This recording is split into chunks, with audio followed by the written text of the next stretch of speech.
think that might be it for Ozzy.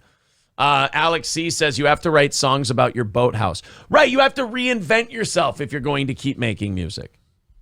Madonna can't keep making music about what a giant slut she is. That's why she's going on tour with all of her old music. She's not writing anything new. But you shouldn't even be going on tour, Madonna.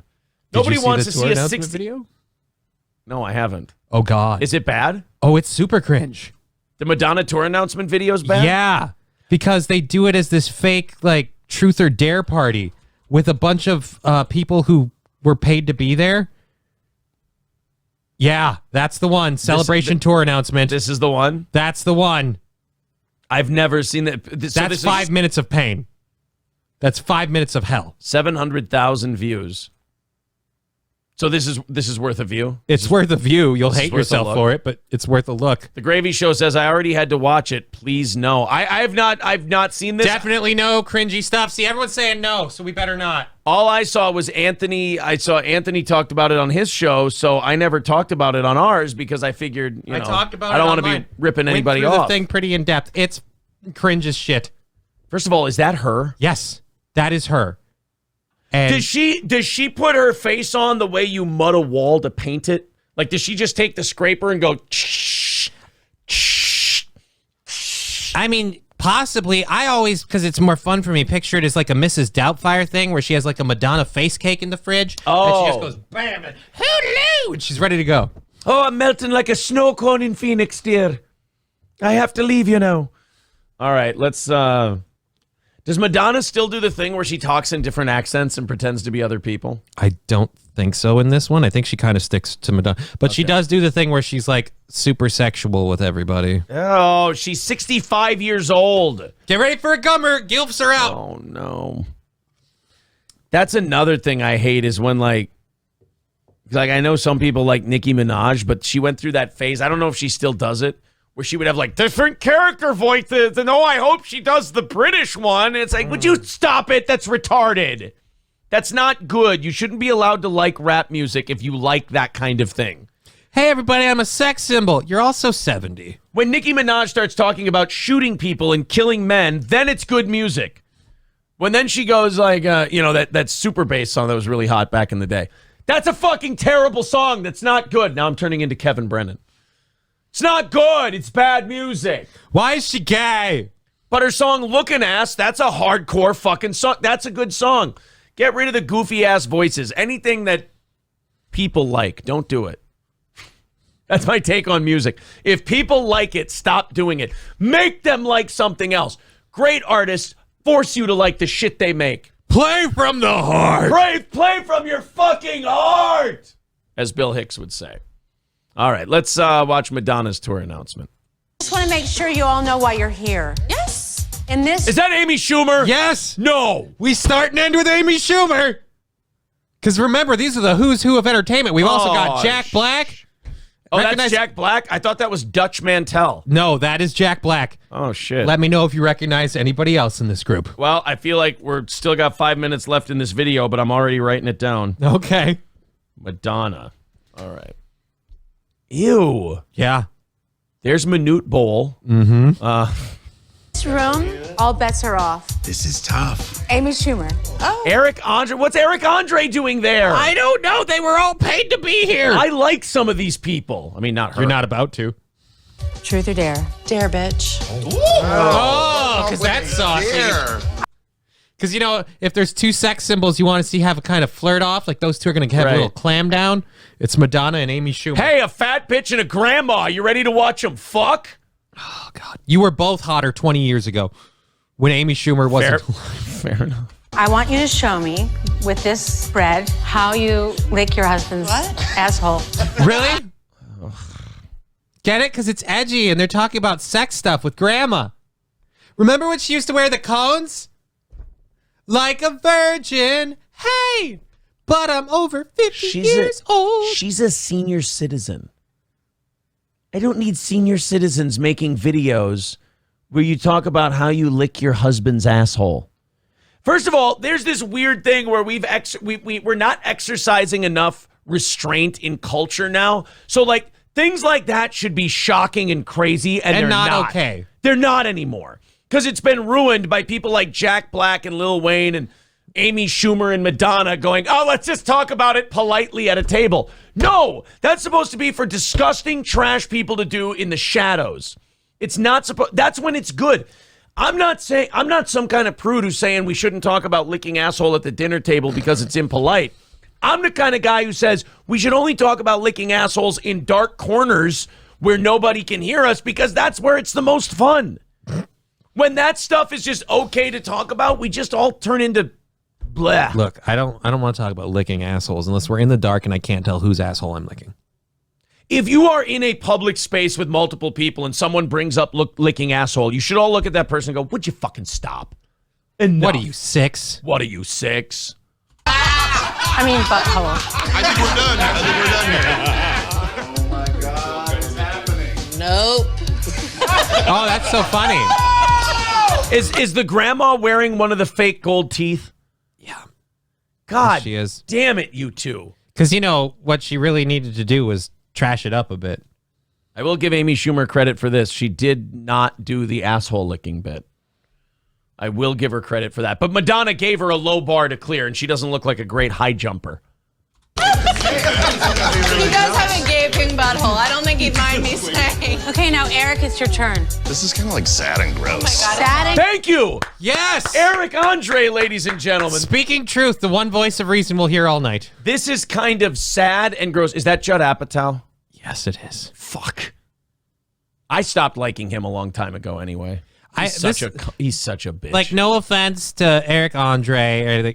I feel like this whole table is a group of people who used to be famous or like, well, I got paid by Madonna and maybe Yeah. a little bit of rubble help. I like that Eric Andre at least went, this is kind of sad. He's the only one who brought any sort of real thought to Yeah. this. Everyone else is like, I'm going to play the character. This is amazing. gross is very popular right now. West, also known as Diplo. Ah, come on. Truth or dare? There. You said dare. Yeah. My first thought was dip your balls in the margarita and finish the rest of it. You're so highbrow. I do it. You don't have to show your dick.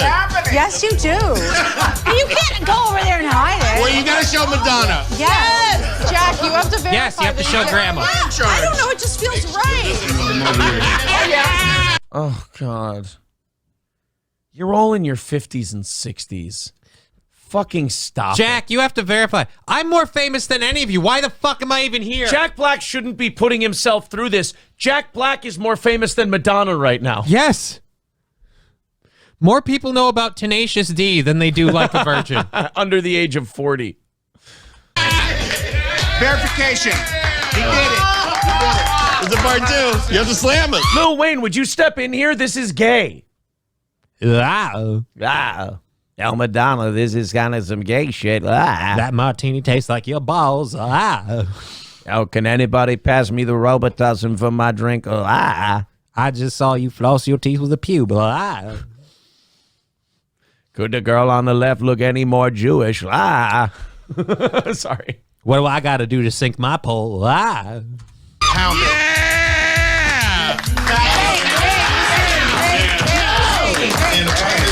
The balls are disinfected now with the alcohol. Looks like Robert Downey Jr. playing a crackhead. Yeah. That's beautiful. What do you mean, you people? Don't ask. Just do it. Truth or dare? Dare. I want you to tongue kiss Jack Black right now. Damn it, guys, we're 60! Are you ready to watch Jack Black make out with Madonna? Get your tongues out. He's Even about to in- get a gummer. Even in 2002, where this would have been okay, I wouldn't have wanted to see it. It wouldn't have been okay then. If this was to promote the Shallow Hal, I wouldn't have been okay with it. If this were her last meal before a public execution, I wouldn't have been okay If with she it. was revealing that she had AIDS and she was dedicating what life she had left to advocacy, I still would not be okay with If it. this were a documentary on the hows and whys of the release of monkeypox in the U.S., I would not be okay with Well, it. then it would be a kiss between Lil Wayne and Jack Black. Who says it isn't? We have like 4 minutes. Okay. I want it. We all want it.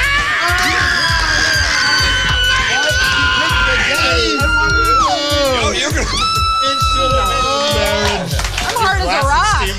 I am a different man. Yeah. I'm also a different man. The tooth gap thing is weirding me out. You have no reason to have that there. This is so bad. Like, I'm not enjoying myself. You know what's a super awesome time? When you look like really, really trashy. You know, she's so rich she could have fake teeth. So let's have a fake gap. You're in your 60s. Like, nobody's tricked. We all know what all of this is. I'm terrified of getting old. That's what playing a 13-year-old a game that teenagers play around a dinner table with other people who are suffering terribly from arrested development and fear of aging. That's what this is. Are you telling me when you see this video, you think it's just a bunch of people who think the sun is setting on their career? I think it's middle-aged people afraid of getting old, yes. Yes, Bob! I'm going for a dare. Show us with this Evian bottle Okay. how you suck it. Get it? Sucking dick because he's gay. You know what's really awesome is the fact that we've only been talking about sex for the last 2 minutes. It's everything is fucking and sex and pussy and asshole licking and... At least Madonna's not a one-trick pony. Right? Yeah. You know, at least she's got something interesting to say. Say what you want. You know how Chris Rock did that bit when Michael Jackson was in all that trouble? He goes, remember that argument from the 80s? Who's better, Prince or Michael Jackson? Guess what? Prince won. Remember that argument about Cher or Madonna? Guess what? Cher won. And Cher's unbearable. But at least it's about politics and like normal douchey cringe shit. She came out being a little cringy for a minute, and then she had the decency to kind of slink away. Right. All right, here we go.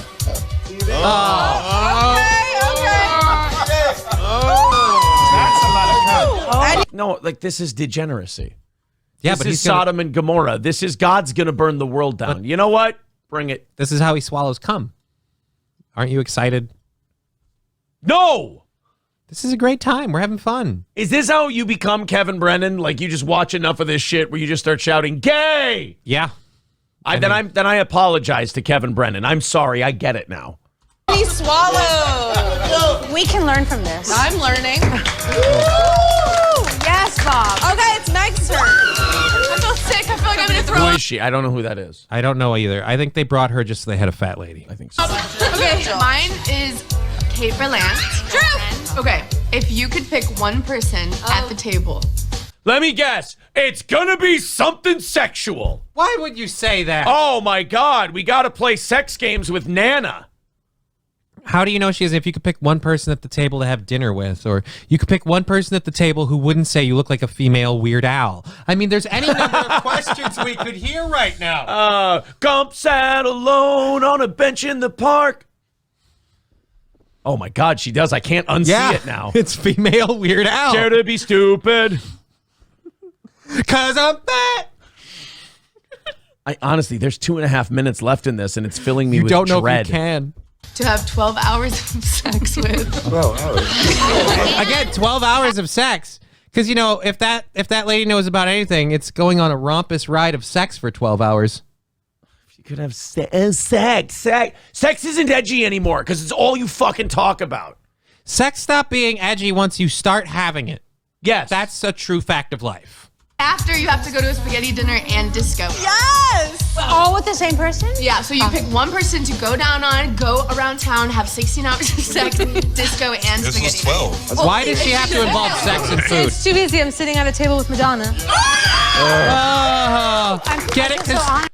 Because I want to fuck somebody who was 50 when I was a fetus. I want to eat senior citizen pussy and then get some Medicare treatments. I want to fuck the lady my dad used to spank it to. Yeah, when he was in high school. Shit. I'm sad that you brought this to my attention. I'm not. I'm thinking this is I hilarious. love spaghetti. Can't eat spaghetti unless my mom makes it. Oh, that's actually wholesome. See, I would watch that. I would watch 5 minutes of them being wholesome because here's the thing about like edge and edgy humor and things like that. Once everybody's comfortable doing it and it's all you're doing, it's not edgy anymore. Lil Wayne sitting around this table while everyone else talking about how would you like an asshole? Who would you have butt sex with? How do you suck a dick? How do you suck a dick? If Lil Wayne's saying, I can't eat spaghetti unless my mom makes it. Wow. That's the funniest thing that's been said during this whole thing because it's wholesome and nice and it's like taboo at this table. I assumed it was a quasi 8 Mile reference. I just hope he's being wholesome. Eating mom's spaghetti. Eating Threw up in a mom's sweater spaghetti. already. Like if Jack Black sat there and he goes, well, you know, the other day I took up knitting, and then he just talked for 5 minutes about his knitting experience, I would enjoy that. Because it's not, hey, gay guy, how would you flaunt your degeneracy? And hey, you fat married lady, how would you lick an asshole? And hey, pigs down at the end. Hey, ugly girls at the end, who would you fuck for 12 hours? I want none of this information. I mean, we could have had more fun with the dares, too. Like, oh, dare from Madonna. Madonna, pull out your teeth and give that guy a gummer. Like, I mean, that'd be amazing. Madonna, dare. Don't talk about dicks or pussies or assholes for the rest of this video. There, I won. None of you can do it. Madonna, name one thing you're known for that isn't sexually related or part of your music. Be in the other row. Truth or dare? Dare. Yes. The dare is to create our original photo from the sex book with you and Wayne and Jack and Madonna. Wow, so another sex thing. God, are we just old and sad? And am I the only one who finds it really, really creepy when Guilford and Judd Apatow are like, let's recreate the photo from the sex book, and they're all excited. Like, why are the senior citizens like, come on, kids, let's do some fun sex shit? Like everyone against the wall. He's a director. Let him do his thing. Is it everybody? I wasn't even invited. I love you guys. But that's like feel your it a whole little career. bit to show me. Show you what? Not the downward dog. There you go. I'm drawn to Madonna, obviously. Okay, then we build from there. All right. Okay, Wayne on the other side. At least Jack Black's being silly about it. He's kind of having fun with it. It's still Right. cringy, though. At least he's being like stupid and Again, not taking it seriously. gross Oh no, part- Lil Wayne, don't take part. Wow. Ah. I'm about to bukkake her face. Wow. No, Wayne, don't take part. You're better than this, buddy. No, he isn't. No, he isn't. He's grabbing them titties. Get that meat. Black man biting her titties. 15 minutes later, Madonna files a rape report. That's not fair. Thank God Eric Andre's staying out of this. I was sexually trafficked by Lil Wayne. You know what? I just noticed Eric Andre, since this video started, the only thing he said is very, very quiet. He said, this has been weird and gross. Yeah. This is weird and gross. If And you he called can't it see cringe. the camera can't see you. Hold on, here we go. I think we did it. Got it. You know what? I have one. Madonna, Yeah. I dare you. Let me guess. Worst It's part. Amy Schumer and Madonna. It's gonna be something sex-related. Wow, these middle-aged women are dangerous. To do a world tour and play your greatest motherfucking hits. It's worse. Ugh, yeah, Remember, that's bad this too. whole thing was just them hanging out, and they accidentally dared her into a tour. Oh! So now they're going to hire the equipment managers and the band, and they're going to get the lighting crew all together And do a all worldwide because tour. Amy Schumer dared her to do it? Oh, what my God. crazy fortune that they happen to be professionally recording all this. It's the worst video ever. I mean, it's beautiful.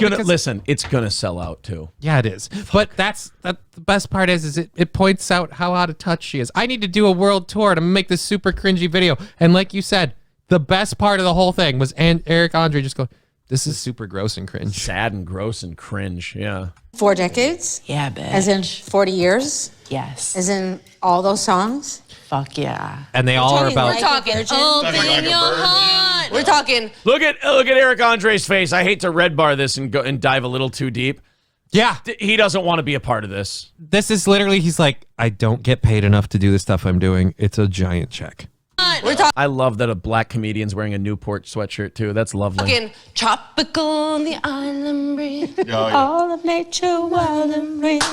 This is what I didn't want to see Amy Schumer doing that. I forgot that happened. I actually blacked that part out. I apologize. I should have warned everybody. to be La Isla Bonita. Wait, hold up. That's a lot of songs. It's a lot of songs. No, it You think isn't. people would come to that show? Yeah, because they're stupid. Well, I'll be there. Oh there? yeah, I'm there. There? Okay, so the answer is fuck yeah. Oh, weird. We had no idea that was going to happen. Holy Jesus. I was hinging. If she would have said no, the tour wouldn't have happened. How fortuitous that we had cameras on and a professional crew here while she said yes to the tour. I mean, thank God she said yes. Could you imagine but we went through all this work. If she went, nah, fuck that. I'm old. I'm lazy. What, am I going to break a hip? That would have turned this from the worst video I've ever seen to the best. Yeah, but it didn't. If she went, hey, you fucking dumb comedy slut who's only made yourself popular because you talked about your pussy to a disgusting extent, I'm not taking my fucking marching orders from you. I'm a senior citizen. I'm staying home. You can all find your own way out. Get the fuck out of here. And she gets up, turns the table over, and leaves. That would have been like, they should redo this, but they should have Mel Gibson at the head of the table and all of these people going, hey, Mel, will you deep throat this bottle? They'll be like, no, it's against Christ. They'll be like, oh, okay. I deserve to be blown before the world tour. And then, hi, Amy Schumer, yeah. Hey, will you pretend to lick Jack Black's asshole? No, I'm worth hundreds of millions of dollars. That's beneath me. And you should probably clean up your act. Okay. Mel. And then the dramatic music starts. I want you to make another Lethal Weapon movie. And he just goes, get the fuck out of here. I'm never making one of those pieces of shit ever again. And you can all fuck off. Actually, I thought he kind of liked the Riggs character. But then he just walks out. But I mean, it would be great. Video. Yeah.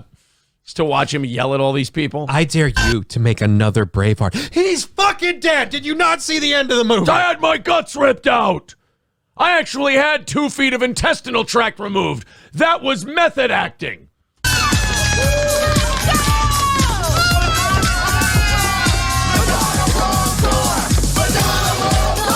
still feel like he's just faking it. Oh, look, we're licking assholes. And let's play a song from the 80s. Because remember, she's such a great, well-known artist that her best hits were in the 80s. You've upset me greatly. All right. Where do we go now? We go to the Mr. Beast thing. Mr. Beast is I think he's the biggest YouTuber out there now. Yes, he is. He's huge. And I still don't know what he does. Neither do I. But he did something really remarkable lately. He did something incredibly nice and incredibly wonderful. And because it's the internet, everyone called him a piece of shit. It's just never do anything nice or anything good on the internet and then tell people about it because they're just going to shit on you for it. No, that's like if I were to say, oh, I bought a homeless man on the corner. I went and bought him a meal and I brought it to him. Like every single person in this chat would be crucifying me for it. Every single one. Hassan Piker shit on him. Tim Pool shit on him. You know what it is? It's a bunch of these people who have a big audience, and they're most of this internet stuff is jealousy. They're jealous of Mr. Beast and jealous of his numbers. Here, I'm going to save you guys from that jealousy. Here's how you fix it. You're never going to catch him. You're never going to be as big as he is, and you're not even in his field of work. You're not even in whatever it is he does. So just do your fucking show. Be happy with what you got. Grow it if you can. But if a guy does something, so what Mr. Beast did for people was he shelled out, I don't know. Ooh, he is not cute. He shelled out millions of dollars, though, or hundreds of thousands of dollars, whichever. Okay. And he paid for a bunch of poor people with cataracts to have cataract removal surgery. Oh. It's the sweetest fucking thing in the world. That's really heartwarming, actually. So Mr. Beast pays for all these poor people to be able to see again. Another guy's like, when I can see, I'm going to buy a car. So Mr. Beast bought him a Tesla. Jesus Christ, really? He's the nicest fucking guy on earth. And of course, because it's the internet, nobody could be happy. Hassan Piker went and ranted and said, yeah, well, I think it's bullshit that we don't let these... What did I say? No, I'm saying, of course, it's Hassan. Oh, of course, it's Hassan. If we type in Hassan Mr. Beast, it's like a 45-second clip of him just being a dickbag. Yeah, here we go. So here's Mr. Beast helping black people get eyeballs again. Helping black people see. Yeah. He's color. And helping black people see Mr. Beast. Oh, you watched all my videos in high school. College, well, they thought you were a creep. But I've been making the docs, lots of big money, and giving blacks back their peeps. Aww. That's All wholesome. right. See? So let's check out Hassan Piker, who is perpetually miserable. In fact, if Kevin Brennan's ever looking for a new co-host of Misery Loves Company, Hassan Piker is the perfect guy because he'll never be happy along with Kevin. Here we go.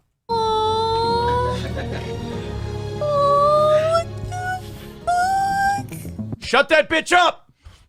I yelled at someone on TV for doing that today. On The Price is Right, I yelled at some bitch for squealing. Hassan Piker apparently Quit it. fucking a tea kettle. Can we go back to that, please? Can we please? Can somebody superimpose a steaming teapot over her head Oh, Jesus and Christ. just have it Just some steam smoke coming out. Have it steam when she starts making that noise.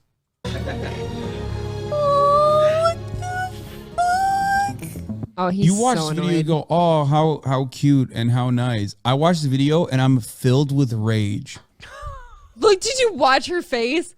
Oh, like- she did not agree with that. She's like, why are you such a piece of shit? Her face went from this, like, to... He bought black people new eyeballs.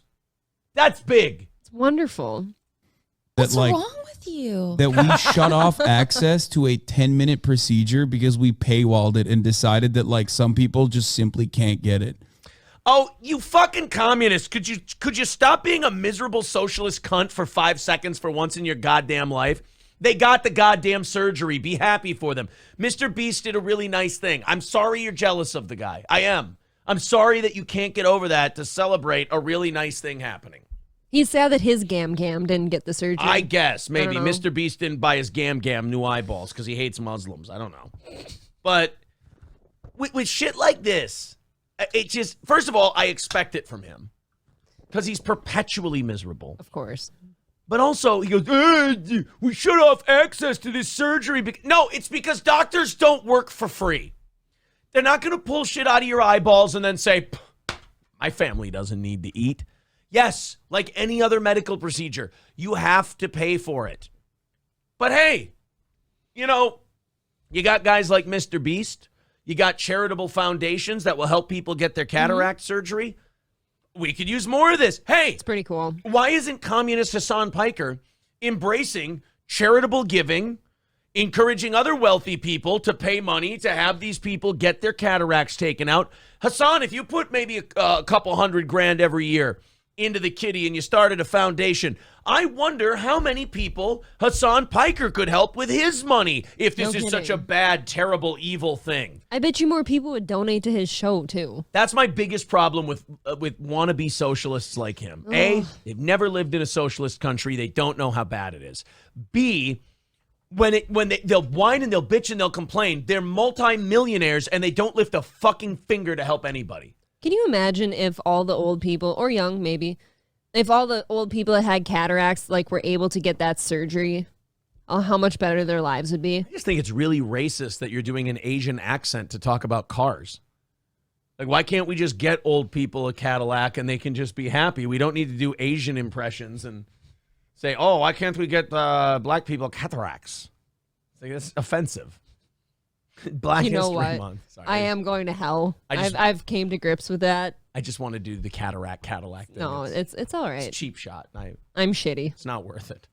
It is so insanely frustrating that it, like, it's up to, like, one you. Oh, you malleable bitch. She is. She is the jellyfish that just molds to anything. But that's what a guy like Hassan Piker needs, because if it's anyone who can rationalize above a 5th grade level, they'd listen to the shit he says and go, I'm going to check you on that, Hassan. I think you're a fucking moron. But her, she's like, oh, that's so wonderful. That's great. He's like, no, they put it behind a paywall. It's bullshit. She's like, oh, you're so right. Stick to your convictions for more than 5 seconds, you fucking harpy. Play from your heart. Victor, real quick, can we get Bill Hicks yelling play from your heart? I'd like to have that as a drop.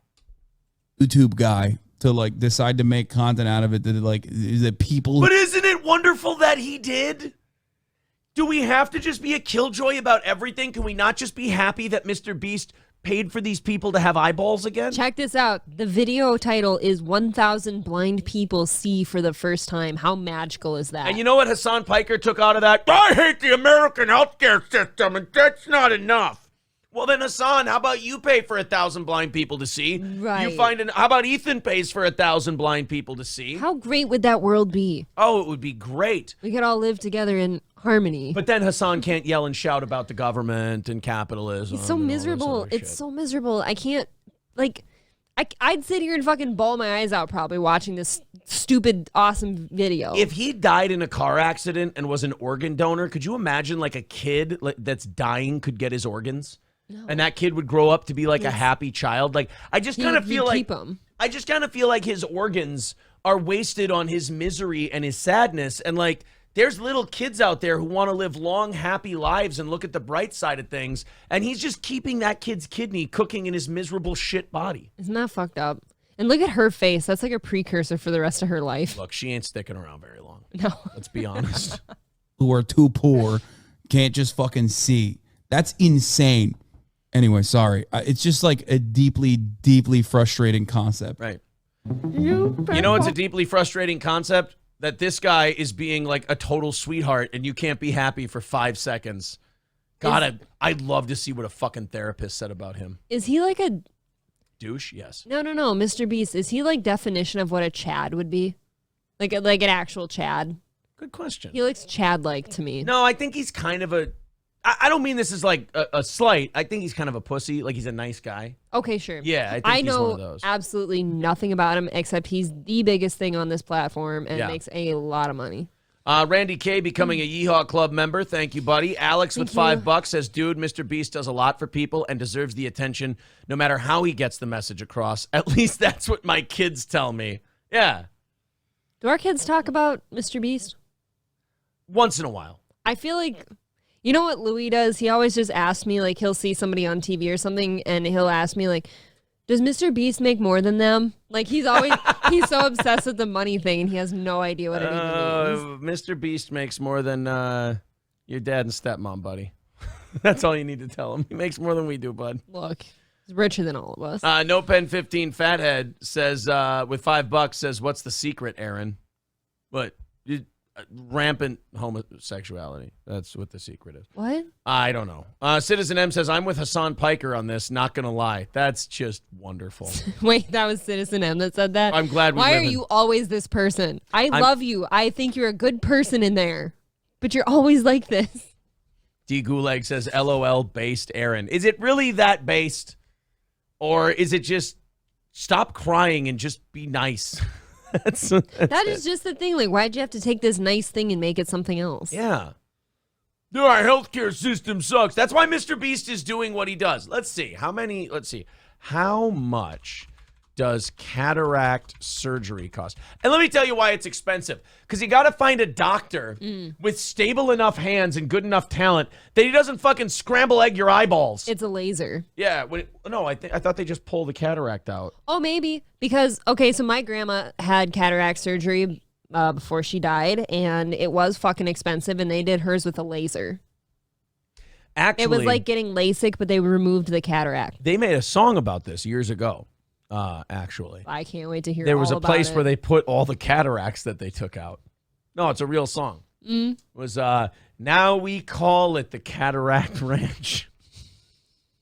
Oh, God. You know how much that hurts? Till your sight comes back at Cataract Ranch. No, go on. Oh, man. The nurse sets him up at the bar. And the doctor does the surgery and there's no scar. Now we call it the Cataract Ranch. Sorry.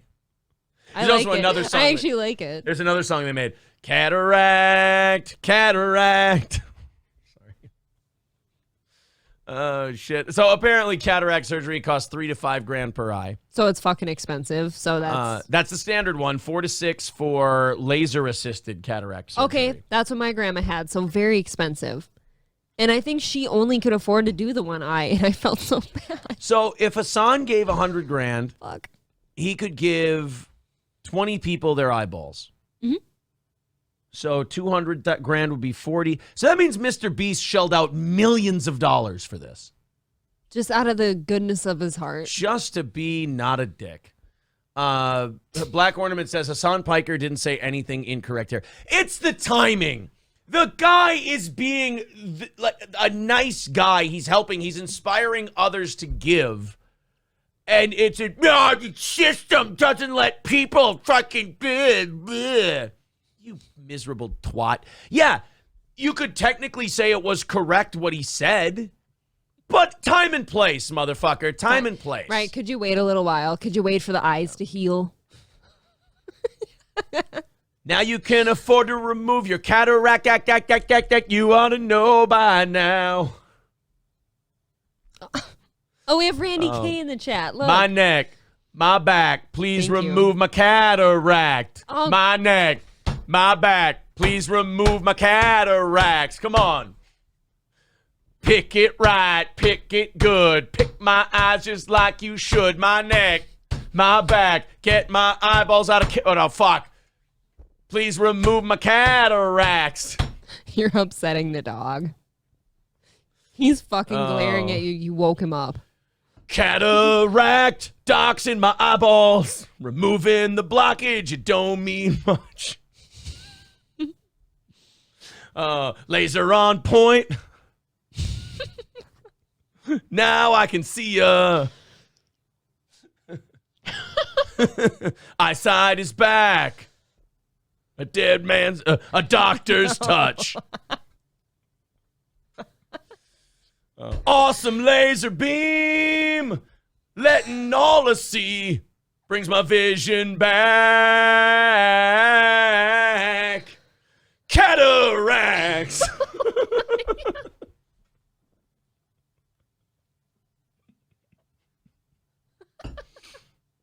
Why don't you have another one? I don't know. See where this goes. There's a cataract in the jarro. I said, please give me my vision back.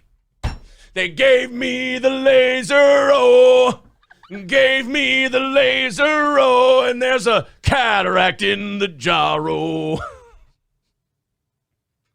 At first I couldn't see ya, so they brought me to the doctor.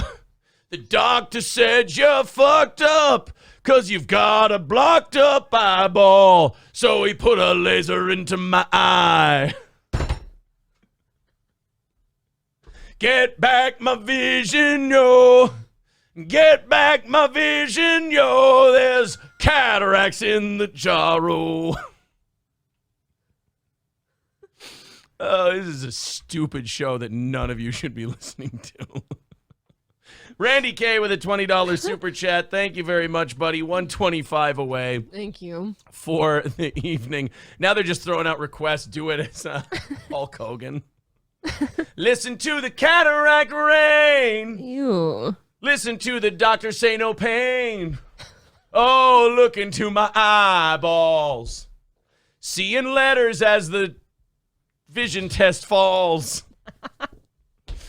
You are so dumb.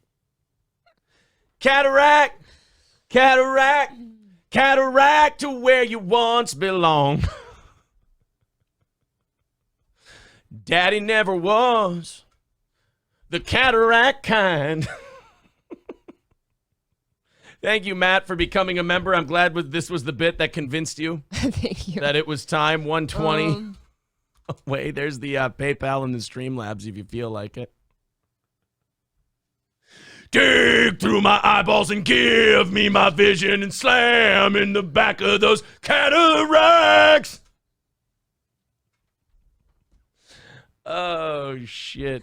The dog couldn't be pissed anymore at you. He's so mad. He's never made it as a blind man.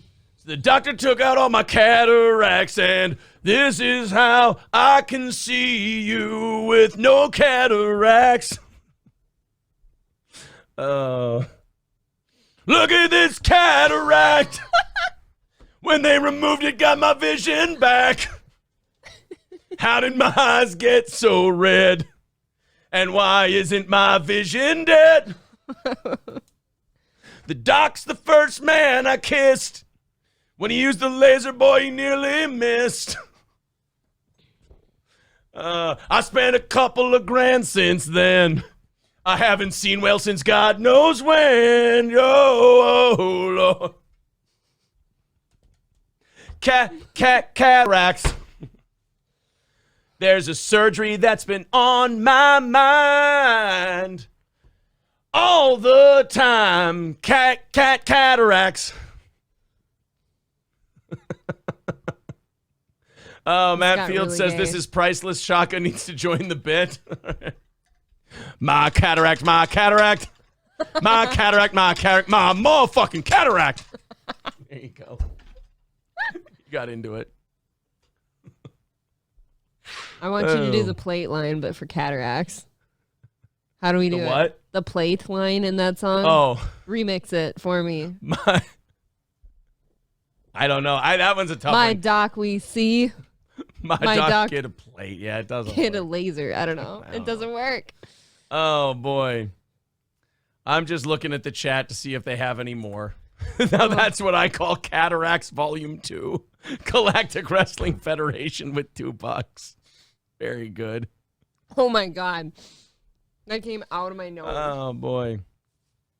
I'm sorry. Consider says, I'm just letting you know, Aaron, some poor unrelated person is going to get all the rage that is building up in me right now. Oh, no. C says, I just had my cataract surgery last week. I'm cracking up over here. Oh. Cataract, cataract. I think I got your eyeball. Cataract. Ooh. Oh God, I've got a good one. I just have to think of how it's gonna go. Cerberus with $5. Thank you very much, pal. That's very, very kind of you. 115 away for the night. You know, if you guys give money, it just encourages this to go on longer. What the fuck is wrong with you? Oh God, thank you, Chris Abels. Cataract spills, cataract. Grills. Cataract grills. Check. Check out how my docs make cataracts killed. 20-inch candy paint cataract wheels. I don't. Little red cataract, baby, you got to shrink down. Little red cataract. Oh shit. She's got cataracts, and I just can't lie. You other brothers can't deny that when a girl walks by with something in her eye and she can't see you just right, you get fucked. You get fucked. KF says, Twitter DMs, I've been having too much fun with AI today. All right, 110 away. No. Thank you, buddy. That's ominous. I'm going to take a look in a little bit. This was not supposed to last this long. I'm just letting you know. Are you okay? Oh, man. The goddamn weather. I don't know what it did I need to this me. weather to improve so I can keep going outside. Yeah, cool. Awesome. Well, do you like being outside in shitty weather? No. No, of course not. Switching gears here, Kourtney Kardashian is in the news. And, you know, in my opinion, if Kourtney Kardashian's in the news, by God, you cover it, right? Have to. I mean, you can't not cover Actually, I'll be honest with you. I don't give a shit about anything Kourtney Kardashian does. But the story is actually kind of funny. I wanted to dive into it a little today. Kourtney Kardashian slammed, lucky Kourtney Kardashian. Lucky chick. Well, she's a Kardashian, probably a basketball player or a rapper. No, she's with that rock star. They Travis got Barker. married. She got married to Travis. Oh, yeah, she's the only one who stayed with the whites. She's pure. Yeah, she's the only one. She's the only one who kept it in the family, you know? Oh, no. The rest of them, they just, I mean, tell me you have a wide set pussy without telling me you have a wide set pussy, you know? Kylie is single now. There's still hope for her. Oh, man. All of those girls just got. Kim tried going back to Pete. She did, yeah, and then she went back to that. Black, yeah, once you go black, you don't go back unless you fuck a crazy one. And then you're like, look, I got to try some white boys. And then she's like, oh, yeah, that's right. I'm just Chad Zumach and I, just a couple of mud sharks. What am I supposed to do? Is it weird to sit here, like you just said, fucked a crazy one, like a crazy black man? Is it weird of me to sit here and say that usually crazy is describing the woman? Like I can't Right. picture describing the man as Well, crazy. Kanye's, he's a sensitive guy, you know? But Kourtney Kardashian, look, this has nothing to do with race swapping, race trading, nothing to do with that. Kourtney Kardashian is being criticized as misogynist for launching a vitamin for vagina taste. She is hawking a vitamin that she swears to God will make your pussy taste better. Awesome. That Like, fuck yeah. I don't women know. just sitting in bed in stirrups, just going, watching TV. What a fun trial this would be. Tastes like chocolate cake. Honey, what are you doing? Nothing. Get out of here. Like, it's not even for pleasure. You're just sitting there. You're hungry. Kind of getting yourself all worked into a lather just so you can, like, have some chips. You, okay, we don't want chip puss. Oh, yeah, just a little chip puss. No, we don't want, like... We don't need sour cream and onion puss. You got Doritos Cool Ranch down there. Oh, just tastes like a little pico de gallo on your chip, you know? No, but if you could come up with something that would make... Like, it's not like it tastes bad per se already. If you take care of yourself, right? You're fine. What? It's a fine taste. Yeah, sure. But if you could, like, take a vitamin... Who are you trying to convince? I don't know. If you could take a vitamin that made it taste a certain way, I don't see the problem, and I don't know how that makes her misogynist. Luck of the Bind says, I like the normal taste. Gayish guys need help with the taste. That's right. Interesting. That's right, homo. What do you want it to taste like? Chocolate? Could you take the one that makes it taste like a butthole? I just want to feel at home. Gross. So Kourtney Kardashian is being called misogynist and an awful person by a gynecologist because she wants to launch vitamins that make your pussy taste different. I will say this, like, if you're a doctor, you've got to be skeptical of this immediately because you probably shouldn't be taking shit that throws off the chemistry down there. No, I mean, and it's pretty fickle too. Yeah. Like pH and everything. It's No. Fickle's with an F. I am fucking proud of that line, and you don't even know what it is yet. No, I get it. Fickle. And then you said pH. Yeah. No, I get it. No, fickle's Fickle. I got it. Yeah. That's a different spelling. With the...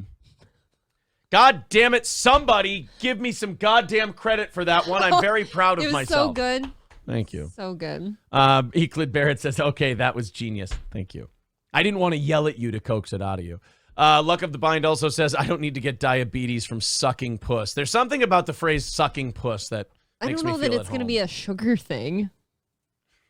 Well, who knows? Let's find I out. just need to know why she's misogynist for wanting because pussy she's to doing it taste for better. men. She's making it so men... What, lesbians don't eat snatch?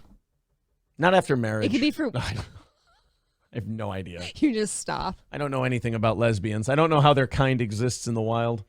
So I haven't done my research. Pictures like Amazons and stuff. Yeah. Before. I got to be like Jack Hanna. I got to start rounding up and studying lesbians. They're all woodland sprites. They're all, yeah, they're just running around shucking clams and shit. I don't know.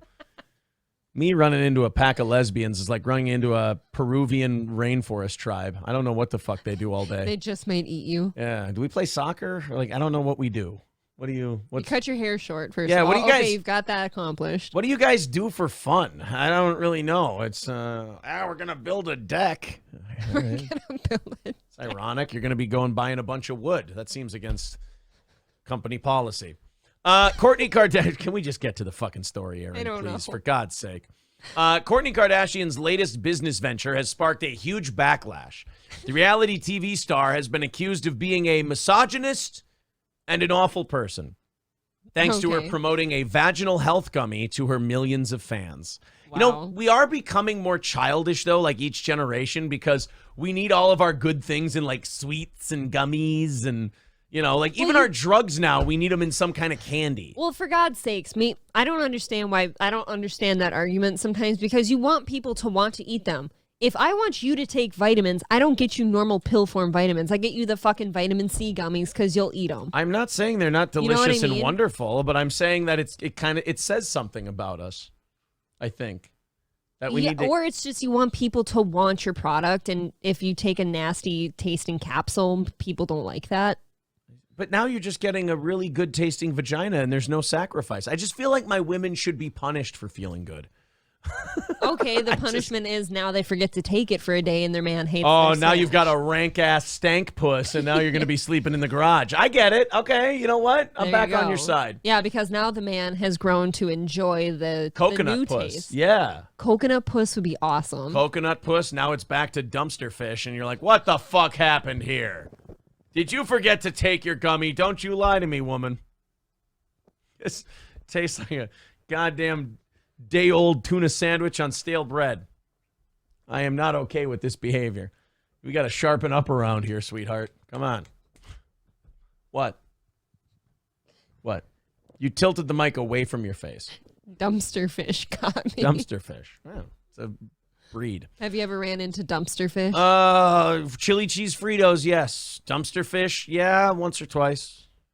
A little bit of dumpster fish. Some people don't take care of their shit right. That's gross. What's his nuts 95 with $10 says, welcome back to YouTube, you fun people. Thank you, buddy. Thanks. All right, guys, we're in striking distance, and we're going to rattle the cans in about about a half hour. Is it that time? 175 away from today. Let's knock it out. If you feel like chipping in, please do. It won't take many of you now. 175 away from knocking out overtime today. So, Kourtney Kardashian's latest business venture, Onto the Puss Gummies, Yeah. has sparked a huge backlash. The reality TV star has been accused of being a misogynist and awful person thanks to her promoting a new vaginal health gummy to her millions of fans.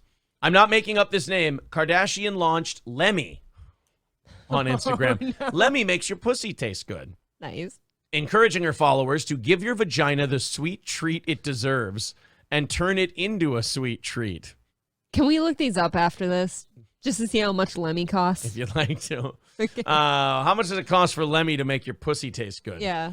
But medical professionals have suggested the supplement is unnecessary, and one gynecologist even calling the Poosh founder's new wellness product a grift. A grift? Oh, She's big being deal. pretty honest. Give me money, I'll make your pussy taste good. That's not a grift. People need to stop misusing words like fascism, grift. A grift is when someone goes, give me money, and it's part of this bigger, amazing goal, and it's part of this bigger, amazing thing that we're doing with the culture. Be an honest e-beggar and product pitch man like us and just go, hey, here's how much we need to keep this thing going. What do you say? We'll dance for an extra half hour. Grifting means like, hey, if you take this gummy, it means your vagina is going to turn into a superhero. That's not what she's saying. She has a product. She's telling you what the benefits are. That's not grifting. That's selling. This is a transaction, and it is no different than like buying a mouthwash that says it'll make your mouth smell better. Now, look, if it doesn't make your pussy smell good, either you stop buying it then. You got to put a warning on it like, hey, you still got to wash that fucking thing, lady. You know? Like, we can only make it taste better than it does now. If you smell like rotten rat ass and you taste like rotten rat ass, we can make you taste like unrotten rat ass. But you're still going to taste like rat ass. You're saying that some women might see this as an alternative to showering. I worry about it. I worry that this might be kind of a, I feel it. We definitely need to look these up, though. There might be a learning curve, is what I'm saying. Taking to Instagram on Monday night, Kardashian shared a promotional video for the product. Your cat emoji is going to love this. Meet Lemmy, purr, our new vaginal health gummy. Oh, here we go. Oh, look, there's cats everywhere and a hot chick. Oh, there's pussy all over her. I don't understand. I'm feeling nervous. Oh, and she took a gummy. Oh, and now a basketball player can eat my snatch. Lemmy purr. Yeah. Oh, get it? Lemmy purr. Let me purr. Yeah. Lemmy purr. You know, if you want guys to buy this for their women, you can't get cute with the name. You just got to call it Pussy Juice Taste Improver. And then they'll buy it. That video didn't really tell us anything. No. Just that she likes cats. So people decided Dr. Jen Guntner. Oh, God, what a terrible name for an OB. Guntner. Oh, Dr. Guntner. Look at that still face. Yeah. Dr. Guntner will see you now. So She actually has one. It's like a Yeah. Lizzo looking chick. Dr. Jen Guntner wrote, just another vaginal scam. Wait a minute. It's better than vaginal mesh, right? How many vaginal scams are out there? This one brought to you by the aspirational Kardashian empire. Block, ignore, don't engage because that feeds the algorithm. Anyone who suggests that your vagina isn't fresh or needs an improved taste is a misogynist and an awful person. Whoa, whoa, whoa, whoa, stop. You don't ask me to eat that thing and then tell me I don't get an opinion on how it tastes. I agree with you. Thank you. This chick clearly has one that people have complained about, and she's trying to pretend that doesn't happen. I got bad news for you, gals. You're not special. You're not any different than us. Some days, our balls reek. In fact, you know what? Most days, our balls don't smell that good. It's pungent. Sometimes, your pussies smell fucking terrible. Sorry. I mean, you can say that this gummy's a scam and you shouldn't take it. I get that. I understand. But don't sit there and go, your vagina is fine as it is. Women need so much smoke blown up their ass now. Your vagina is fine the way it is. Nope. Some of them smell like shit. And some of them need to improve. Even if it does smell and taste good, I feel like I take really good care of myself, and I would hope you'd tell me if there's a problem. But, I feel like it can always do better. Yeah, whenever. You can always do better. You'll always know, because here's my code. Ready? I have a code for you. Okay. If it ever doesn't smell or taste good, I pop up and I go, ewy pewy. Oh, what a stinky puss. Oh, icky stinky. It smells like a poop fart in here. Oh. That's how I let you know. Okay, so I've clearly always smelled and tasted fine. Yeah, see? Thank God. Have you ever seen me do that before? No, sir. Exactly. Jesus Christ. So she says it's weaponizing the patriarchy for profit. Oh, yeah, because God forbid women want to smell good for us. I hope everyone buys these gummies now, whether they work or not. What the fuck do you think cologne is, bitch? Yeah, That's not profitizing for female Hold on, sex. then. Yeah, why isn't this person bitching about, Summer's Eve and all those brands that make, pussy soaps? Give her time. Come on. That shit's been around for forever. Not only that, but she acts like it's a one-way door. It's like, no, there's shit that's pitched out there to men that we don't want, we don't think about, but it's because, the women will come to you if you smell better, and if you do your hair this way. Oh, yeah. Check it out. With Manscaped, you've got the Lawnmower 2.0, I think, Yeah. and in that pack of the lawnmower, it came with, ball cologne. Yeah. Do you use it? No, but it was sent to you. I don't want to put ball cologne on. That seems weird. Kind of be nice, I bet. You take it, you put it in your hand, you go, pop, pop, pop, pop, pop, pop, pop, pop, pop. It's a little fapping. I don't know. I don't want to put cologne on my balls. What if they really I enjoyed want it? my balls to stand on their own 2 feet. I don't want to spoil those little buggers. I want to scare people with that stench. I want them to toughen themselves. I want them to know I mean business. I'm a man. I just want them to toughen themselves up. That's all I'm asking. 175 away from overtime. We got a half hour left in today's show. We got about 20 minutes until we play the super chat music and rattle the cans and beg you for money so we can do overtime and all that stuff. If you feel like chipping in, there's the Streamlabs, the PayPal, and it's, of course, Rumble Rants and all that stuff. They all count. Thank you to everybody who's been joining the show today. No matter what platform you're on, make sure you subscribe. Are we at 400 likes yet? We got to be getting close. Galloway fam with $5 says, I've laughed out loud 3 times in the last 15 minutes. Thank you. Well, I'm glad. Good news. Thank you. I'm very happy. Do you guys want to write down? Do we write down the Kardashian bit? I liked it. All right.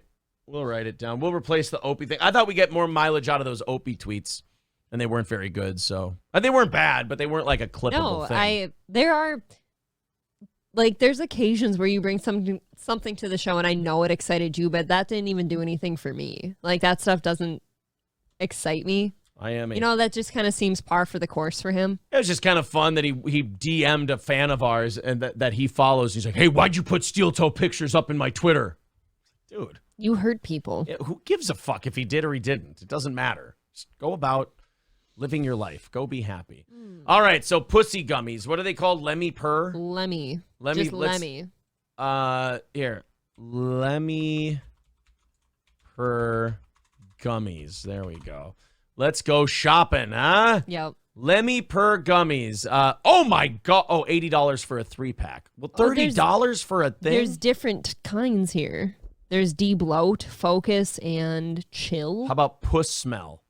Do they have one that's just labeled? Go to the website. Puss Smell? Lemmy diploat could be good for both of us. Oh yeah, I'll take pussy smell good. Do you want to do a trial? Well, not only that, my pussy will smell good, which is nice. All right, here we go. This is the Lemmy Purr gummies. That we want a debloat. Let me see. This is an Irish sea moss liquid drops. These Eyeballs. prices, like, while some might say they're ridiculous, these are not. These are pretty par for the course for like vitamins. Yeah. All right, let's see what the puss ones do. Let's see what that puss one do. One pack is $30. Do we have like different flavors? There's a description. Pineapple and vitamin C with clinically studied probiotics. So we're just. That sounds delicious. So we're just doing pineapple though? What's wrong with that? I don't know. Come on, add some flavors. What if your man wants to eat some birthday cake? You know? Your vagina won't actually taste like pineapple. Ah, come on. If they're What's gonna the be debloat one? Look, if you're gonna make magic gummies, make some magic gummies for Christ's sake. Make it taste like fun stuff. Oh, look. Okay. You could get so many companies to endorse this. You could make so much money. Lucky Charms would want in. Yeah, but Aaron, if you were to choose what mine could taste like, I bet you would go for meat and cheese trail mix. So. Oh. I mean, and then he'd complain that you were bloated the next day from eating it so much. Yeah, maybe a garlic and cheese beef stick. You know, who really knows what I'd want? You know, the heart wants what the heart wants. Thank you very much to Zesty Paco Taco. He says it's my birthday. Can I get a shaka dance? Sure. Here you go, buddy. 160 away from today's goal, and you get yourself a shaka dance. There's our buddy. Anything over $10, or if it's 9 in your birthday. Happy birthday. You get yourself a shaka dance. Luck of the Bind says, now if someone can make a fake trans vagina taste real, then we have a product. That's true. That would be an improvement. I like the idea of strudel. Strudel muff is Strudel fun. puss. Yeah, sure. Why not? Strudel puss. Strudel puss. That sounds nice. I feel like this could bring people closer together. Oh, my God. Oh, she's my little strudel puss. Oh, you have the Kardashian gummies too? Oh my God, do you? Yeah. Why? What flavor did you get? You're gonna think this is weird, but grilled asparagus tips. It's just, I got a hankering. What can I say? I think we have to stay away from everything savory. Like anything salty or savory, we have to stay out of that direction. Honey, I'm horny as fuck. Why don't you munch on one of those Rocky Road gummies and I'll get to business in about 15. Like, can you imagine like refried bean? Oh my God. Hey, why is your breath so bad? Oh, did you just eat refried beans? No, I just ate my wife's cunt. But she has those gummies and I was just really in a Mexican mood. It could stop people from cheating. Because if a guy's like... You could get a different pussy every time. Oh, here's one that women would want. Chinese food gummy, because then he's going to eat your pussy and be hungry for it 30 minutes later. It'd be perfect. That is true. Dude, that's for me, too. Do you want China Star? Say no. You're always supposed to say no. That's if you promise we don't eat anything else but that Cuban we're making later the rest of the day. I eat China, here's the deal. If I eat China Star now, I can't eat anything the rest of the day. It's like you're kind of out, right? I'm coming back. I'm sparring again tonight. I can't be weighed down by Chinese food and something else. What am I doing tonight? I got the night to myself. April didn't want to go to the gym with me. She wanted to go by herself today. I want to go to gym by myself. Oh, you want to go to the other place? That's not what I said. No, I meant the other gym. Typically, I would go to our regular one. I just want the massage. Oh, okay. Turd butt. What are you going to do? I got a lot of shit to do here. Plus, I got boxing tonight. I have an entire list of things. All the merch shit has to get mailed, tax forms, sexy stuff, really. So, while you're at the gym, I'm going to do my shit. While I'm at the gym, you're going to do your shit. I don't know. It's such a nice day. I want to go somewhere. Ben with $10. Thank you very much, Ben. Appreciate that. Looks like that's going to put us at 150, which is right on time before we go to the super chat music, as they say. Super chat. What are we, 17 minutes away from that? All right, great. Crappie flavored. Oh, no. That means you're outdoorsy as fuck. Fish and chips. Ooh. I want mine to be smoked venison loins. Oh, God. Yeah, and then like the male Kardashian, the fat one, he can make like Rob cum flavoring gummies. Then if you wanted to play a trick on your wife, you just take a black licorice one and watch her go, oh God. What the fuck? Come on. That's disgusting. Some of us enjoy the black licorice. Some of us better not. I actually like it better than the red. No, you don't. I don't like red licorice unless it's like legitimate cherry flavor, like a... No, you don't like the flavor of black licorice. Do you really? God, you are too farm kid. I'm feeling shamed. You probably like pickled herring. I adore pickled Oh, herring. my We've eaten it God. on the show before. I made Oh, you yeah, that's eat right. it, I and didn't you mind liked it, Yeah, you that's right. I asshole. liked it. That doesn't mean that black licorice is okay. Fuck, dude. Am I alone? Yeah, that's like the least popular flavor in the world. If you ever look at a Will bag you put of up a poll for me just so I can see how bad I fucked up? if you buy a bag of jelly beans, most people will just have a big sack of black jelly beans sitting at the bottom. Look, you can't eat the flavor with anything else. It has to be a standalone flavor, but... The black jelly bean can't go with anything else. It has to be on its own. Oh, my God. No. It's a standalone bean. All right, let's go to the phone real quick. Ryan the Garbage Man. All right, Ryan the Garbage Man. What do you got? What do you got against black licorice? Yeah. It's lazy. I bet you don't even like blackjack gum. I don't even like oh, we're not on that platform anymore. No, I don't like black licorice anything. It's fucking terrible. It's so flavorful, though. It's not. It tastes like dirt. lot. It tastes like dirt. No, it doesn't. You like Pacific Walk. That Black is dirt. licorice is a palate cleanser. Oh, God. You know what I else is a agree with palate you. cleanser? Hanging up on this phone call. That's a Aw. palate cleanser. I think Ryan and I are kindred spirits. 80% of the I audience. do like a Buffalo Wild Wings burger. 80% of the audience right now saying ick for black licorice. It's really hurtful. Ick. I saw somebody say divorce her now, Aaron. I don't divorce people over black licorice. That's not the black. Never mind. You know what? We just got back. You know what? Let's take it easy. All right. Blow him. Talk about raw dog in it. Oh. God damn. Oh. It was right there. It was staring us in the face. It was just looking us right in the eyes like a pit bull staring at a toddler. It got me a pearl necklace as a gift. Aw, that's very sweet. Let's talk about Flavor Flav. Let's go from attack dogs to crackheads. Flavor Flav was on a crackhead. Well, he was. Okay.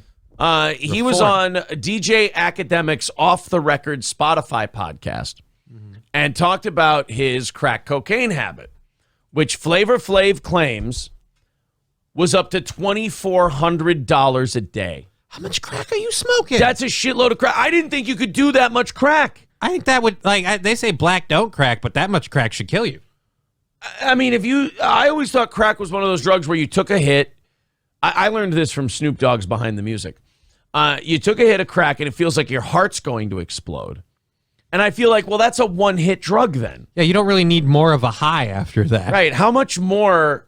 Oh, they're saying crack only lasts like 30 minutes. Oh, that's evil. Ugh. I've never smoked crack. I wouldn't know. At least a good weed high will give you a couple hours. Right. I mean, Jesus. You take a hit of crack, you feel, ah! And then 30 minutes later, you're like, oh, I got an idea. Let's do that again. No. Your phone's going off every 30 minutes. What's that? It's my crack alarm. I'm about to start wearing out a crack. Oh, no. Oh, crack sounds awful. I don't know how people ended up getting so hooked on it. It lasts for a few seconds, then you have to do it again. No, thank you. Lemmy says, I accidentally smoked crack one time. I'm sure that's a hell of a story. I accidentally smoked crack one time, and it was one of the most unpleasant experiences of my life. Hey, what's this white rock in here? Fuck it. Just do it. All right. Yeah. Jeremiah with $1.99. Thank you very much for contributing to the program, buddy. That's going to put us down. I think that combined with another smaller one we had earlier puts us at 230 for today. Guys, if we could get under 200 by the halfway point, that would be really, really awesome. Otherwise, you're going to get the old can rattling today. The old beggy bit. Gravy Show says you constantly try to chase the very first hit. It doesn't even last 30 minutes. Then why would you? Right. I mean, obviously you and I are missing something because, the drug did very well. Yeah. I mean, it had a good run. The drug, not, the people on it. The Yelp reviews are amazing. It's unbelievable. Have you tried this crack? No, but I think I should. And every 15 or 20 minutes, the reviews keep refreshing. I mean, there's just new ones all the time. Thank you to Nicholas for $5 over on Streamlabs and PayPal. Thank you, buddy. $225 away from today. Thank you for ramping those up a little bit. Big Money from the Street says crack is, quote, it rocks. Oh, well, let's see. I didn't know.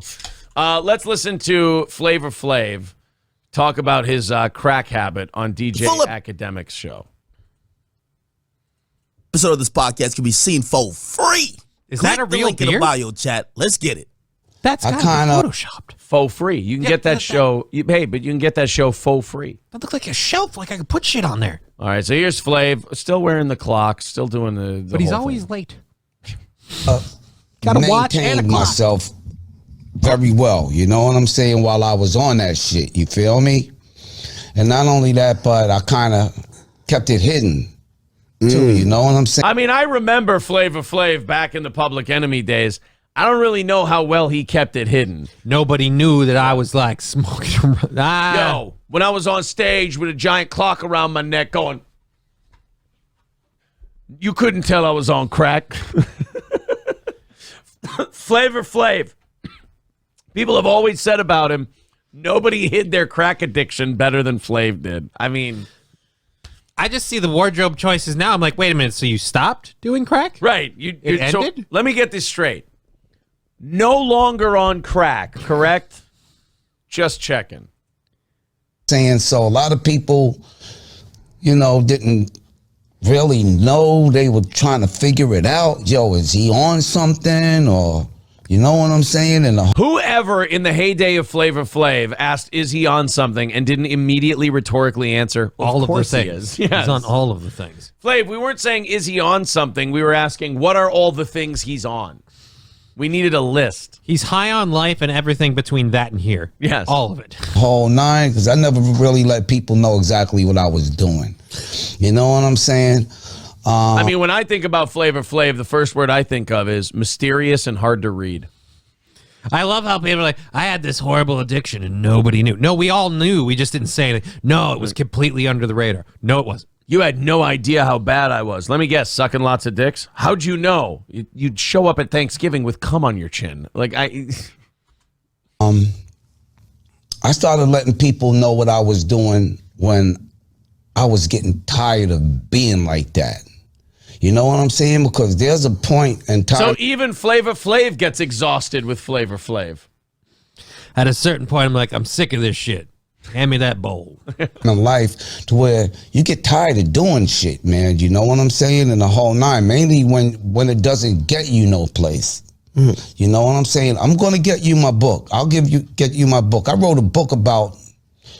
Could you maybe read the book before you interview a guy? That would be, preferred. How about before we get on to your book, we finish the train of thought we were on? I just feel like we keep switching tracks. We're going in the same direction, but things have changed. Do you know, how much of a junkie do you need to be? How much crack do you need to be doing that you, quote, it's not doing anything for me anymore? Like, imagine, as aggressive of a drug as crack is, Flavor Flav hit the point where he went, not a goddamn Hey, man, you thing. want to smoke some crack? Hell yeah. Kind of gay, bro. I'll be honest with you. I've moved on to my new drug. What's that? Carving notches into my arm with a machete. That's the only thing that gets me going anymore. At this point, if I suck on something and white stuff comes out, it's a dick. And 2012, right? And it's based on my life story. You know what I'm saying? And there was a time that I was spending $2,400 to $2,600 a day for 6 years straight. You do the math. You didn't make that much money. Hold on a second. I'll do the math. Well, 2,400. 2,400. Let's give him 65 days off. Okay. Each year times 300 times 6. You know what? $4.3 million. He might have made that. That's a lot of money to spend on crack. 4.3 million is a lot to spend on crack. I feel like if you literally went through that much crack, and I hate saying this, the Guinness Book of World Records owes you a title. Most money spent on crack. And once you have spending $4 million on crack money, you buy cocaine. Yeah, dude. Why? What? At what point did you not understand that you moved up in the economic ladder? It's time to Ritzify your drugs. It's time to appropriate white culture and get some of that white powder. Oh man, I can spend $4 million on a drug. I know what I'll do. Crack. Crack is not a drug people do when they have $4 million. It's a drug they do when they have $4. You should not have been doing crack. You were in the wrong drug business to begin with. I now just feel if it was cocaine, he'd still be rocking it today, just casually doing a bump here and there. Could have still been going strong. He was a DJ, right? Like he did the music mixing part. No, he was the hype man. Oh, the hype man? Yeah. Oh, I assumed he was like, oh, I'm thinking of DJ Jazzy Jeff. Now I'm a dick. You confused DJ Jazzy Jeff. I also have brain damage. Flavor Flav. And I apparently don't see color. So you thought Uncle Phil in Fresh Prince was throwing Flavor Flav out the front door of the Banks household? You thought Jazzy Jeff was on crack and talking about fighting the power? I realized I made a mistake, okay? You did. You made a grave mistake, and I'm not sure which one of these two gentlemen you should be apologizing to.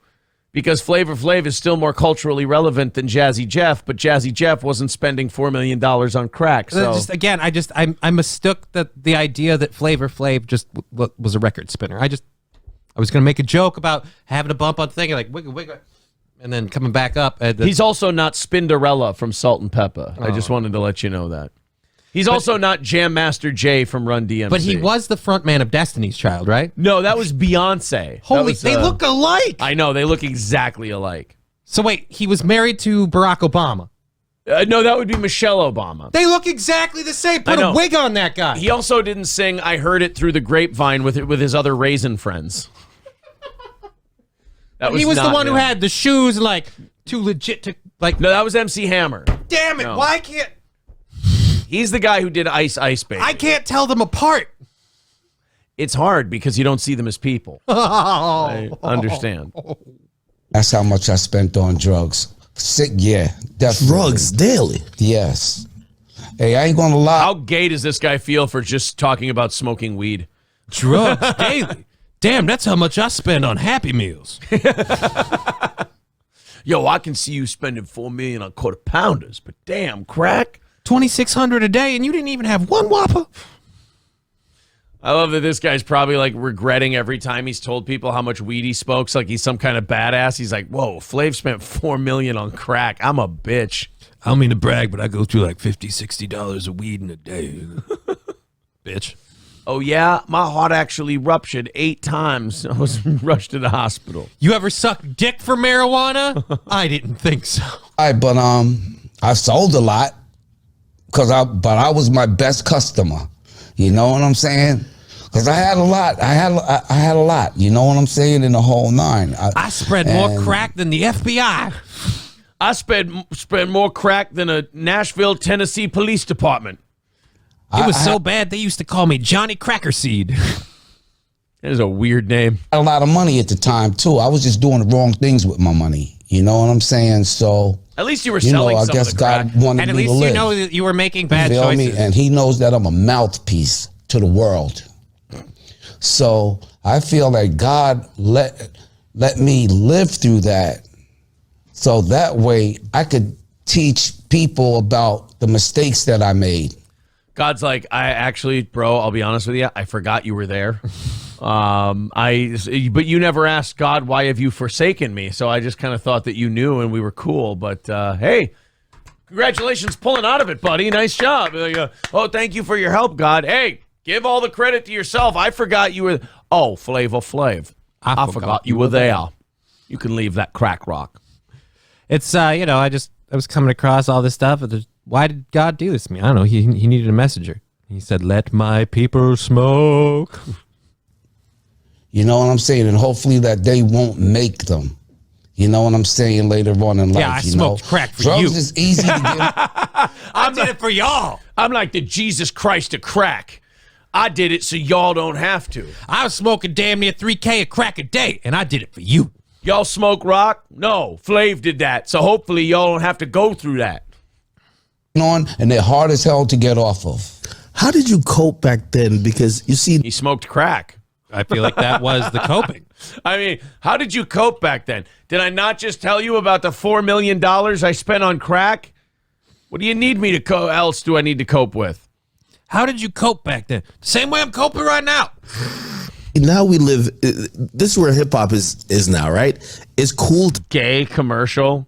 This is where hip Drinking hop codeine. is slowly circling back to rappers shooting each other. Great to bring that one back. The hits. This is where hip hop is now. What? Making it for 20-year-old girls on a dance floor? Really? That's great. That's where the message was supposed to be. That's great. You know, when it started on the stoops talking about life on the streets, they were like, boy, I really hope this can make, drunk white girls dance a lot and not care what the lyrics are. Oh, hip hop. Isn't it wonderful, boys and girls? This is where hip hop is. Fucking dweeb. All you do is read the dictionary and stay inside. Fucking, we need the Bill Hicks play from your heart bit for like every type of music there is. Like hip hop. Play from your fucking heart! Shoot each other! More money, more problems! Yes. My nip. That one's just angry. At one point, all you needed was one mic. Now it's, well, I got the codeine and I'm gonna spread it on the bitches and I got my ruler and everything. Oh, it's wonderful. I'm sipping on my syrup. Can we drive over you with a bus? It is really fucking bad now, man. It is. It is really It's shitty. like, the worst part about the whole cough syrup thing is like, you act like a drunk, but you look like an idiot while you do it. Dude, fucking hip-hop is so bad now because they're making it for me. That's why it sucks. Don't make it for me. I don't like it when you make it for me. Make it for black people. That's when it was fun. That's when it was good. You were telling stories about like the shit you grew up with that we didn't know anything about. It was like watching the greatest documentary of all time. You were watching people sit there and like talk about this world that you'd never know because you're a fucking suburban white kid. And you're finally hearing about life in the inner city. And you're like, wow, this is edgy and raw. Yeah. And it's something different. You're like, holy shit. I wouldn't mind slapping some bitches. You heard like Mos Def and Talib Kweli and you were like, God damn, I didn't know that even existed. I would be scared shitless. I would, you would listen to hip hop when you were a kid and you go, I'm never going into that neighborhood. And if I do, it's with a complete bubble around me. This is sounds like a frightening place. Run DMC is my jam. What? Please tell me this is a thing. I found a YouTube channel. Uh-oh. That simulcasts Swap Shop, that simulcast Tradio. Oh, Jesus. So we could actually have the audience call into Tradio shows and watch it on YouTube and see how the hosts actually respond to Steel Toe fans. Oh, Jesus. Calling into Tradio. Oh, God. This could be a lot of fun. Let's. I want to check on it really quick, guys. Would you guys be interested in calling some Tradio today? That could be a lot of fun. Brown Candy and King Kong Dong are already on board. All right. Brown Candy with $5 says, bang, bang, Eagles gang. You deserve it. $300. Go sit down and shit an egg. Yes, $300 away from today's goal if you feel like chipping in. Let's go find this live stream here. Here it is, Swap Shop. The Chamber of Commerce, their grand opening is on Saturday. And then, John, the biggest, this is awesome, Harmony House. And Rock and I will be... You guys want to do this? Phone number's right there in the chat. Let's go here, 706. They have to know something like this. Here, remember 1400 for me. 706-283. 706-283. And what's your number? 1400. 1400 to call in to Tradio that we are listening to now. All right, Dong, Brown Candy, I'm counting on you guys to actually call into this one and make it work, and we will watch it. Now, what we've done historically, this is going back to the radio days. What we've done historically is our audience. This is totally a Stern rip-off, by the way. I got this from Howard.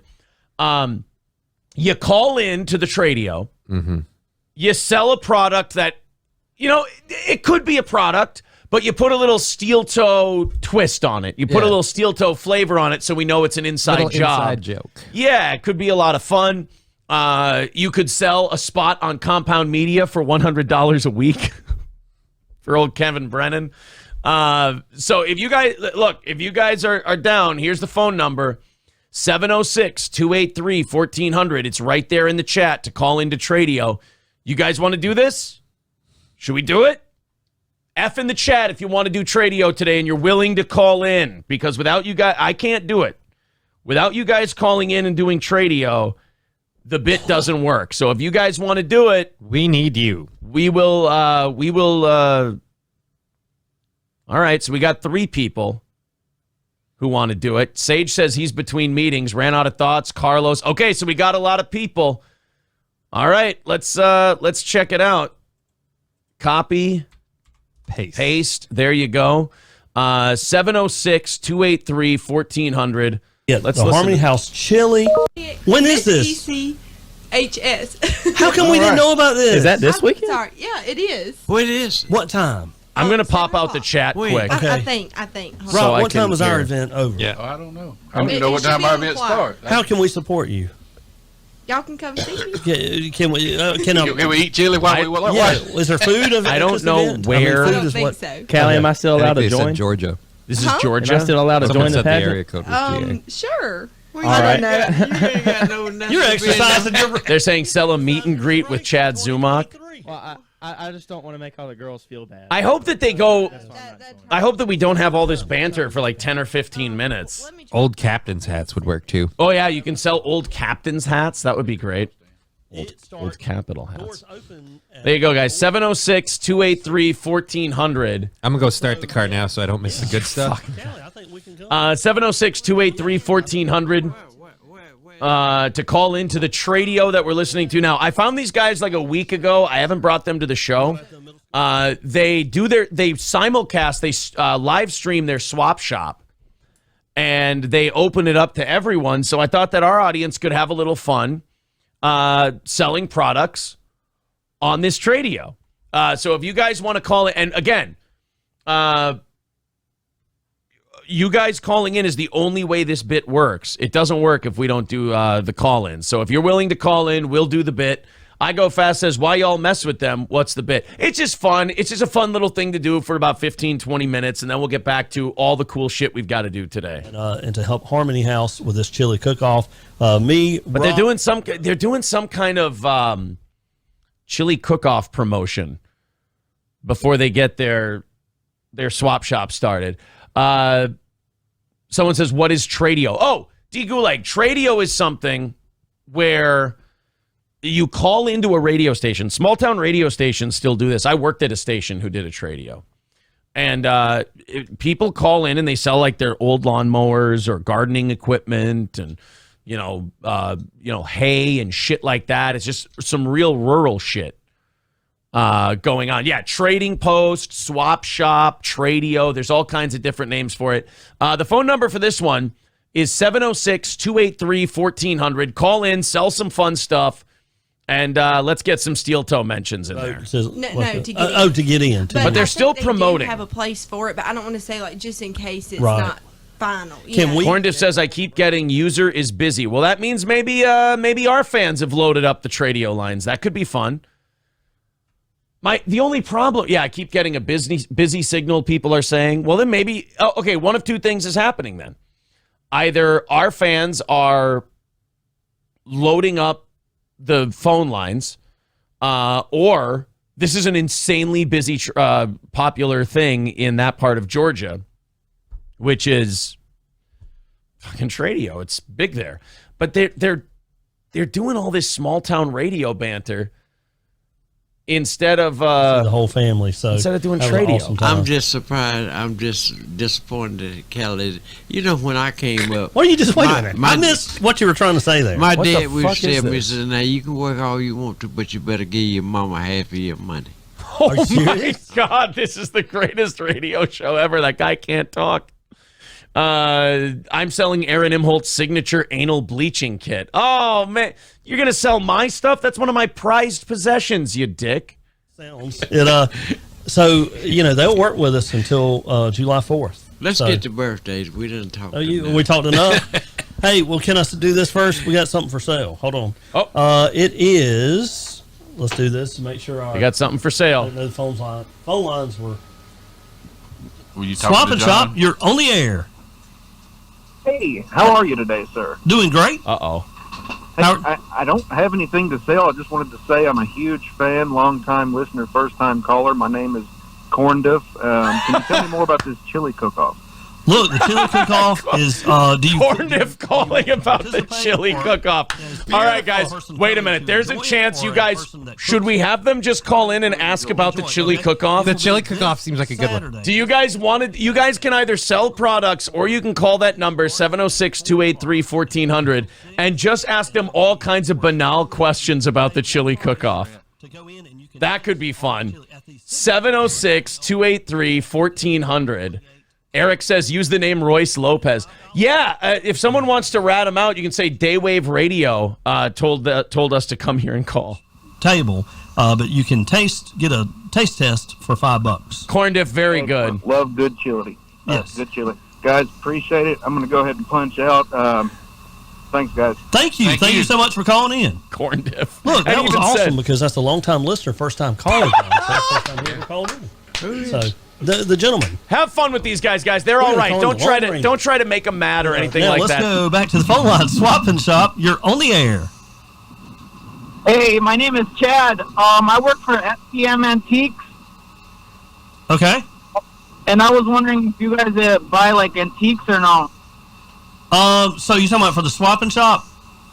Yeah. All right. So if you're a business, you would actually need to advertise it. So Oh, you'd you have to fucked call up. back and set up advertising. Damn it.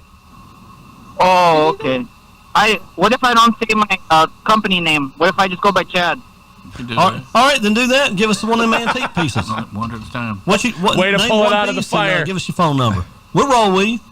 We'll roll with you. I like these guys. Don't be a dick to these guys. What you got? Oh, he hung up. He hung up. He hung up. God damn it. You be ready to roll if you're going to do this, man. Like, what does he have?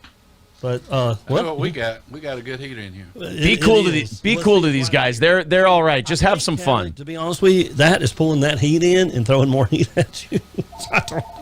Oh, the phones are ringing. Could be. Swap and Shop, you're on the air. Yes, I live in Franklin, North Carolina. I'm actually in Atlanta, Georgia right now at the cancer center. My wife and I are both cancer patients, but I'm looking for some unrestricted land, something I can put a camper on, anywhere from 1/10 of an acre to 10 acres. And the main thing I'm looking for is a piece of land with a barn on it. And for more information, then I have a 79 Monte Carlo for sale, a good solid car. Okay, this one is 100% real. Yeah, if you guys want to ask about the chili cook-off, that's cool. Remember, you guys calling in is the only thing that makes this bit. Calling about the chili cook-off could be fun. Selling stuff, obviously, is really fun if you want to sell some stuff. Yeah. Otherwise, just don't try to make these guys nuts or anything. They seem like good enough guys. Just have a little fun with them. I think all our land's restricted. I was going to say, I think there's restrictions now. Yeah, D. Gulag says the real ones sound like the joke ones. I agree. Call the county and confirm what you want to do. Swap and Shop, you are on the air. Yes, I have a birthday for today. That's not one of ours. My oldest sister, Thomasina McKinney. And I have one. My sister in the you guys can do birthdays, too, if you want to. You can do, there's all kinds of options here. You can do birthdays, ask questions about the chili cook-off. You can sell stuff. Stevie J says, I have ideas, but I get too nervous to call. Don't worry about that. Just have some fun. Call them. Who cares if you sound and like we always say, guys, write something down. Have something on a piece of paper to fall back on. Right. Jot down some notes. I don't believe it. You telling the... you don't get whooped telling people's age. Yeah, I'm just saying that she got it on card. We got the birthday. What the? And she got it down 75 years old. I could have promised you, John. Does that guy ever leave? These are good people. Have some fun with them. He's been in that room that entire time. Maybe he did make it. He came with the building. Swap and Shop. Yes. How you boys doing today? I had some swap and shop I wanted to do. All right, go right ahead. Yeah, my name's Bobby. Friends call me Kicks. I got some steel some steel toe shoes. Trying to swap their. They are Skechers, lightweight, Skechers 9-foot safety steel, so it's puncture proof, composite steel toe shoes. These are they're very good in shape, brand new. I could swap them. I'm trying to get a wagon. Maybe utility wagon. A trailer? A pull-behind trailer? Like a walk-behind wagon, a utility wagon. They call them now. Yeah, you get them at Tractor Supply. What size are they? Steel-toe boots, how big are those? So size 14. Hey, that's me. My son's I do 9.5. All right, and what's that phone number? The phone number is Give the show 702. number. Oh, you should give the show number. 239-4326. All righty, thank you, sir. That was a good one. Bobby Kicks, thank you. All right, Bobby thank Kicks. you. Who was that? Somebody in the chat take credit for that one. That was really We're getting good. some callers today. I'll laugh if They're excited. They're getting lots of callers today. I don't want a foot big enough to fit. Just have fun with them, guys. He likes to pick his shoes. That was though, big dude. Okay. Yes. Where do we have listeners today? I'm telling you what. Interesting. To me, it's always amazing because. Oh no, they're not used to having a lot of listeners, so they're like, excited. No. So guys, don't fuck with them. Just be cool, be funny. Wichita, Kansas, And so that we Raleigh, know. North Carolina, of course, Athens, Elberton, and all the way around. And, of course, it goes all the way up into the Georgia-Tennessee line. You can ask And about we'd their like to say chili good morning. cook-off, too. Atlanta is in the hookup here. We got tons of listeners in Atlanta. More in Atlanta than Elberton and Athens. What about Dallas? What about Dallas, Texas? Dallas, Texas, I don't think we got anybody in Dallas today. I thought Stetson might have been out there drinking beer. How do you know? We won't go into that. I think they've over whatever that. Yeah, but anyway. the boy Is out. there any Are they taking calls right now or no? Guys, you got to call in with stuff, otherwise we got to bail. You are on the air. Hey, it's just Chad coming back from STM Antique. Sorry, you guys just kind of threw me off a little bit. I'm a little stingy with the advertisement, but I kept watching and I kind of want to hear a little bit more about this chili cook-off. Yeah, man, the chili cook-off is going to be awesome. That is at the Elberton Civic Center this Saturday, 148 College Avenue. And the proceeds go to Harmony House. It's $5 to get in. They're saying someone wish Aaron or April a happy birthday. Tell them they are your handicapped nephew and niece. That would be pretty funny. Yeah, birthday wishes, ask about the chili cook-off, sell some shit. And more. I like these guys, man. Sounds good, brother. You guys have a blessed day. Thank you. Thanks for calling in. Y'all, I feel like all these people are from out of state. What? No. How do we have more listeners in Atlanta right now than we do Athens, Elberton combined, John? I mean, that is... Well, there's that phone ringing again. Just listen to this on radio. Well, you're right. That didn't figure in. You're right. We probably have more on air. They might only have one phone line, too. Swap and Shop, you are on the air. Yeah, I want to give a shout out to my cousin Aaron for his birthday. He's he kind of looks like Jim Cornette, but he turning 42. Fuck you. All right, happy birthday to Aaron. Thank you, buddy. By the way, that Jimmy Cornette, he was quite the guy. Oh, they're big on Jim Cornette. Look, was that Midnight Express? Midnight Express. They're exposing the Which goddamn Midnight business. Express do you think was the best, sir? Uh-oh. Oh, now they're getting... Condry. Say Condry. Back in the 80s. Condry. Was the best. That's the best wrestling there ever was. Oh, they let him go. That is it. But yeah, I'll tell you what. You guys have a good day. I love your show. Appreciate you. Oh, Where you calling from? Nice. I'm from Mississippi. And you're listening from Mississippi? Yep. Thank you so much for tuning in this morning. See, you're making them feel good. Thank you. Thanks, guys. All right. That is amazing to me. By the way, in wrestling, and y'all go look this up. We got them talking wrestling. Midnight Express, one of the best wrestlers out there. Go look up some of the matches that he would have with like Ric Flair. They're excited about fucking wrestling, guys. Those are the best matches, but he never got the... You guys could go in there and just ask him wrestling questions. We could turn this into a wrestling show. We can kind of take this wherever we want as long as we have fun with these guys. They seem like they're great. They're having a good time. They're having a fun show today. Yeah, no reason to fuck with these guys. Let's just have fun and do some inside jokes for ourselves. I think we're, 300 away from today's goal? If you feel like chipping in, chip in. Otherwise, we're having some fun with the swap shop, guys. There's the phone number in the chat. Your phone. We don't know. We really need to get going on that overtime goal, too, so we can get that Chad stuff later. Yep, we got the Chad yelling at corn.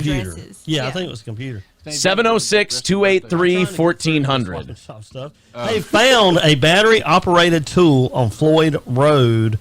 Call and describe this tool if you have. Hypodermic with $5 says, well, I'm never going to not see Mini-Me Jim Cornette now. It's burned into my soul. 295 away from today's goal. In 18 minutes, can we get under $200? We'll find out. We'll have to describe. Away from... Oh, there we go. I'm just trying to figure it out. Robbie sent me your Streamlabs PayPal linked up at the top of the chat. Marquise is trying to call in, apparently. I saw Robbie Saturday. There you go. I miss Robbie. How's he doing? He was doing fine. Good. Who is that? I like the black guy in the corner. You think he'd be all right if I just popped in and say, hey, I mean, you know, if you're working, you don't want people just hanging out. But I don't know whether Robbie got a lot of business. He can't talk to us no more. But he usually give us Somebody call in as Robbie. Indication that Shaka needs to call. There you go. There you go. Well, and let's do birthdays, John, if we get the music up here and do birthdays. Thank you for all the callers this morning. Yeah. By the way, you can see items for sale. Oh, wait, we got another one. On our website. Let's see if that's one of ours. WSGCradio.com. And let's go back to the phone line. Swap and Shop, you are on the air. Yeah, my manager, Gravy, told me to call about a chili cook-off. I have some questions. Gravy. Look, this is awesome. Go ahead. Yeah, do you guys have a banned substance list or anything I should be concerned about? I don't know. What are you talking about? This is, I think we got some prank callers from another station. No. I think it is. So, no. Anyways, but if we're getting a little publicity for the chili cook-off, that's got to be a good thing, right? Right. Yeah, dude. We're all having these fun. Guys. I love these guys. Game. We have another radio station from far away. These guys are great. Trying to call in to get in on the action. Well, we're just having some fun. So should I call all in? right. Well, hey, speaking of that, let's give out some shout-outs while they are tuned in. I'm going to call thank y'all for helping promote the chili cook-off. Hey. So, Swap and Shop, you're on the air. Yeah, I just wanted to give a shout-out to my friend Chad. Go right ahead. Chad, he got in a car accident. Is he okay? Is he all right? He's all right. I think he's got a little bit of brain damage. I'm sorry to hear that. I'm sorry to hear that. I think he's going to make it, though. Good. Yeah. I just wanted to give a shout-out. Thank you, guys. All right. Well, thank you. Remember to eat a good breakfast and have a great day. Thank you. Yes, sir. All right. Yeah. What is going on? Okay. So there is a radio station somewhere, and I don't know where they're at, but they're calling, but they're helping us promote the chili cook-off, which is a good thing. Hold on. Hold on. I'm going to talk to these guys.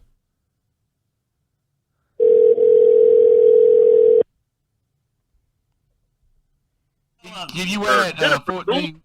Mary Ann Royston celebrating a birthday today. Matilda Perrin and Thomasina McKinney celebrating a birthday. Happy birthday to everyone from your friends here at WSGC Radio. And Brandon Ross Dixon. And Brandon Ross Dixon. You know, Thomasina said I can't pronounce that name. You just did. I sure did. Holla! All right, let's go back to the phone line. Swap and Shop, you are on the air. Hi, I just, first of all, sir, what's your name? I'm Stan the Man. All right, listen, Stan the Man, I just want to tell you, my name is Aaron Imholt from the Steel Toe Morning Show. We're on YouTube, and we just found you guys doing Swap Shop. We thought it was a great time. You guys seemed like you were having a lot of fun. So we wanted our listeners to call in and ask you about the chili cook-off, and you guys were having such a good time with our audience that we were just back here laughing, and we just wanted to say you guys are great sports, and it's fun to watch you guys have a good time. Hey, well, tell me this. Tell us about the YouTube channel you got. How do people find you? Oh, it's just the Steel Toe Morning Show on YouTube. We did a show. Morning Show. Yeah, there you go. Y'all are dropping names that because you have to wear boots because y'all have the big dogs in there. The names are dropping. They have to wear steel toe boots. Yeah, there you go. No, but you guys, we love like the swap and shop kind of like radio. We just like that kind of thing. So once in a while, we'll have a swap shop. We'll find a swap shop show, and we'll have a little fun, you know, and we'll have our listeners call in and stuff like that. And you guys by far have taken it better than anyone else. You guys kind of did it the way you're supposed to do it, and you just kind of rolled with it and had fun. You didn't hang up on anyone, and we were sitting back here listening to all the calls on our show, and we were just so happy that you guys were having fun with it. Well, look, you know what? I want to tell you this. We enjoy each and every day and just coming in. And, you know, it's all about lifting spirits and lifting the day. And I want to tell you this. This is wild and crazy, but we have listeners all over the world that tune in online, and we don't even understand why. Yeah. Well, you guys were a lot of fun, and I know in our show's chat they were impressed by you guys and what good sports you were. So you've got some more listeners. And by the way, our audience really needs to learn who the Midnight Express were, because you asked that guy who their favorite member was, and all he did was say, "Oh, 80s wrestling was good." Yeah, exactly. Look, I'm gonna tell you, you got to work it up. You know, you got to know what you're talking about, but. 80s wrestling great, Midnight Express. I'm just going to give Bobby Eaton a big shout out. He passed last year, but Bobby Eaton was one half of the Midnight Express and remained, as the group changed, he remained a great technical wrestler. He just didn't have that microphone like the other wrestlers did. Yeah. Anyway, shout out Jimmy Cornette. That was funny. Well, I'm the host of the show, and the audience they like to get, I'm keeping my language good here, Johnny. Yeah, I know. They like Thank you. They like to bust my chops about looking like a young Jim Cornette, and you guys got a taste I of gotta it. I gotta look at it. That's funny. That is awesome. Yeah. Look, we appreciate y'all tuning in, and this was a lot of fun. And actually, you helped us promote the chili cook-off. Yeah, well, that's what we said. We were sitting here on the show. We were gonna have them. We were gonna have the audience just think of like funny little items to sell. And then you guys started talking about the chili cook-off, and I'm like, well, guys, ask them a little more about the chili cook-off. That sounds like fun. There you go. And then where other stations like just get mad and they start hanging up on people, you guys just had some fun with us, and it was the only time this has ever happened when we did this with any kind of swap and shop deal. So we just really appreciated you guys being able to roll with it. Look, we've had fun. I think Howard Stern called us one time. We didn't know it at the time, but and then some other things. And I'm like, let's roll with it, because it's all about lifting the day, making the day better for people. Well, that's where we got the swap shop thing from, like the whole idea of calling swap shop. 100%, it's a complete Howard Stern ripoff. We just kind of okay, y'all. Yeah. I got you. Yeah. The only flip that we did was, instead of having our staff do it, we have our audience do it. Like that's the only way. That's like, you know, when you change a song just enough that it's not a cover. That's how we did it. Right, we also don't have a staff. So those were audience people calling in. Yeah. Giving the question. Awesome. Awesome. Yeah. So no, look, I'm gonna look y'all up today. Later today, I've got to go do the real work after the show. I hear you. And then once I get done with the real work, then I'm gonna look y'all up. Well, if you guys do, if you're you guys are from the South, so if you're good, decent Christian people, I'm gonna put a little content warning on the stuff we do. I got you. In four. I got you. It's disgusting. It's filthy, and it should not be listened to by anybody. Wow.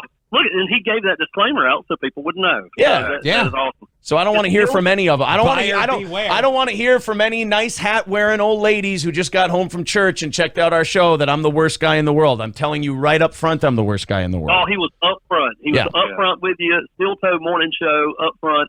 And dude, I appreciate you. I mean, I look forward to seeing what y'all do and checking it out. And thank y'all. Well, thank you very much, Stan the Man. And if before we go, if you could just say, if you could just do me one favor, if you could just say that Chad Zumock is a hack, we would really appreciate it. All right, that Chad Zumock is a hack. Perfect. Thank you, Stan the Man. You're the best. Beautiful. Wow, I have no idea what I said. Is that one of those things where they spell something out and then you say it and you're like, what did I just say? If you look up Chad Zumock, you will not regret saying that.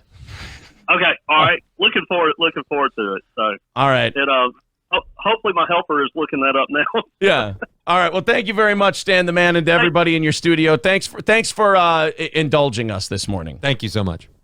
But have a saying down here, and I say what? So I'm giving y'all a big What? What There you go. indeed? Wait, do I say, I don't know where you guys are. Do I say roll tide or do I get killed for that? No. Go dog. No? Go dog. Yeah. Go dog. Oh, go dog. Oh, Jesus. Okay. Well, I'm sorry. I'm a Vikings fan, so after December, I don't really watch sports. So, by the way, we have listeners in Birmingham right now, Alabama, so they were probably happy that you said that. Well, there you go. Anyways. Wait, so where are you from? Where are y'all from? We're from Minnesota. We did a show in St. Cloud, Minnesota. We were the top-rated morning show up there, and then being the kind of show we are, we kind of blew up our own spot. And okay. yeah, then we took it to the internet, and it's been going really, really well. I think we've been on YouTube since May. I think we're pushing 10,000 subs, and everything seems to be going up. So yeah, we're pretty pretty excited about it. Check them out, folks, and if it's something you're into, hit that subscribe button for them. And like he gave the disclaimer, if you're not into it, just don't worry about it. But gosh, go check them out. Yeah, and thank you guys for speaking the truth on Chad Zumach. We appreciate that. All right, we'll find out what we said later. All right, guys. Have a great day. Thank you. Bye, Stan the man. All right. Awesome. See ya. All right. Bye. All right. There we go. So yeah, Hey, y'all go check them out. Yeah, check them out, folks. I want to catch up with this, and I want to see what they say after. I like these guys a lot, man. WSGC on YouTube, WSGCradio.com. Go subscribe to those guys. Truth on Chad Zumach. We appreciate. Okay, so once they catch up here, that was fun. I like how she's out like background searching us right now. Pretty cool. Steel Toe Morning Show called in, and that happens from time to time where we get somebody from far off. I've even had job opportunities before, but did not take them because I don't know how to drive in other towns. Only power tool. There you go. That's the power tool. He's from Minnesota. One more call, and then we're going to go to commercial break. Well, They call that it is a it. power tool? All right, folks. We're going to take a They're playing DMX. right after I'm this. loving this show. Oh, those guys are great. Yeah, that girl was checking out on her phone our channel, if you could see it. Yeah, she kept showing stuff to him. And she kept showing them like how many listeners we had and all, Like how big it was. Yeah, that was That's cool. nice. I liked that. That's those guys beautiful. were fun. Oh shit, was that great? Well, that's the end of our swap shop. I thought we were gonna have a little bit of fun. They were going to end up hanging up on us and like, God, this is They stupid. ended up being the coolest dudes. They were the coolest. But now we have one swap shop that we can't dick with anymore. Shit, well, way to go, buddy. Why do you always torpedo the swap shop? We like them too much, and now we can't mess with their swap shop. Oh, but we can tune in once in a while and have one person call in and ask about the chili. That's true. Every once in a while, we could have them call in and ask about the chili the chili cook-off, sure. Oh, welcome. We got a little Steel Toe special attraction for you here today, tonight, whatever it is. This is a big one for the show, but for me personally, I would say that there are two names in radio in particular that have kind of influenced what this show started as and became. One of them, Howard Stern. The other one, of course, the following. Of course, compoundmedia.com. I would say 2/3 of the Opie and Anthony show, along with Jim Norton. Anthony Cumia joining us. Hello, sir. Hey. Hello. Thank you for having me. Of course. It's so late for me. Oh no! I'm up until all hours. We're doing one of those lame things where we just talked about a bunch of stuff, and now we have to go on. We have to go on and go, hey, how's it going? It's like, hey, wait a minute. We just spent 20 minutes yapping to each other, but we were just shitting on 14 different people. But now let's pretend we just met. Yeah, that's what we do. Here we are. We were actually, this isn't what I wanted to start with, but I figure if we don't get this out of the way, it could end up being a 20-minute thing. We did do a little bit of light Opie mockery a little bit ago. And you obviously, a long storied history with Opie. Mine is very recent other than just being a fan. We reached out to Opie, similarly how we reached out to you to have you on the show. And this story may ring very familiar with you. I was told yes by the Opster. And then I got a DM about a half hour to 45 minutes later, the motherfucker went through our YouTube channel, went through the videos, and found one piece where I said, well, he may not be the funny guy on the show, but he's got a family. And he goes, I didn't know you were trashing me. And I don't know. I wish you the best of luck with your show. I'll revisit you in the fall. And that's when I kind of decided, no, I'm not on fucking Opie probation. Yeah, you're on Opie probation. We were all there for our entire careers with him on the Opie and Anthony show, me and Jimmy and everyone. We were constantly on Opie probation. Yeah. He doesn't take kindly to, busting balls and having fun. Things comics do constantly to each other. And yeah.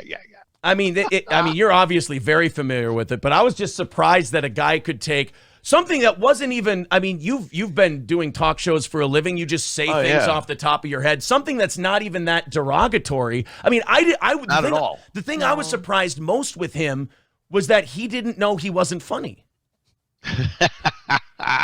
Regardless of how many people tell him on a daily basis, he still has no clue he's not funny. Yeah, he takes that so personally because he's heard it for so many years. And instead of embracing what he did on the show and understanding that myself and Jimmy and the unbelievable comics that were on the show being funny, he just can't accept that and thinks, he was right up there with the likes of Colin Quinn and Nick DiPaolo and Patrice O'Neill and So whatever, he'll revisit it. So you got keep your fingers crossed. No, I get that. I don't think it's gonna happen. We actually took a page out of the old Jocktober book and decided to crash a few Opie live streams. Not good. You had that. You posted that clip on Twitter and said, "Who the fuck is he ranting about?" And I wrote to you and I went, That would be me. Awesome. Oh, it was great. It was God. awesome. I got Opie and Chad Zumach to form a tag team for a little bit. It was great. Yeah, getting Opie and Chad to commiserate a little bit. Not bad. Not a bad mission. Well, look, I learned from the best. It was just funny that Mr. Jocktober couldn't handle a little Jocktobering himself. Well, that's always been the deal with him. He the proverbial dish it out and can't take it guy. He's always been that guy. It's just it's who he is. Did you and Jimmy during the course of that show? Because I've listened to clips where you guys have had to go on air, like to callers, you've had to defend Opie's role on the show. And now knowing now what we know about what the relationship was that ever awkward for you and Jimmy? Like, did you ever feel like you were saying things you didn't believe just so Opie didn't feel really uncomfortable? Absolutely. it was totally. Trying to make him feel good and it wasn't, I didn't give a shit how he felt. I didn't give a shit if he was pissed or whatever, but it just made our lives better if he wasn't. It was easier. So yeah, exactly. Let him think we're all a united front and they're trying to, the big thing was, another person trying to divide and conquer Opie. Look at this guy. You don't understand. We all have our roles on the show, and it works. That's why we've been successful. I can't even say it now with this but that used to be kind of the company line, and then I'd go home and be like, oh my God, this guy's fucking embarrassment. During the infamous Greg Shills rant, I believe you yelled out, I'm going to write my autobiography and it's going to be called I Hate Greg Hughes. Yes, and then the subtitle was, no, really, I hate Greg Hughes. Yeah. I mean, look, you can't blame you and Jimmy. I mean, when we're talking about millions of dollars are on the line, you have to keep the business on an even keel. Yeah, just keep it. First of all, keep it going, and don't get so personally invested in your relationships with everyone on the show. The problem with Opie is he's never had a real job, so he didn't know what it was like to go into some shitty office or a shitty job site or a construction site or whatever it was, and not have a good time and have to work with people you don't like and deal with it on a daily basis. So when people didn't like him or he didn't like someone else, he took it as a personal affront, and it made life very difficult. So if someone was in a pissy mood, and especially him, He took it out on everybody, and you couldn't talk to him about it. It was, but again, that money was rolling in, so who gave a shit? Yeah. I said I worked with him 4 hours a day. I have 20 hours without Greg Hughes, so Yes. Gracious I win. hours, yes. Yeah, 20 hours. I feel you on that. I spent about 10 years in like manufacturing and shitty jobs where you absolutely go there and hate your life. You hate everyone around you. And so when he doesn't know how to appreciate it, you like you said, he never had that before. So like I'm sitting here crossing my fingers like this thing keeps going well and stuff. So you want to respect that and take care of it. You know, that's exactly what it was. Like Have fun. Jimmy Norton worked at Pergamon Paints, and he's got hilarious stories about working up. And we were all terrible at our real jobs that we had because we hated work so much and wanted to be doing it. So the appreciation level we had was maximum. And Opie just thought this was like normal, what everybody does. You know, go in and bullshit with your friends and make bank doing that. He never appreciated what we all had there, and it came out in his tirades every so often. It's the insecurity you could always tell in the rants, because you're like a lot of them, like you can go on YouTube and watch all the old O&A stuff, and like a lot of these rants come out of nowhere. You're just like, dude, nobody said you were those things. Yeah.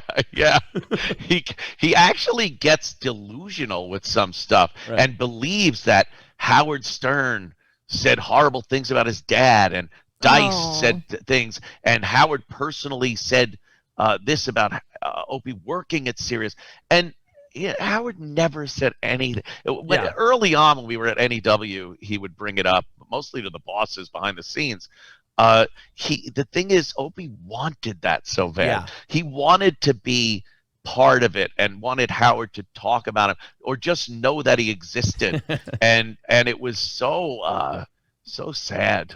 So many instances of just that. wants to be involved no matter how. Yeah. You know? Yes. Daddy, love me. And you were, you had been on Stern's show for a Jackie impression thing. You were always a fan. It's really interesting because like when I was in my late teens, early 20s, when I had first started listening to you guys, I remember thinking, oh my God, these guys feud with Howard. But now I go back and listen and I'm like, no, Opie was feuding with Howard. You could sense an uncomfortability in the room with you and Jimmy. Yeah.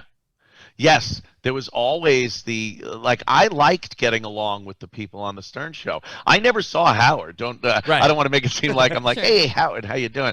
No, but all the peripheral players and even, the main people, Fred and Gary and even Robin occasionally, I would see her, and everyone was really nice, really cordial, and it was a nice atmosphere to be in. Take an elevator ride in the morning up with Fred. Hell yeah. And it was fun. He's a good, nice guy. And I never understood that we have to produce this bullshit argument. There has to be some kind of problem between the camps. And that's what Opie did. He wanted a problem. He also kind of seemed like he wanted there to be, like, you and Jimmy seemed to be so grounded of what the show was. And Opie seemed to have these delusions of grandeur. He felt like a failure. Again, this is just me from the outside. He felt like a failure if he admitted Howard was bigger, whereas you and Jimmy always had the idea of, he's fucking Howard Stern. Who gives a shit? Yep. Yeah, there's no way you're going to compete with that. The guy obviously has had an amazing career over the course of the years. Man. And if you're going to let that bother you, that somebody has done so well and you're doing well also. I mean, there's no doubt the O&A show was doing very well. Yeah. And we were a commodity. We were making money for the company. We were making money for ourselves. Yep. Why can't that be good enough? But it just never was. Well, yeah, I remember hearing you talking about like contract negotiations too, like how he had to do like the yearly ones because there's always something better out there. It's like, man, you're insane.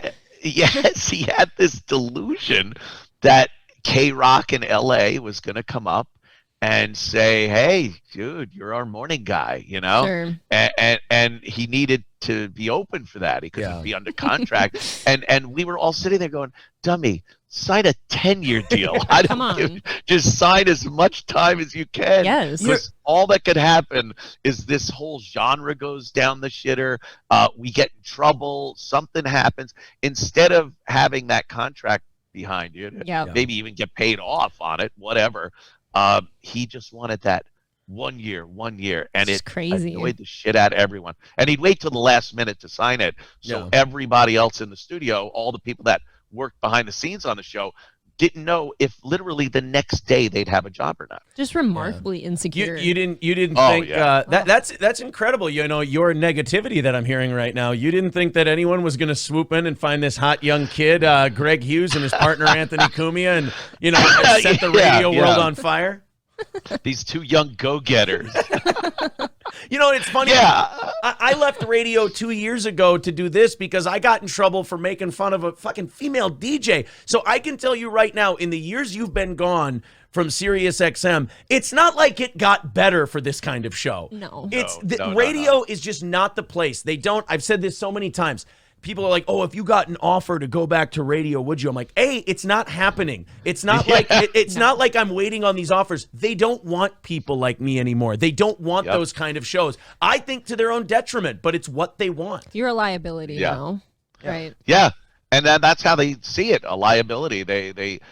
We went from talking to the PDs and GMs about stunting and all the other stuff that we wanted to do, and then lawyers just started getting brought in.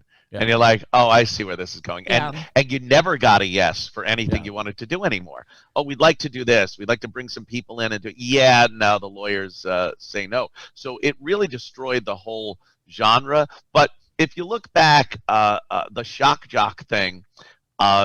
It was about time it was over, because I mean, look at what we find shocking these days. We barely find the daily flood of snuff films I see every day is barely shocking. I could scroll past people literally getting their heads blown off and kitten videos. Like, I don't know how that screws your mind up seeing that kind of contrast, but it has to. It's got to be. But yeah, talking about boobies and asses is not shocking. Right. So I think technology killed the genre anyway, but it was also the bosses, the lawyers, and all that. But I've had people like you say, would you go back to radio? First of all, like you said, it would never happen. No. And people say, do you regret being fired? Would you do anything different? I go, I'd have been fired 10 more times. Yes. Between when I was fired and now anyway. Absolutely. So I'm glad I got it done when I had the opportunity to build something that wasn't really something everyone was doing at the time. So yeah, I'm kind of glad things worked out the way they did. Well, yeah, and not to again, I don't want Chad to accuse me of kissing your ass too much, but join the whole cavalcade of people. That guy. I got to tell you, that guy's dangerous. Look out! He'll tell you. Yeah, he'll tell you how dangerous and crazy he is. He's only dangerous if you own a liquor store and you don't have a loss prevention team. But you've left your wallet in an open locker and you're an old. Yeah. If you're a woman who says "Don't follow me," Oh yeah, what did he say? He's stealing me from you this year and fucking me. Yeah, of course. Good luck. Oh my God, that's right. That was me. Yeah. Oh no, hold on, I gotta be embarrassed. Wasn't that cringe? Like I had was MLC fans. Cringe. Yeah, I had MLC fans writing to us going, "You guys are cucks. You let them do that." I'm like, we played it on our show and laughed our fucking asses off at how embarrassing. It's hilarious. Like, wow, I'm so scared. Woo. It's hilarious. Look, if you get, there are Hollywood celebrities that, without knowing anyone's personality, that could come up and go, "Hey, look out, I'll fuck your girlfriend." That's like something a Brad Pitt guy would do or something. Yeah. The likes of Chad. Yeah, what's your name really, again? Chad? Yeah. Yeah, I don't think so. Probably not. Yeah. It's hilarious. The guy with stalking charges and like restraining orders. No. Yeah. That one. Yeah, he's got all kinds of wacky stalking. And Oh shit. yeah. He is a weird dude, man. Yeah. He's a weird guy. It was I'd be lying if I said it wasn't kind of. There's something about doing this for a living and making fun of someone and watching the psychological damage you're causing that's enjoyable in a weird way. Because you're not like. That's strange. I know. You're not hurt. You're not physically attacking them. You're just using your words. And you're like, because of me and I think Carl and you and others, he nearly drank himself to death until midnight on New Year's. Bad. And there's a part of me, most of me goes, oh, this is too far. That's sad. Like, that's fucking terrible. And then there's another me that goes, let's see if we can get him to fucking do it. Yeah, over the edge. Put him over the edge. Yeah, I heard that whole story about New Year's Eve and how he got hammered. He fell asleep in a room at like 10 o'clock and had to be woken up. And while he's trying to produce Kevin's show, right? Yeah, produce the show. Yeah. He's a goddamn disaster area. Does he know that he is lower than Beetlejuice on that show, or does he think he's like a respected third mic? I have no idea. I think he thinks he's a respected third mic. It is funny when I have guys like Bob Levy on, and I'm like, you do the show with him, huh? Yeah, he's a nice guy. And, what am I gonna do? I don't know. Not have him on. I'm just exactly. I'm gonna say that I'm not gonna give up too much, but when we were going through, because like obviously April hearing a giant fucking fat guy say he's gonna fuck her on the internet kind of shook her up a little bit. So, but like I was having conversations with Bob Levy, great fucking guy, obviously, as you know. Oh yeah, he's hilarious. Bob's on the phone with us, and I won't break confidence too much here, but let's just say that Bob felt like a parent who found out that his kid had just fucked your family dog, and he's like trying to make it good, and he's like, look, I'll talk to him, don't worry, I'll smooth it over. Yeah, and then he calls me back later, he's like, I can't fucking talk to this guy. No, it's such a weird thing to say when that's not even your vibe, and you know, I know, like, oh, I'm gonna do, right, it's so rapey. Like I agree. Right, I just said you weren't funny, and I went through your legal history. I didn't know we were gonna get to, which is all public. You know, like, look, I mean, feature wise, I don't mean to break down the fourth wall here. Feature wise, I'm not a matinee idol. There was plenty you could have picked at. But he went to, I'm going to fuck your wife. Yeah, he went right to that. It's like Stuttering John, though, too, where you say something, even a good-natured kind of ribbing, and they go to the umpteenth level of, I need to say something really horrible to this person or about this person or their loved ones or whatever. So, I think that's another form of severe insecurity. Yeah. Which they all have. The Three Stooges of insecurity. For sure. John and Chad. And, you know, if they would just embrace that and do a show together, they could make decent money. Wouldn't that be something? I would love watching the three of them try to stepping on each other and not being funny and getting mad at each other, and it wouldn't last a week. No, it would not last a week. The Anthony Cumia show will now be pushed to 6 to 8 p.m. as he has to finish the Opie, Chad, and John show first. Right, absolutely, I would. I think Opie would be the only non-alcoholic in that whole group, right?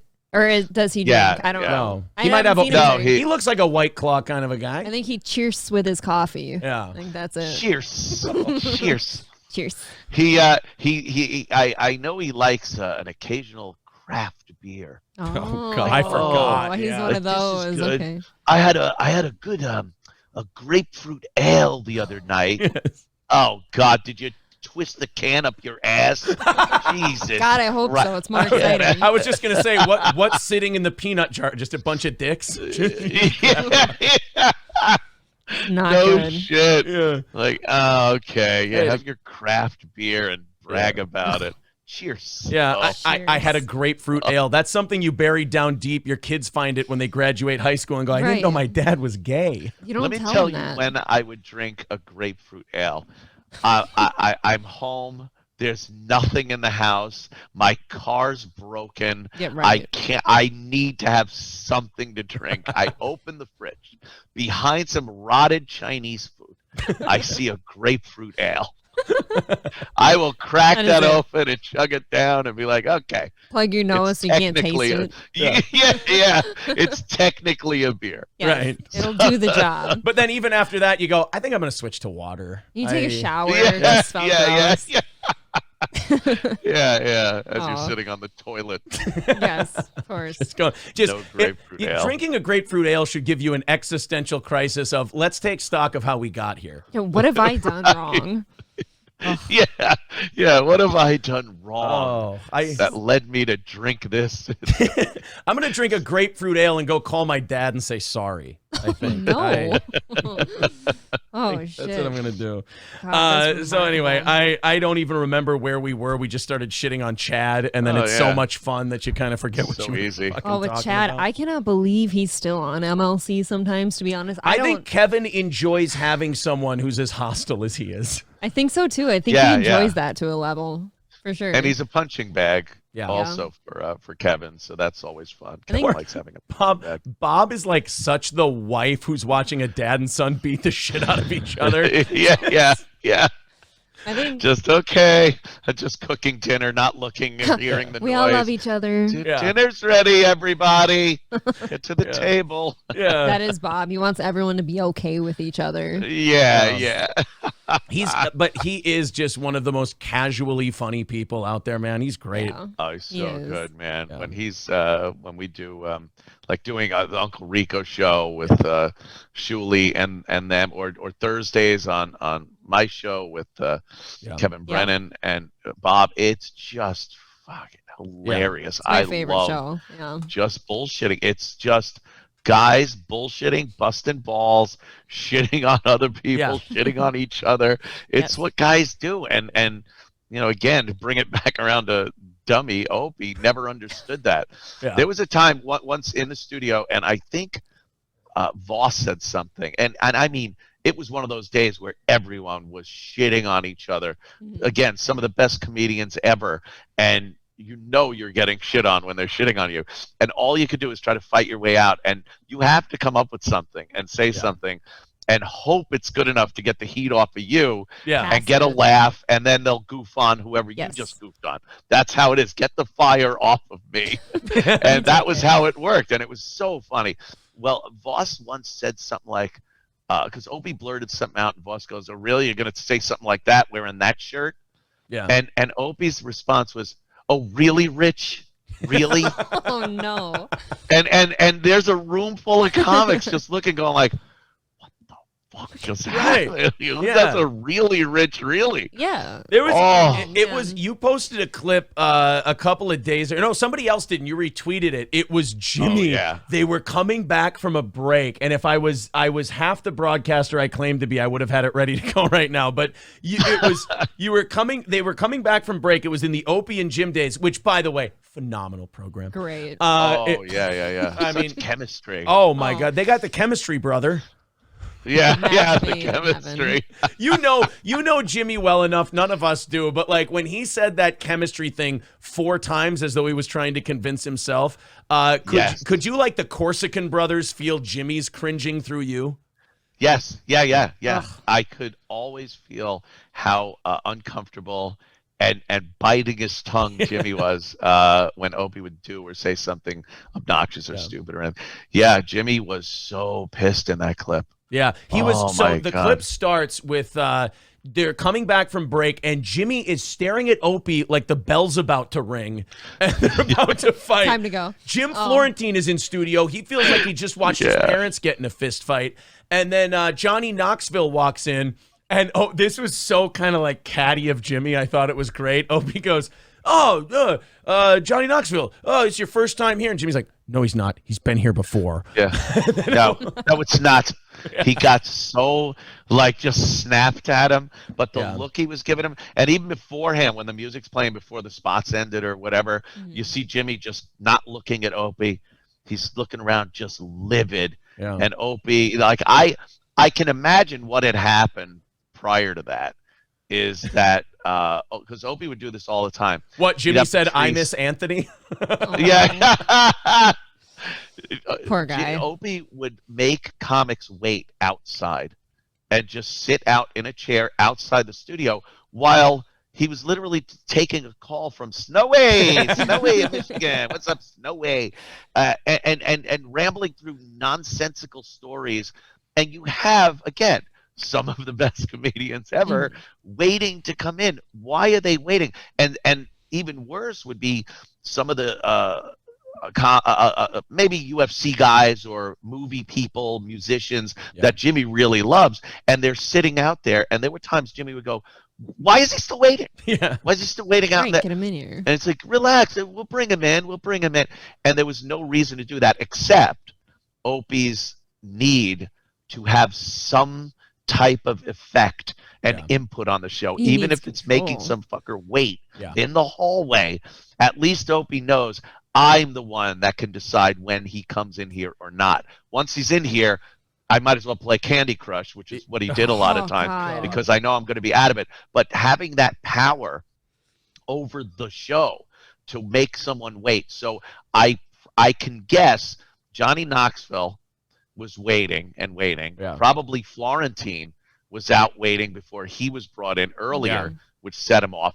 And, Opie just doesn't care or never listened to Jimmy when he said bring him in.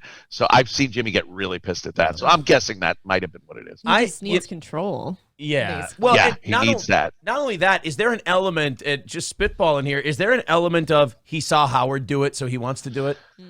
Yeah. Yeah. Howard did. People didn't just walk in.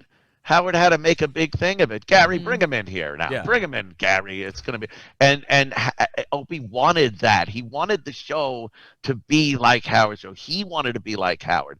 He did so many of these things. He moved to the Upper West Side of Manhattan because he needed to live where Howard lived. And he constantly talked about, oh, yeah, I see Howard in the park all the time. And I spit on the floor. It's kind of creepy. Yeah. When he got married, he got a tattoo of a wedding band instead of, I guess they traded actual wedding bands. I was there, but I don't recall. Does his wife know that this is all a beard just to be closer to Howard? Yeah, and we all, if you're a fan of Howard's, he got a tattoo on his finger instead of a wedding band. There are so many. He bought a house out in the Hamptons. He bought a house out in the Hamptons. Yep. There's so many instances of this that he wants to be Howard so bad. Yeah. He wants to be daddy. Yeah. You guys, that's kind of what distanced you guys, is that you guys all seemed very comfortable in what you were doing. Oh, couldn't be more comfy. It was easy. Wait a minute. Are you saying that you wouldn't keep Johnny Knoxville and Jim Florentine outside so that we can hear what's going on with Creamy Butters? Oh, your rant on Creamy Butters. Jesus Christ. I was so disgusted just saying his name. Creamy Butters. I believe an Anthony quote is, fuck Creamy Butters in his ass. Oh, man. Yeah, I probably said something to that effect. Something to that. You know what? I'm sorry. Close. Allegedly paraphrasing, Mr. Cumia said, and again paraphrasing, fuck Creamy Butters in his ass. Not a direct quote. One of the big characters on Opie's new show, which is it's literally a Facebook call with a few people. Isn't that insane? Or it's a Facebook show, but it's like a FaceTime phone call with a few people. Hey everyone, hi grandma. He only on the phone. He only stays on now for 5 minutes after we start. We fucked with his show a couple times. I don't want to take credit for it. I just want to say I'm heartbroken that he doesn't stay on a little longer for us. They did correlate, though. Yeah, So. the instances where we fucked with him and then him shutting his show off relatively soon after we start is remarkably similar. Chad would do this. Chad would do the same thing. I'm just trying to bring some fans to these people. Perform, dance, take all my people away from me. Everyone watching any of the three people we talk about are only watching because we talk about them. Right. Exactly. Because all of these shows are dedicated to fucking with them, shitting on them, making fun of them. Yeah. And that's the only reason you'd watch these things. And now I don't want to fucking talk about all three of these people, but we're all having so much fun shitting on them I know. that we can't stop. I know. They don't stop. One last fun. One last question so we can move on from this stuff and talk about everything else is I've always wondered I remember when Gary and Artie would talk about how they were offered a show to leave Howard when he went to Sirius. Were you and Jimmy, was there ever a discussion? Because there's been stories about how Opie was difficult with management and this and that. Were you and, I'm guessing the answer is yes. Yeah. Were you and Jimmy ever offered a show of your own and said, just dump this fucking guy, we'll get you somebody else? No. Wow. What? Never offered. No. Opie had a strategy wherever we worked to embed himself with the bosses. Oh. He was like me, Jimmy. I didn't want to see the bosses' faces. I wanted to go in on a daily basis and do the show, have fun, and leave. Opie would go to lunch with them. He'd go after the show sometimes and sit in the office and chit chat with them. And what he was doing was setting the table for whatever he wanted to do, whether it was shitting on people like a producer of our show, and he'd shit on him and shit on him and shit on him until the boss was like, you want to look for a new producer? Maybe we could have to get rid of him. And then Opie go, let me talk to him. And then he'd go in and say, look, the boss is kind of hinting you're going to have to step it up because they're hinting about letting you go. And then he goes, but I talked to him and you're cool, but we're going to have to step it up. Meanwhile, the boss wouldn't have said shit if Opie hadn't shit on this guy to the boss so many times. So he'd shit on him until he's ready to get fired and then tell him he saved his job. Yeah. This is what would go on. So now he's the hero. Probably knew. Yeah. Yes, he's the hero. He saved the guy's job. So he would talk to the bosses so much that I think the bosses knew they couldn't possibly come up to me or Jimmy and say, like, do a show without him. He was their guy, their connection to the show. And I'm sure Opie was shit-talking me and Jimmy to them. Oh, Anthony comes in late, and he drinks during the show, and Jimmy's a fucking pervert, and he's fucking, he's hard to work with. He's got an attitude. So that was how Opie, again, exercised any power and relevance on the show, was to shit on everybody and then talk about how awesome he was keeping everything together. Honestly, that sounds like he's a step away from like trying to load a couch into a truck and asking a girl if she's a size 7 or a size 14 or whatever the fuck it is. Help me with this. Yeah. Oh, wait. Oh, wait a minute. Yeah. She's a great big fat person. No, Was she a great big... I might have the card here. Mrs. Lippman. Oh, he throws the cards. He's like, oh. You don't hurt my dog. Don't hurt my dog. I love He'll skin a bitch and leave her bloated in the river with a moth in her mouth, but he doesn't want to see his little doggy hurt. Oh, no. Right. He's got feelings. Yeah. God. Hey, doggy. Oh, no. Why? We were having fun. God, they're so good. So similar. Again, I'm trying to get through this stuff, but you mentioned it on a show on Compound recently. Again, compoundmedia.com. I'm a subscriber. She's a subscriber. You all become subscribers. You said on a recent episode, you were talking with Bob, actually, about the O&A archives. I have no idea. I know we talked to E-Rock before on our show, and he said he has all this stuff. But I am completely ignorant as to how ownership or anything like that works. If you wanted to do like a 24-hour weekend Opie and Anthony thing on Compound that people could listen to, is that something you're even allowed to do or no? Can do is one thing. Allowed to do is another. I think Opie would probably have something to say about it and wonder, even though I don't even think he's got rights to these things. Yeah. I don't know how it works. I know that some of the stuff we own, some of the stuff probably is still owned by Viacom. Like sure. I don't even know. It's been thrown back and forth so many times, and the companies have been sold. And I think after a few years, you just wind up having it available to you. But the internet has really changed that whole thing, because a lot of the stuff is available in some way, shape, or form online. And there's really nothing they could do about it. You could pop up a lot of clips on YouTube and other platforms. But there's a shitload of stuff that E-Rock does have, and we're figuring out how best to utilize it, because there's some stuff there that I believe has never been heard since was aired, and it's not the stuff you could find on YouTube or something. Yeah. So, Very cool. yeah, we're looking into that. Anthony, I don't mean to give you any legal advice here, but I heard tell from a little birdie a little while ago that Opie probably wouldn't have a problem with it because he, sir, is not talking about you anymore. Nope, he's over it. Yes. We are on year 9 of Opie being over it. I did hear him say something that the new year, 2023, will bring in a new Opie that isn't going to talk about Anthony or Jim Norton anymore. Very interesting. And then I do believe the first cast he did in 2023 he talked about me and Jimmy or something. He certainly I don't did. know. He put up a video that was imagine. He put up a video like a week ago that said talking about Jimmy and Anthony part 4 or something like something like that. Yeah. He can't it's all he has, really. Well, he It's can't help all himself. He He just misses you so much. Right. I know. That's all it is. Just if you would I have just get it. went to his house one time, you selfish prick. That's true. What the If hell? only I went to his house. If only I congratulated him on his kids. If only I gave him a wedding gift. If only it's all this stuff.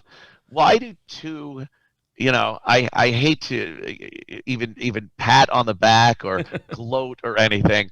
Why do 2 millionaires have to get each other gifts? Yeah, seems It's a little the dumbest thing to do. It's I like don't Johnny give a Depp and shit. Al Pacino exchanging those Christmas cards in Donnie Brasco. Yeah. You're just It's Donnie exchanging. Brasco. Yeah. Hey, look at this. Hey, thank you, Donnie. And then he goes out. He goes, Donnie, could I get that back? Because I gave you. It's so perfect. It's so good. I got cancer of the prick, Donnie. Cancer of the prick. I got in the medical journals for that shit. The medical journals. And then Opie got all pissed off because I left the wedding. Oh, I God. left. After You wanted to go play cards. Yeah. Exactly. Way more The fun. guy puts on a 2-day wedding. A 2-day wedding. What is he, Indian? Where there's the wedding and then a reception and then a big thing the next day. I'm like, I'm not fucking hanging out for 2 days. So we went to the Borgata, Atlantic City, because the wedding was in Philly, and I wasn't coming back from that. I don't know who would. Yeah. I don't know who would stay for a 2-day wedding. I don't know anyone who plans one. Wedding. Again, this was a prime example of Opie taking shit personally. Yeah. Like me going to Atlantic City wasn't that Anthony and his friends and whatever that was down there wanted to go to Atlantic City and hang out. It was, I want to fuck with Opie. Yeah. So I'm going to leave the wedding. It had nothing to do with that dummy. Yeah, and any normal guy would go to you. If I'm Opie and you're you, I'd go, hey, bro, look, I hope you had fun in Atlantic City. I know the wedding got long and gay, but she wanted it that way, and I hope you had a great time. I'd be like, I get it. Yeah. Yeah, I wouldn't care. Guys, that's what guys do. They go, dude, hey, thanks for showing up at the wedding, man. That was really cool. And I hung out for the whole wedding and reception and shit like that. But it's like, yeah, that's what guys do. Hey, thanks, man. How'd you do? Did you win? They don't get all pissy. Yeah. Really, Rich? Really? It's the rich shirt thing again. In reality, you could have went. He could have went. You didn't stay for my whole wedding. He's like, hey, I stayed long enough, considering the fact that I fucking hate you. I showed up. Yeah, I hate you, right? That's the thing. I've resented you for decades, and I stuck around. I think a modicum of gratitude is in order. Like, how about you thank me? I showed up. Exactly. I think you should be on your fucking knees right now. Yeah, thanking me. Yep. For not getting you a gift and showing up. And then I told him because I said, because he got into that argument about how I never went over his house and I said, I pointed at everybody. I go, Jimmy, I ever been at your house? Nope. Travis, E-Rock, Sam, have I ever been at any of your houses? No. Yeah, I don't go to people's houses. Right. That's what in your defense, Anthony, they're poor. It would have bummed you out. Sad. Really. I don't need to see such poverty. Yes, Anthony. They would have high def vinyl in the kitchen. Ooh, yeah. Jesus Christ. Yeah. Do that. Like it looks like hardwood. Noise. Yeah. Right. Oh, particle board and laminate. Can you imagine going to any coworker ever and being like, you haven't been to my house yet? What is wrong with you? No one would say that. Nobody says that. No one says that, especially guys just don't talk like that. No. He was always a little kind of bitchy about things. Very femmy. A when it little came bitchy, to yes, even just a little. male relationships. Even if you had a gay coworker and you'd be like, "Hey, you want to come over to my house?" You go, "What do you think I am, a homo?" No, of course. Yeah. And then he'd mention that celebrities were his good friend because they did the show once. I thought this guy was a friend, man. What do you think? Everybody that's a guest on your show is your friend because you had a little chit chat, or they were on the show for a little bit. Yeah. It doesn't work that way. You got to build a friendship, and you're incapable of doing that. You're right. He seems to be remarkably angry with like Rogan lately. That he Rogan won't get back to him. That is the most fun thing. He'll talk to Anthony, but not me. Yeah, you went to UFC with him. I'm sure that didn't go over well in the Hughes household. No, that didn't. Shooting pool and going to UFC was not a thing that was making Opie happy. And again, that's the only reason I did it. Was to get it, Opie. Yeah, it wasn't just to have fun. He's rubbing hanging it in my out face. with Rogan's crew and shit. Yeah, it was rubbing it in Opie's face as he's going, Joe. You know what's Rogan? I'm waiting for that Opie video. Ben Kingsley didn't come to my kid's christening. Fuck you, Gandhi. Sir Ben. Gosh. Yeah. All right. My third and final attempt to get away off of the Opie hilarity train. It's too much fun. I do want to talk about your current lineup for Compound because, man, it is hell good, yeah. and I'm not just saying that because I've become relatively friendly with these people, but man, you got Chrissy, who's doing amazing things on YouTube and on your network. Yeah. You've got Gino Bisconti, who can drink. Yeah. Always fun to go out with Gino. Yeah, and of course you've got your show. We were talking about it the other day. We were listening to you to talk to a guy on the phone about movies from the 70s, like Body Snatchers and shit, movies that aren't from our era. And we're just listening to it and going. I looked at April. I go, this is what I'm talking about. Why I'm a fan of this guy. I could give a fuck about any of these movies. I can't stop listening to this. It's so good. Oh, thank you, man. It's the truth. It's just going the passion of which he's talking about the Donald Sutherland ending scene in Body Snatchers. I'm like, I know the scene. I don't really the movie's before my time, but I can't stop listening to this shit. I think you guys made prostate exams exciting for a while. I mean, for God's sakes, it's very funny. It is a weird thing. It's and it is being kind of passionate about what you talk about. Yeah. You'll always be able to convey how excited or passionate you are about something, more so than you will if you don't give a shit, or you're being told to say something, or you're reading. You've had to. I had to learn over the years how to make a read sound like I'm into it, and have fun with it. But that's a paid ad, and you're reading it. But when you're talking about something you really kind of enjoy and like, people can sense that, and they can feel it, and they hear it. So it comes off much better. And again, if I could bring up my buddy Opie, God damn it! I know it's impossible to get away because it just made me remember that if you watch him, whether it's back in the day or now or the guy isn't passionate about anything. No. He has no real hobbies. He doesn't have a lust for anything in life, and it was obviously myself and Jimmy and even the peripheral players, producers and whatnot, interns even, when they'd get on mic and talk about something they were really interested in, it came across. It was, Yes, it did. You could tell. I can't think of one thing that Opie ever talked about that he was excited to talk about. I mean, not one goddamn thing over all those years. And that's why his stories never were compelling to listen to. They never had a story arc, a crescendo, a beginning, a middle, and end, because he just doesn't care about anything but Greg Opie Hughes. I think what people who do this kind of thing have to understand is that you can't make the show your passion or your hobby. You have to go have passions and hobbies outside of it. Bring that world to the show, and that's how you get to talking about Invasion of the Body Snatchers for a half hour, and people are interested because you're like, holy shit, this guy believes in this shit. He likes it. I remember, I am entertaining a slightly older demo these days than I was back in the day.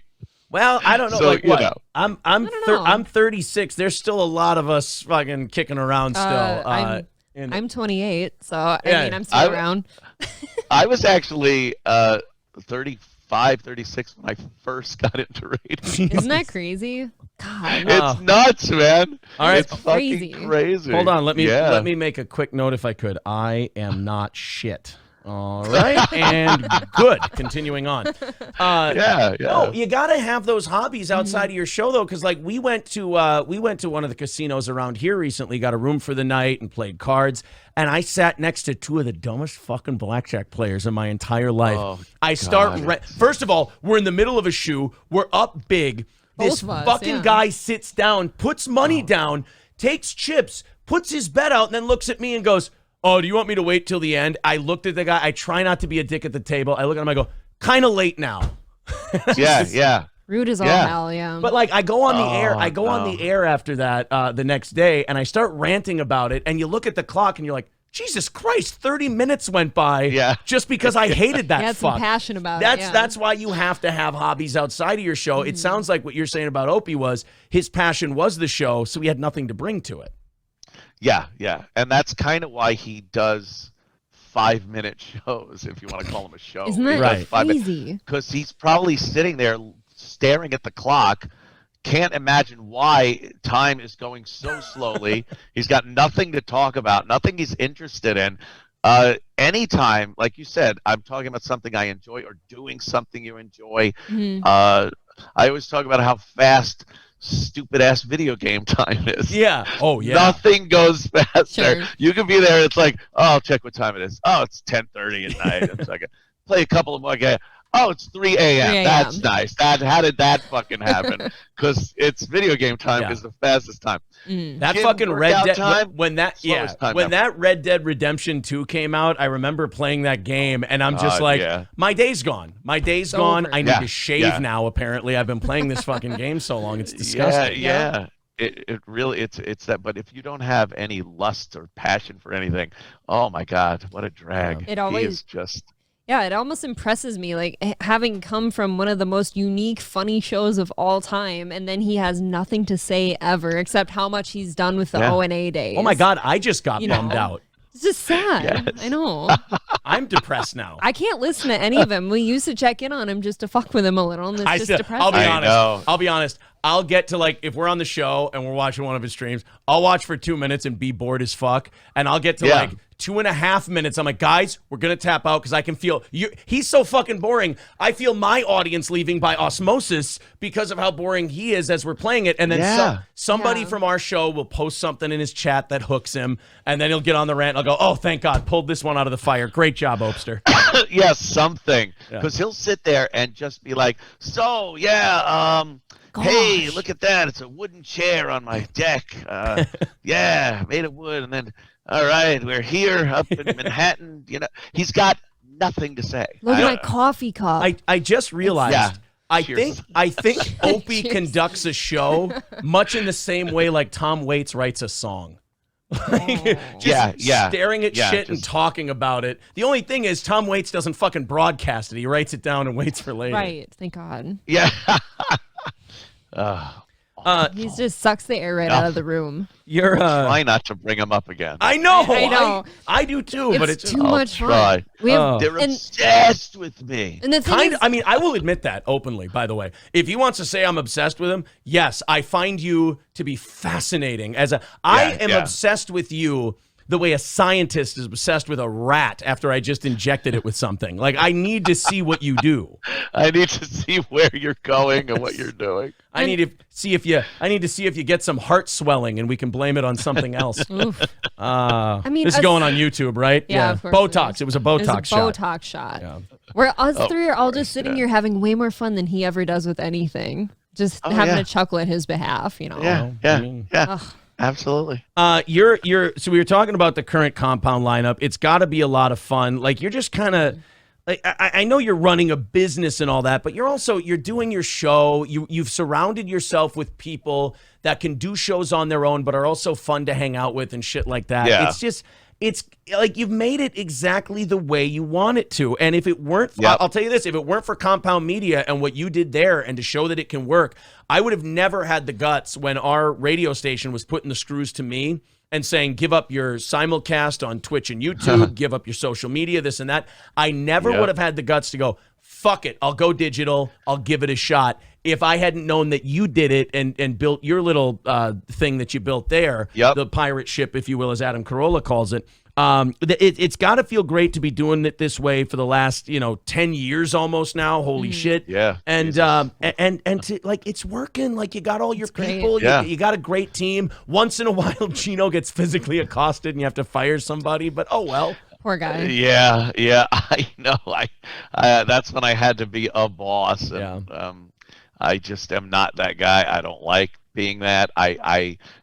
It's the thing that I don't care what anyone else does on their show, whatever they want to do, talk about, guests they want to have, but it's like when somebody hits somebody, now I got to do something, and I love Pat Dixon. It's not even a problem with that, but it's like it becomes one of those things that I don't want to have to deal with, a liability issue. The lawyer said, I don't need that. It drives me crazy. But, that shit sometimes has to be done.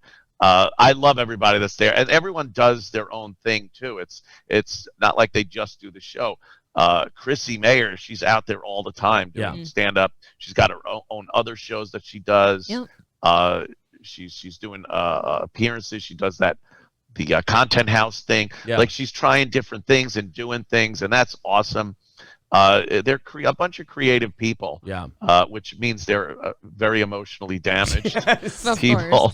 So I have to deal with that. I feel like you kind of love Gino in the way that George loved Lenny in Of Mice and Men. He's so broken. Yeah, Look at him. He's just busted, and I feel bad. Every time Anthony introduces someone to Gino, he goes, well, when he was a kid, he got kicked in the head by a horse. I've been taking care of him ever since. I've been kidding. Oh, thank you. But he's so sweet, though. I like what. Can I have one of the puppies, Anthony? No, Gino, you pet him too hard. Remember what happened last time? You know you're gonna have him look off in the distance at some point and talk about the rabbits someday, right? The rabbits, of course. He's just gonna be. You're gonna be being chased by dogs, and there's gonna be a bunch of people, and you're just gonna have to put the poor guy down.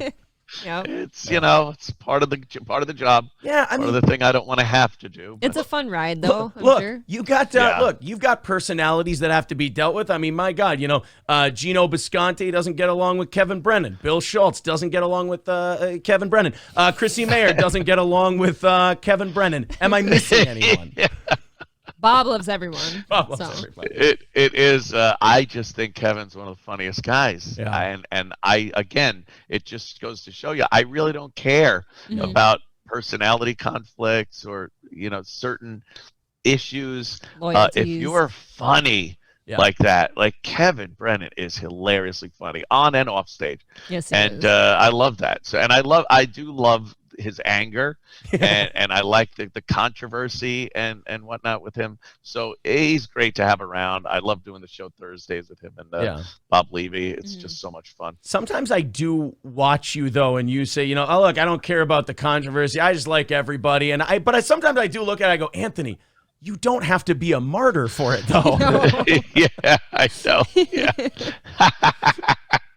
Yeah. I didn't think when I first started it, years ago, it was just going to be me. That's all I thought. Me in my basement doing a show. And it was kind of I had to do it thing because I was definitely damaged goods when that happened. So I wasn't getting another gig in radio.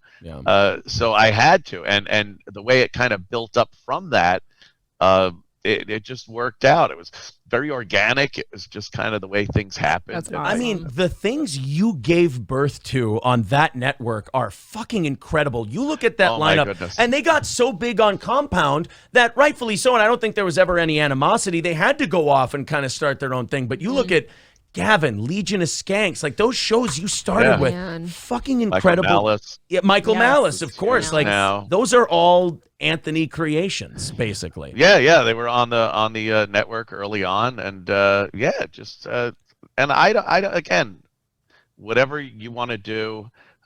There's very few things that can get you fired from Compound Media because of like what you're doing on air.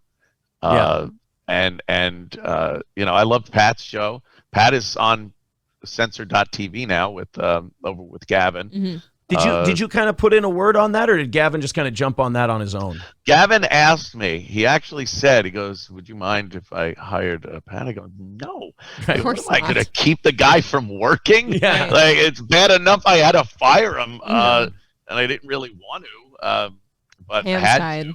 to. Yeah. Yeah. So, no, I think Pat's very good. He's a funny guy. Again, it's a funny stand-up, and his show is good. It's a funny, crime show. Yeah. It's very funny. It's very, very mean, and I love that. So no, he's doing good over there, and I like the guy a lot. That show though, like New York City Crime Report, we had an evening show just before we got on here with you, and we saw a story, and I'm sure there's a million of them a day in New York City. It's one of the reasons why you're getting the fuck out. But Yes, God bless. this story about $2 million worth of gems stolen in less than a minute in a smash and grab at a Brooklyn store.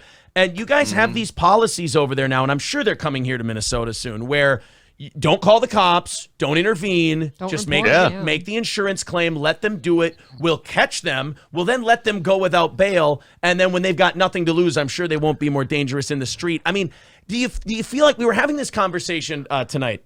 Do you feel like it almost has to be intentional? Because it seems like just letting a few of these store owners blast a couple of these fucking people would settle this pretty quick. Like you wouldn't want to go grab the jewels because thered be too much of a consequence. Yep. I can't believe that in New York City your leadership is this inept. It's almost got to be intentional to lead to something else.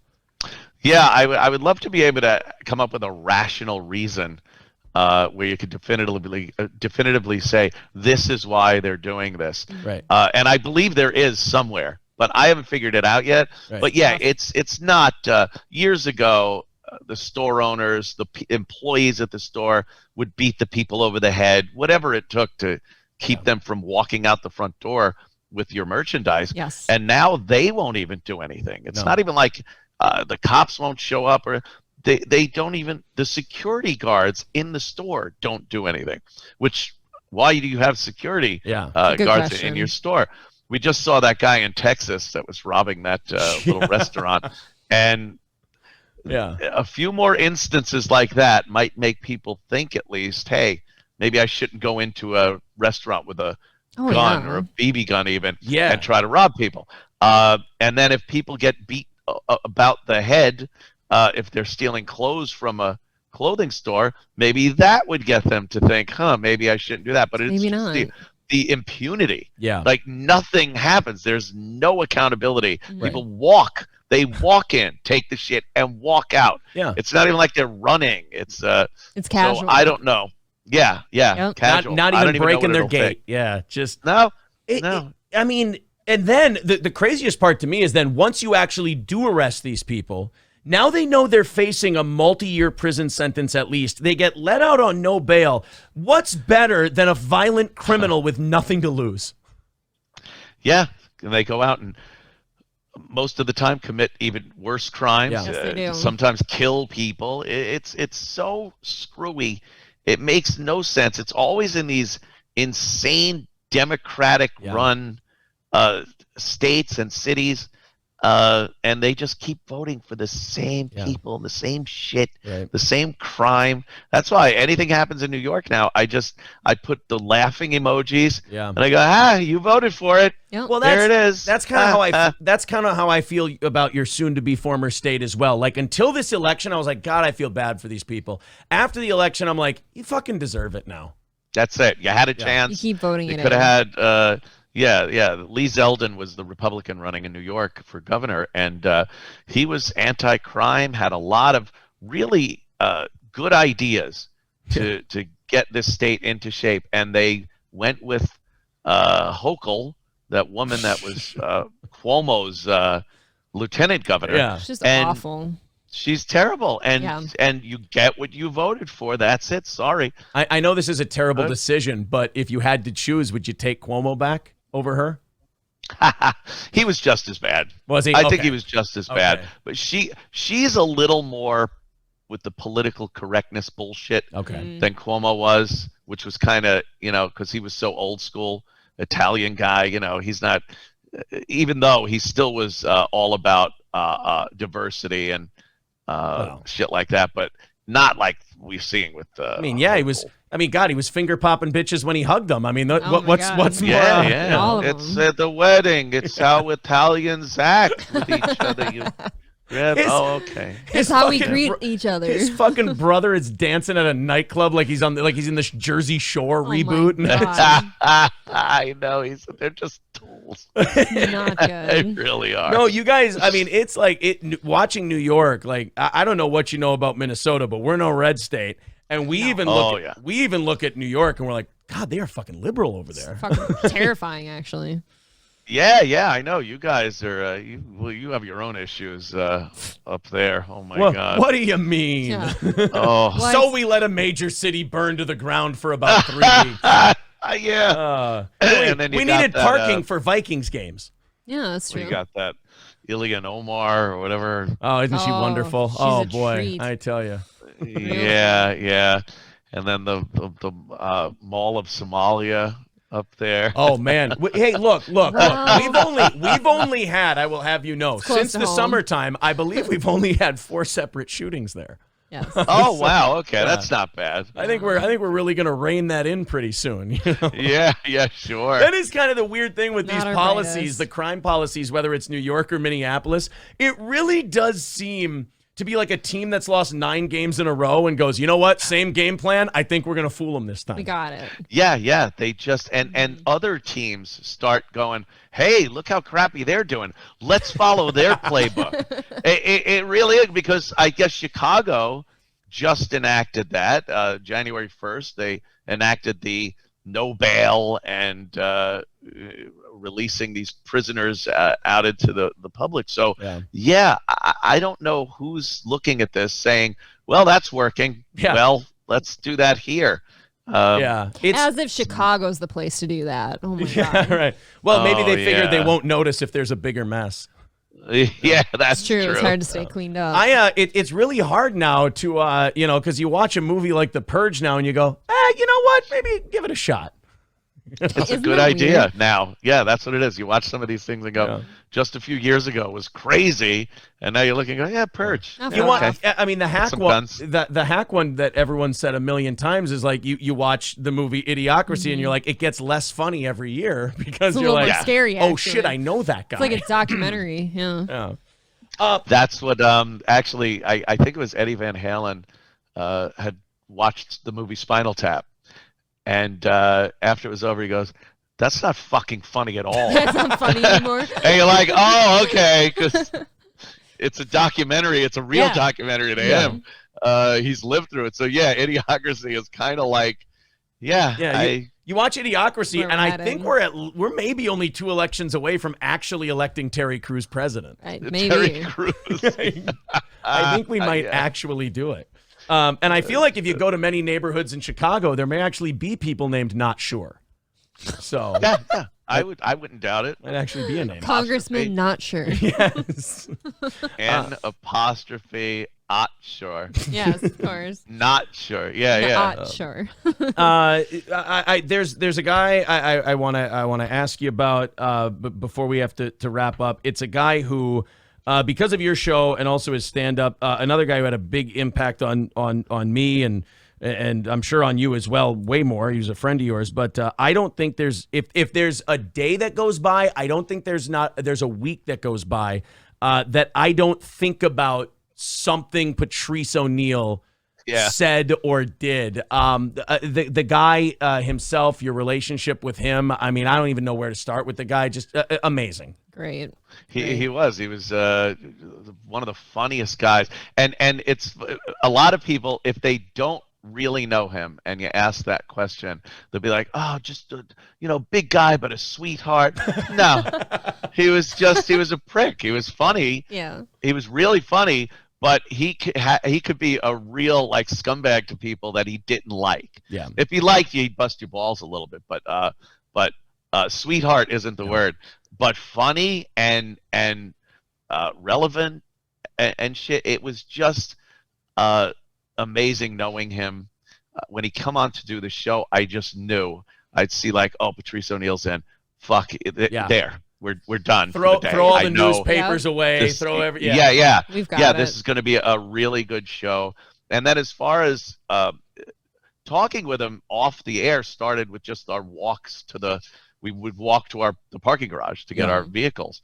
And a lot of the times we'd end up at the parking garage, our cars are waiting, and another half hour of us just bullshitting about life in general and race. A lot of times we talk about race and shit because he was great at that. But the biggest thing, the one thing I really notice when people talk about Patrice is how they think they know what he's gonna say or think about. Patrice would think this was that, or if Patrice was around today, he'd say this, and you just the gall to think you could know what that guy was going to say. I was in so many heated conversations with him on the air, and like I said, a lot of them were racial, and I'd be putting out a point, and in my head I'm thinking, I so nailed this guy because I know what he's coming back with, and then I'll just turn it around because I got the answer to that. Trying to play chess. And I'd finish up, and he would blurt out something completely unexpected. Like, I did not see this coming, and it was a great, valid point, and I thought I had all the bases covered, and that's what was so amazing about the guy. And his comedy was the same thing. This comedy of misdirection. One of the bits he did about the girl that was murdered down in Natalie Holloway.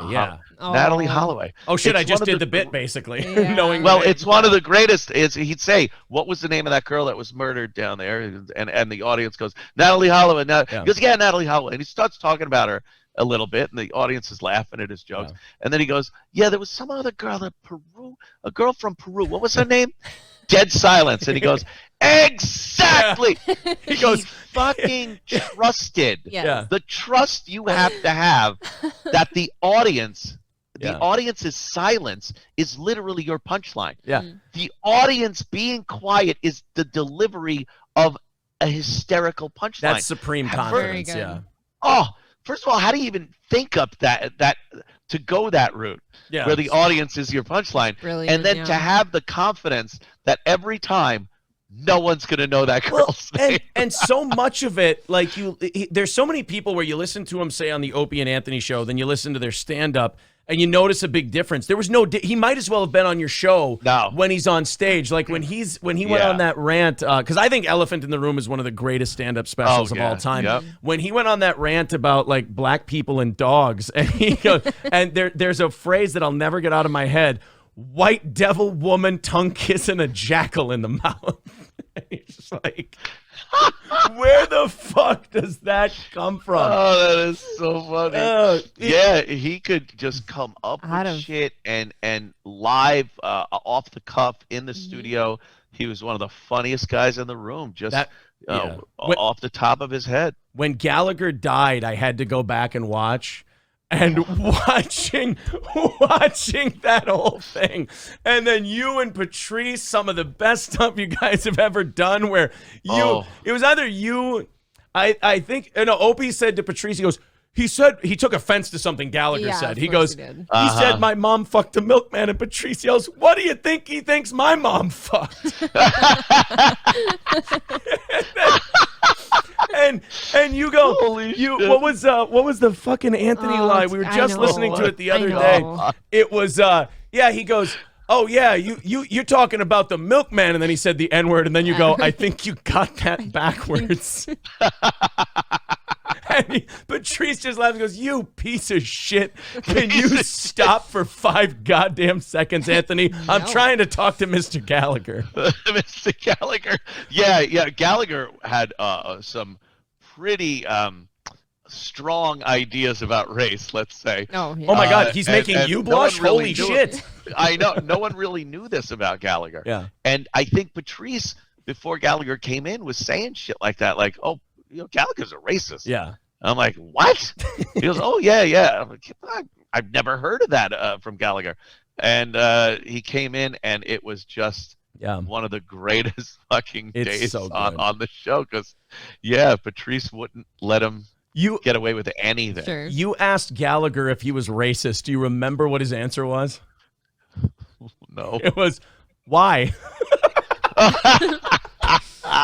You said, you just point blank went, Gallagher, are you a racist? And you asked it like a normal person would. You're expecting him to come back with no. Yeah. And when he went, why? Everyone just went, oh, shit. Yeah. Because of course he is. And then when I love it. He wanted to talk to you guys about so many of his ideas, and Patrice just would keep turning it back to, you fucking racist. Wouldn't stop. Wouldn't let him talk about anything. And he's getting so agitated. Yeah. And, that's Gallagher's funny, going, man. I watched the play where the white guy's accused of raping the black woman. And Patrice goes, here, I'll give you the name of the play. Not guilty. Fucking Gallagher. God, I'm going to have to listen back to that. You should. It's every so often. People send me clips every so often of some of the stuff that was animated, and sure. the who was it? The guy from Blade that went to prison. Oh, Wesley Snipes. Wesley Snipes going to prison. Someone animated it, and it's so goddamn funny. It's just all of us talking. Well, you get 2 haircuts. You could get the Blade or the Demolition Man. Right. And then and it was because of his taxes. And was that funny? Yeah. And then of course, It's Raining Stuff is a classic. Amazing. It's Raining Stuff. Yeah. It's Raining Things. Bowling for Behave. Bowling for Behave was Mr. Cumia. Bowling for Behave. Yes, that was personal favorite over Drew here. Boogie. Yeah. Oh, I love that one. Oh, yeah. man. Drew Boogie threw that together, and it's God. amazing. Still relevant. Still relevant. I gotta say. You're a man before your time. Yes, a visionary. Yes, you're a regular Dr. Cocteau. But to take it from, because I'm a shitty interviewer, to take it from a very happy place to kind of a bittersweet deal. What I mean, I don't know how else to say it, but to come out and say it, is it the wife with Bill Burr? Because you guys got along so well, and then all of a sudden, everything and the only reason I ask, you've talked about it on the show. It just, every conversation you recant to us, it sounds like Bill is saying these things to you with a gun to his head. Yeah, it feels like that too. It does. Okay. I mean, there's obviously a history there, and you could listen to it on the air. Again, we've had plenty of conversations off the air, and then all of a sudden, I think a lot of people are under the impression it's the fame. He started getting very popular, and you get that Star Wars money, I guess. I don't know, and you don't want to screw it up by getting anyone else's stink on you, especially someone that's been thrown off of a few mediums over the course of their career. And I would understand that more than I understand if your wife maybe didn't appreciate the guy and you aren't allowed to go and play with them anymore. So I have no idea, but that's not good. I try to hope and think that it's the work aspect of it, but I don't think so. I think perhaps he's working for Disney, which has done as much to excuse child molestation as anyone else. I doubt they'd begrudge him one guy who has some things to say about crime in certain neighborhoods. Yeah. I mean, there are certain comics that I know don't really visit the show because of just business. Like I understand that. I get that. But there are other people that that's kind of an odd reason. Yeah. And, whatever. Yeah. I was going back in preparation for this and watching some other Compound stuff. In a different universe where I don't mean this as a joke either, but in a different universe where Artie Lang is clean, is the Artie and Anthony show one of the funniest fucking shows going right now? Oh my God! It's first of all, he would still be on Howard's show. Oh well, you know what? That's a good point. Yeah. All right. If he had gotten clean circa 2015 or 16. Right. Yeah. I mean, God, there were a couple of glimmers. Yeah. Of that Chris Hansen thing was fucking hysterical. Yeah. Great. We still watch that a lot. Oh, it's so funny. A glimmers of a not completely fucked up Artie on the show, and it is great. It is so funny. He's so quick, and he's another one of these guys that can just pull genuine funny out of his ass. Yeah. And make shit. The speed at which he could pull insults out, lines from movies Out of nowhere. And it's perfect. It fits the joke perfectly. You won't find anybody. Yeah. I don't know how someone has fucked up so much shit in their life and is still beloved by everybody. That takes like you look at someone like Opie, who everyone hates, and someone like Artie, who everyone should hate. He's screwed over a lot of people over the years. And they just go, God damn, I love that guy. Yeah. And only wish him the best. Fucking you. He's one of the few people I've ever watched you with where you are like, you know what? I'm going to be the straight man on this one. Because Artie's out of his mind. Like, you're talking to Chris Hansen, and you genuinely like Chris, and you want to do a nice, straight interview with this professional newsman to show him you're not some fucking just shock jock guy. And you go, where were you on 9/11? And Artie Lang goes, he was fucking a kid. One of the funniest things ever. Who fucking says that? It's hilarious. He goes, oh my God. And then he goes, come on, I'm just joking around. Look at me, look at you. I got an ear. Yeah. God, so good. That reminded me, actually, and taking that straight man role in that part, in that segment, I've been there before. It was when Louis C.K. We had the Secretary of Defense. What the hell was his name? That's such a weird fucking sentence. What a Rumsfeld. weird thing, You had Donald Rumsfeld. Donald Rumsfeld was on, and he's selling a book, and Louis C.K. was in, and Louis would not stop saying he was a lizard person.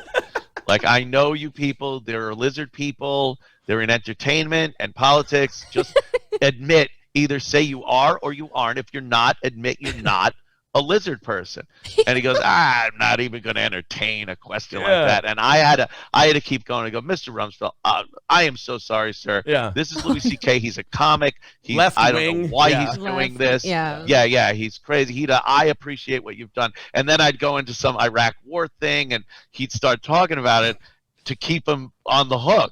Yeah. And then Louis would feel when the time was and go, so you and your lizard minion, you said, and I'm like, oh my God. And we had to keep it going. So I had to kind of keep him roped in as the straight guy talking about politics. And Rumsfeld starts telling a story. Louis asked him if he's a lizard. Rumsfeld goes, the couple bought me dinner and it was very nice. And then I think you were whispering, you go, oh my God, he's a lizard. And then, oh my God. And then Louis goes, what is that? That doesn't mean anything. I would buy a lizard's dinner. And then, that was really funny, man. You're right. That was one of the great ones. The Chris Hansen interview. Man. That awkward. Those severely awkward moments. Some of the best bits. Yeah. Yeah. I mean, is there a part of you that, like the Kevin Brennan thing recently? With Gino. No, I'm sorry. The second most recent thing with Kevin Brennan and Gino. One. The infamous one where the most hilarious use, since it's on YouTube, the gay F word I've ever heard in my entire life. Oh my God. In that moment, I know there were times where you were switching between boss and then you'd pull something out of your ass. Like we actually saved this as a drop. It was so funny. Oh my God, he's like a black woman in a Wawa. So like you'll pull something like that out of there. Were you in that moment? Were you shifting between like, oh fuck, and oh this is great? Like, was there just fun? Yeah, I was looking at the whole situation going, I certainly don't want anyone else getting hit or Gino getting hit again. I don't want any of the shit getting damaged. I don't want anything that's going to be a real serious problem. But the second you hear something, as a radio guy, that has been the shock jock and the comedy shows and whatnot, you can't help yourself. Right. There's no way you can just take on that one role and stick to it and go, now, fellas, settle down. Because someone will say something or do something. All you're thinking in your head, all you've been trained to do your entire life is fucking goof on it, make a joke about it, and keep it going and make it funny.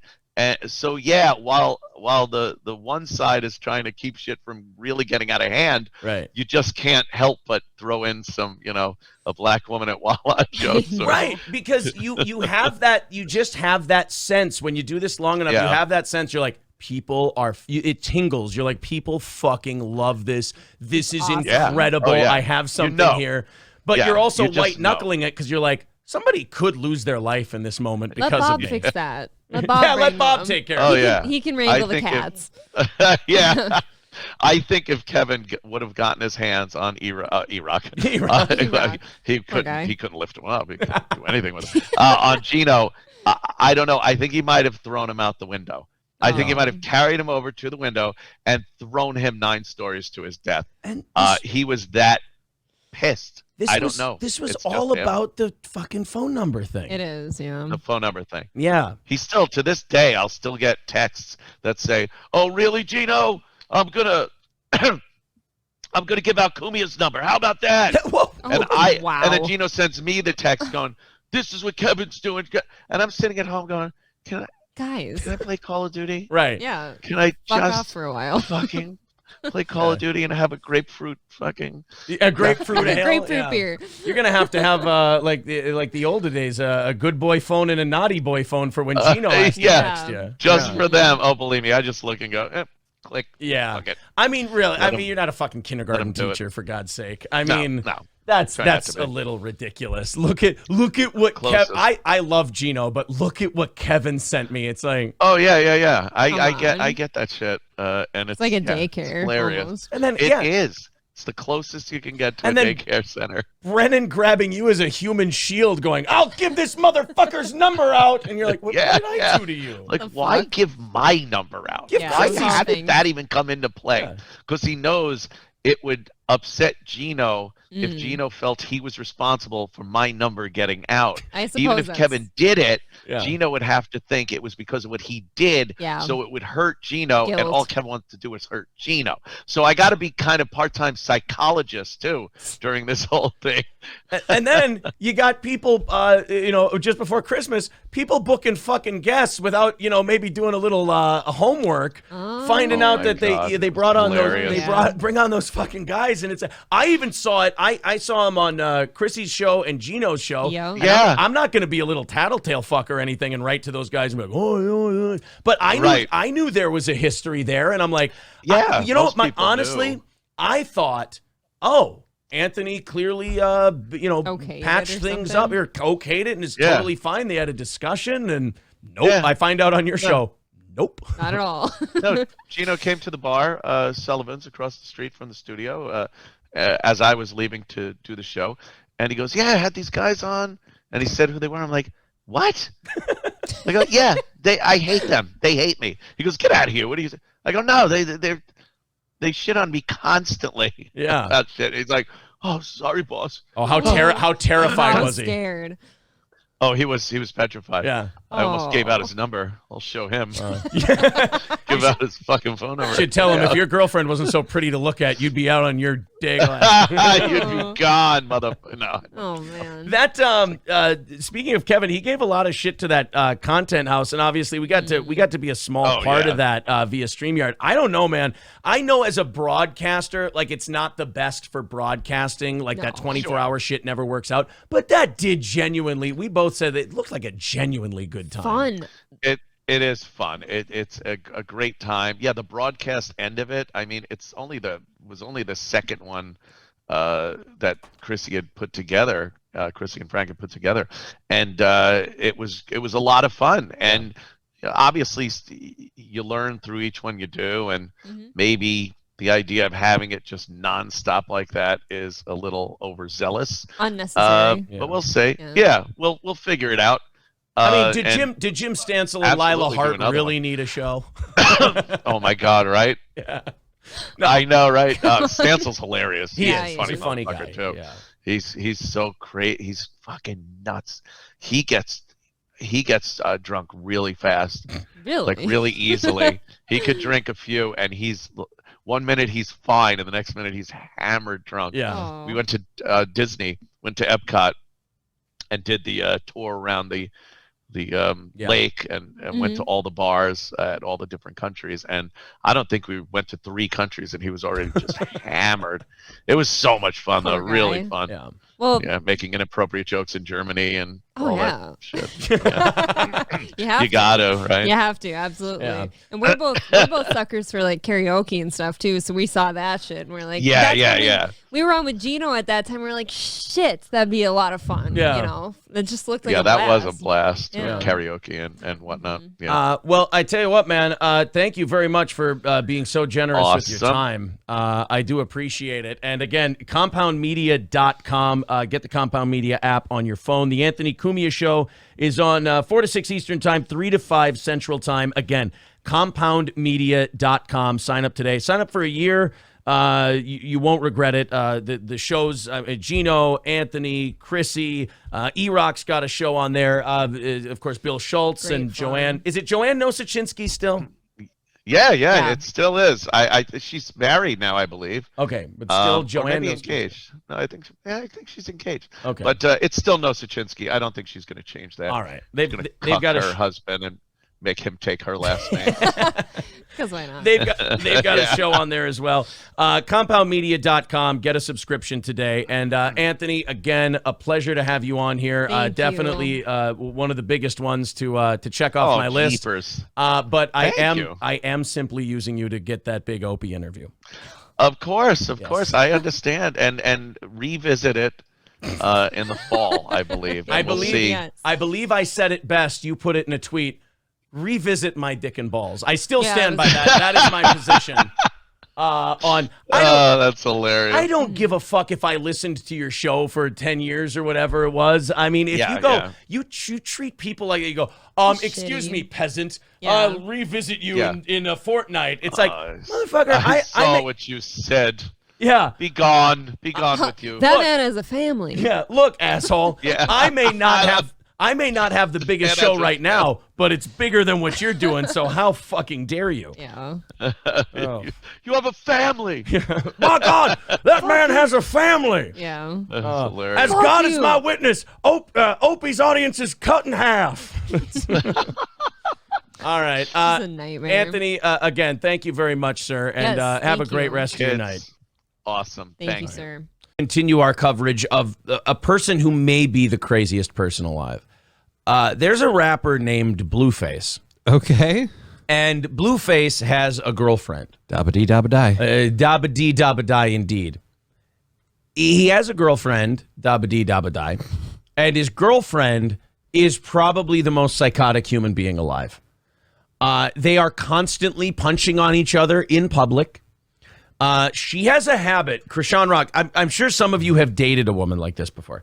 She has a habit of making Instagram live videos on nights they go out. Mm-hmm.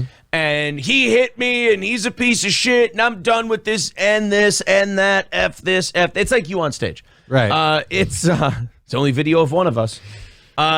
She'll make these big, long Instagram lives throwing all these accusations about him, calling him gay, calling him this, calling him that. And in the morning, she'll make an Instagram post going, I was just a little drunk. I didn't mean all of it. We love each other. And it's like her hanging on him and shit like that. And this is, by the way, this is a situation that's played out at least 5 times in their relationship in the last year. It's like every other month when they go out, there's punches thrown. There's accusations slung live on the street corner. And then there's a walking back the next morning. It's like it's their routine. It's like if it were, like neither of them break up with each other. So it's got to be something that keeps them comfortable. That's what keeps it salty? Yeah, Or it's like spicy, like just the makeup sex or something? Yeah, her Instagram apologies walking back the night before is like their cup of coffee. That kind of starts their day off. Well, now this time, shortly after announcing she was pregnant with Blueface's child, she tried to fight 2 bitches. Jesus. Imagine a woman I'm punching for two. Imagine a woman who already beats her boyfriend in public at clubs, now hormonal with pregnancy. This can only be a good thing. Yeah. Right? I can't wait for the video where Krishan Rock is belting bitches in the head while wearing one of those baby satchels, while she's got him cradled in like this and she's just throwing punches at broads. She got into a physical altercation shortly after announcing she was pregnant with Blueface's child. This while trying to get her alleged soon-to-be baby daddy. I love how TMZ is saying, like, alleged, soon-to-be, not really sure if it's his or not. It could be Satan's. We don't know. Is there an actual child? Yes. TMZ has obtained video that was taken early Saturday morning in Chatsworth near Blueface's home. We're told this fight you see on camera followed what eyewitnesses claim was a bum rush attempt by Krishan on Blueface, dropping in on him at his house. So she was going there to fight him again. It was time for their Saturday night ritual of her beating the living shit out of her boyfriend. Oh, here we go again. Like, at a certain point, I mean, he's a pretty successful rapper, right? Like, at a certain point, you should just have somebody standing outside your door with, like, a bell just so they can ring it so you know, like, we're on. Game on. Suge Knight needs work, doesn't he? He needs a job. Didn't he get out of prison again not too long ago? He could use some help. Well, she goes to Blueface's house to kick the shit out of him, and instead, I guess there's a couple of bitches there, and she instead tries to fight them instead, because now think about it, they're in the way of her beating the shit out of him.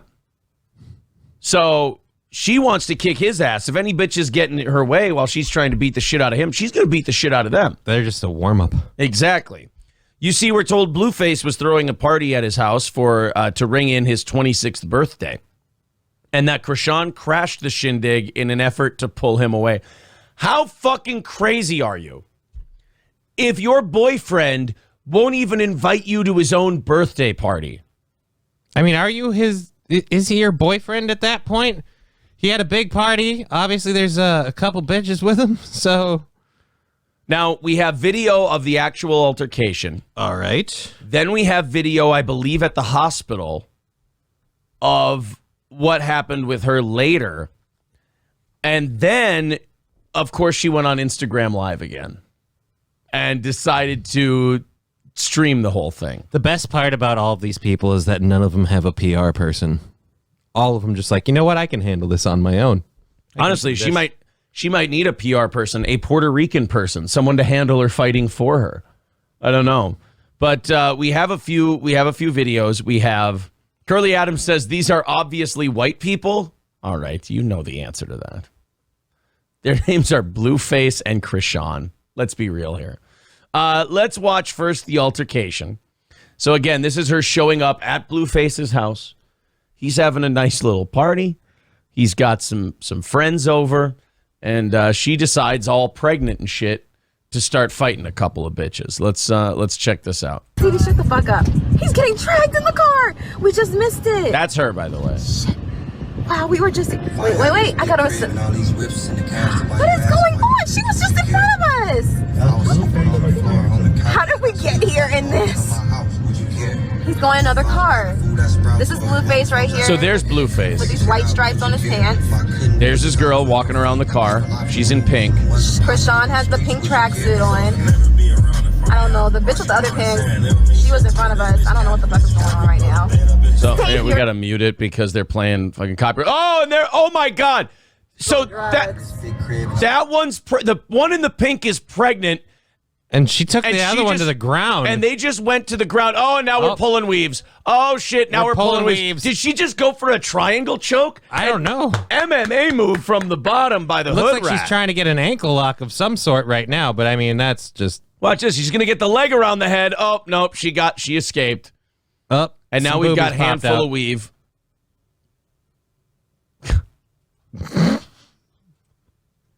She's pregnant. And she's still crashing parties and fighting bitches. Let's go ahead. I think she's going to make a great mom. Yeah. So this is Krishan. Surviving her womb's a gladiator academy. Exactly. That kid's going to be born in boxing trunks with gloves on. This kid's going to have a mouth guard in. It's ready to go. First thing it's going to do, instead of the doctor slapping it, it's going to punch its dad. And in this corner, crowning from parts unknown. The spawn of the devil herself. This is Look, big drop, not the little one.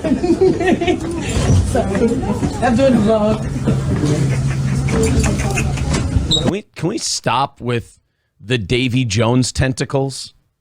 Like, does it need to be down here? If it's real, I'm fine with it. But that's not real. No, of course not. It looks like ropes that longshoremen would use. That doesn't look like it's real. Maybe that's just in case she ever, is on a plane or a boat and she ends up getting shipwrecked. She's going to make a raft. Sure, of course. I'm so scared. Oh. Give me something to hit. This is apparently her earlier in the day getting a checkup for, the baby that she has on the way. Just to make sure that, I'm so sorry. My goodness. Question. Sorry. By the way, always date a chick with a barcode throat tattoo. I think it's a barcode. I'm not sure. But if she looks like she belongs in Idiocracy with her tattoos that she's gathered, probably a good idea to go ahead and split. This does not look like, there are certain women that you're like, all right, I can see that crazy's kind of baked into the cake, but it's all right. Like this one, it's like, that's the whole cake. Right. Michael Strahan teeth and a barcode tattoo on the throat. I'm not really sure what the redeeming quality is here. Okay. When you pregnant, do you hear a heartbeat or it'd be too early to hear one? Hold on 1 second. I'll come talk to you in 1 second. Okay. Here, Cause I obey 3, 2. Whoa, Jesus. Yeah, guess how many heartbeats? Oh, God, then she shows all the clear blue sticks that she pissed on. That's nice. Is that the end of it? Oh, no, there's going to be All my emotions are crazy. They just took my blood pressure and stuff like that. And I'm sure her blood pressure was, within the normal limits. I'm sure she was. Can you maybe put the twins away since you've got another one coming? Just, I don't know. It's honestly her most redeeming quality at this point. I've got a weird ass throat tattoo. I've got missing teeth. I've got crazy eyes. I've got fighting her boyfriend at his birthday party. I've got beating bitches up in the street while you're pregnant. Honestly, her tits are the least offensive thing about her. Everybody needs one victory. Let her have that one. Well, I think she won the fight. We didn't get. Well, this is before the fight. This is the prequel. See, she got this good news about hearing her baby's heartbeat and everything else, and then decided to go celebrate by punching bitches in the mouth. Well, to be fair, she was aiming for the baby daddy first. Yeah, that's true. You know what? In her defense, she was trying to punch somebody else when she got distracted and decided to start punching some other bitches. Family that fights together stays together because dad's too busy hitting mom to go get smoked. The only reason I feel like I'm so overwhelmed right now is because I'm Okay, that's the end of that clip. Oh, yeah. Here's just a random Krishan. Oh, no, that's the one we just watched. Krishan tries to fight two women. So then we have another video. I think. Now, is this a live stream? She is wearing that pink tracksuit, so this might be from that night. She has a theme where. And she's wearing the same jewelry. She has a theme where when Krishan beats up her man or she beats up other people, it's immediately off to Instagram Live after that. She's got to Instagram it. She's got to let people know, like, hey, I just punched some more people in the head.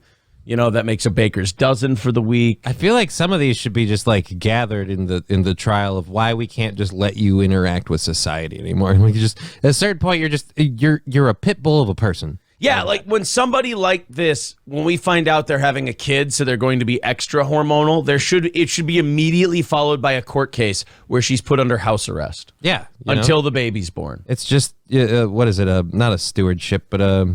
Conservatorship. There we go. Yeah. Conservatorship for the term of your pregnancy. I like that. Okay, so Blue, Mr. Jonathan's. Dabba-dee, dabba-die. We broke up. We broke up, whatever, we break up every other fucking weekend. Whatever. Did I just hear a kid talking in the background? You did that. Actually, the kid's already born. It's like Melisandre from Game of Thrones. Holy just crap. Pregnant one day, demon baby the next. So you heard that. She goes, well, we break up every other weekend. Yeah, maybe tells you that this maybe might not be the right road to be going down. Certainly getting impregnated by him may not be the best. Honestly, the pregnancy, it's the only thing you two are involved in that hasn't fought either of you in the time it's been with you yet. Yeah, give it time. Whatever. Long story short, I found out I was pregnant today on his birthday. We're arguing about something else, totally different. He's been smart and evil and spiteful, knowing whatever he want to say. I don't know. I really just put the news out because I want all the bad stuff to just do its cool. Did you hear that in the background while she's talking about being pregnant and Blueface and all this other shit? You hear what that woman said in the background? I believe she said something about imbibing something. Whatever he want to say, I don't know. I really just put the news out because I want all the bad stuff to just smoke their weed too. Do it. I'ma smoke their weed too. So we're sitting in this car, pregnant as shit. Found out today you're pregnant.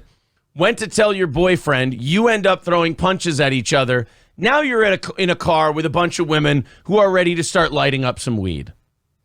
What the hell, man? These are just pieces of shit. And by the way, if I may, I don't feel sorry for Blueface at all. He deserves this. Okay. I don't really know Blueface. So. I don't either. All I know of him is this relationship. I've never heard any of his songs, anything. If you're continuously putting up with this and taking it back, you deserve it. 100%. Well, he doesn't want someone who's after him just for his money. Right. God forbid. Of course, because that's what it's just going to do. I'm not scared to say I'm pregnant. I'm saying it. I'm pregnant because I'm actually keeping it. Wow. Brave. So brave. It is pretty brave. I mean, that one beat the one in, we're up to 79 now odds. Honestly, if we were playing the odds on this one, that bet just paid out big time. The you're keeping it bet, because most bystanders did not have that one. Nope. Didn't. As soon as this interview aired, this was a bunch of people in a sports book in Las Vegas. Ah, damn it. Son of a bitch. I hope the Bengals cover. Shit. That was my sure thing. I had a parlay going. She fucked it up. Krishan Rock keeps Blueface's child? One person in the back. Bingo. Oh, wow. I for sure know it's his baby.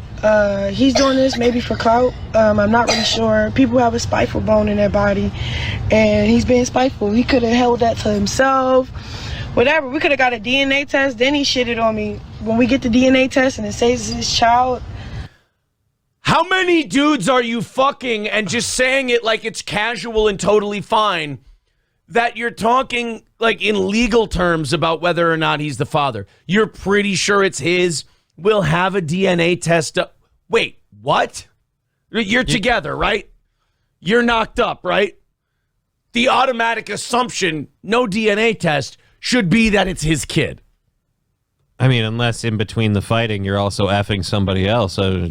Wow, this sounds like a real dream of a relationship, I gotta say. And also, man, why not bring a child into this wonderful I think you might be on the outs if you're not invited to the birthday party. All right. I have a Krishan Rock theory. Okay.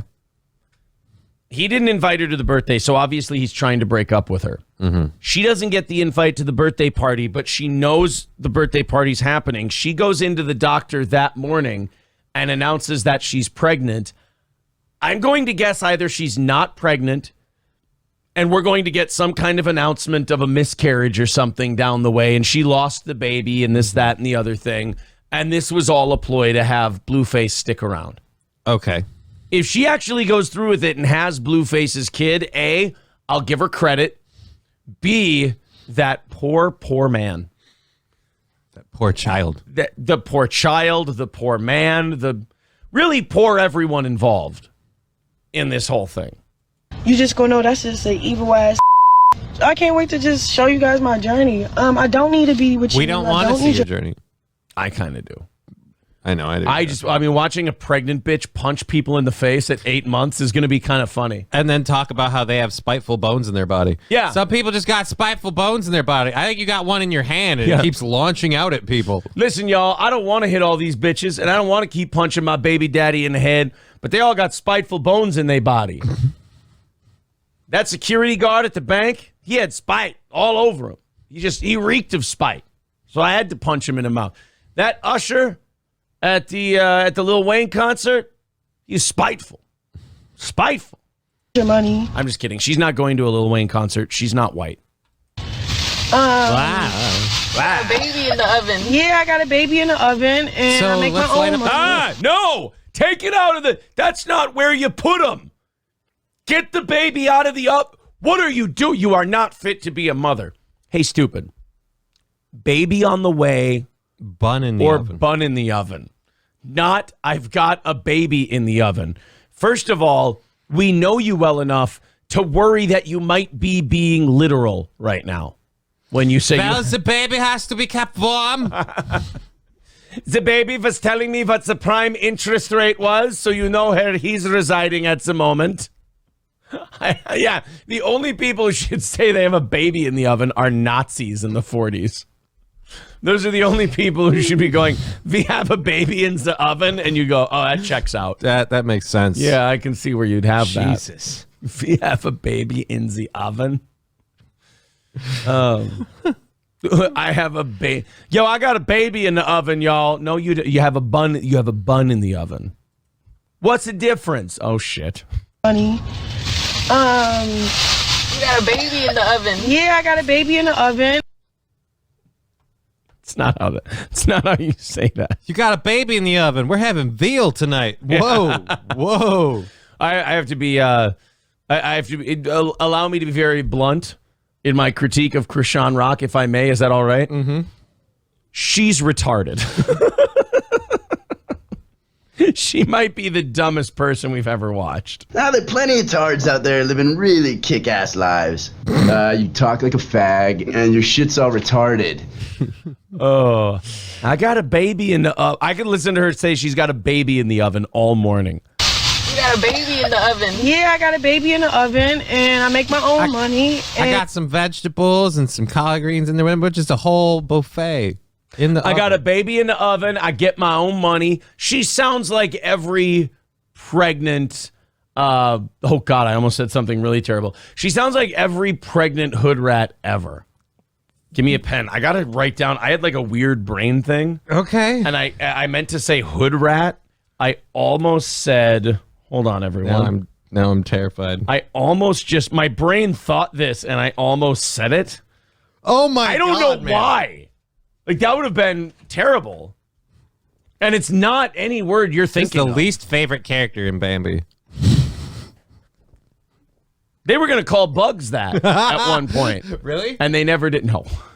Damn it, that would have been awesome. And if you really do want me to boss up so bad that I leave you and be in my own shit, please don't say that's what you wish, because you know that's not what you wish. And I will beat the living shit out of you if you try to leave me.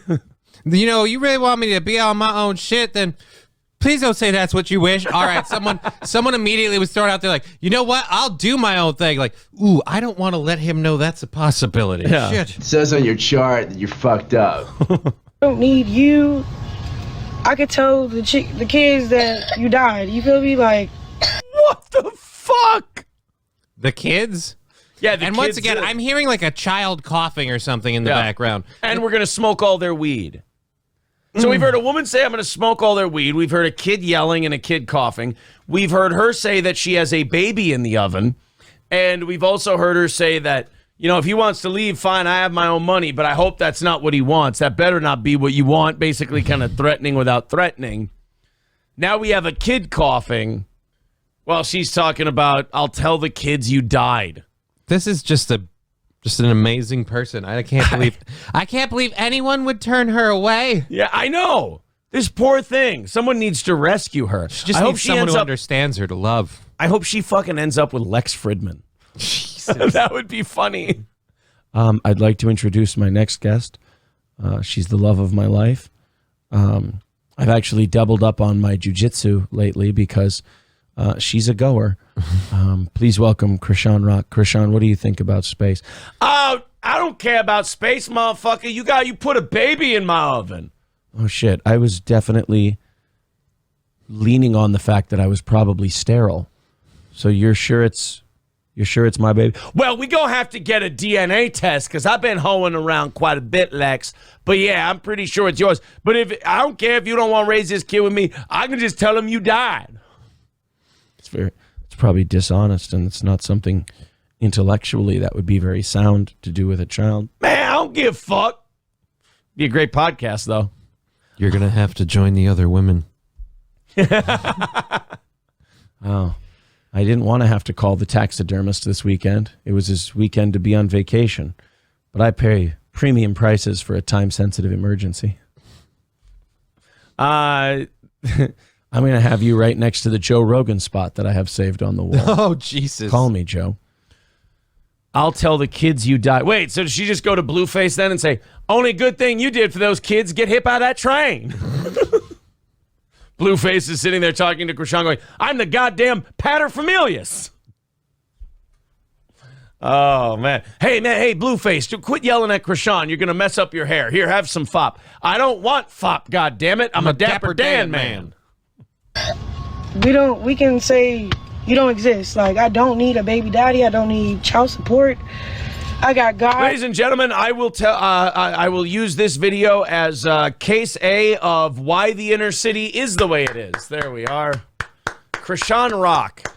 I don't need a baby daddy. Yeah, spokesperson for strong, independent women everywhere.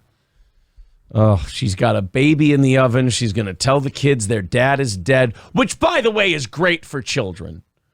That is a wonderful motherly move. Well, this is actually really awesome for Blueface because, I mean, stuff on the internet doesn't just disappear. So guess who has video for the child support hearing where she's like, he needs to be paying for this baby. Well, apparently, according to this woman, she don't need no baby daddy. Oh, my God. She is.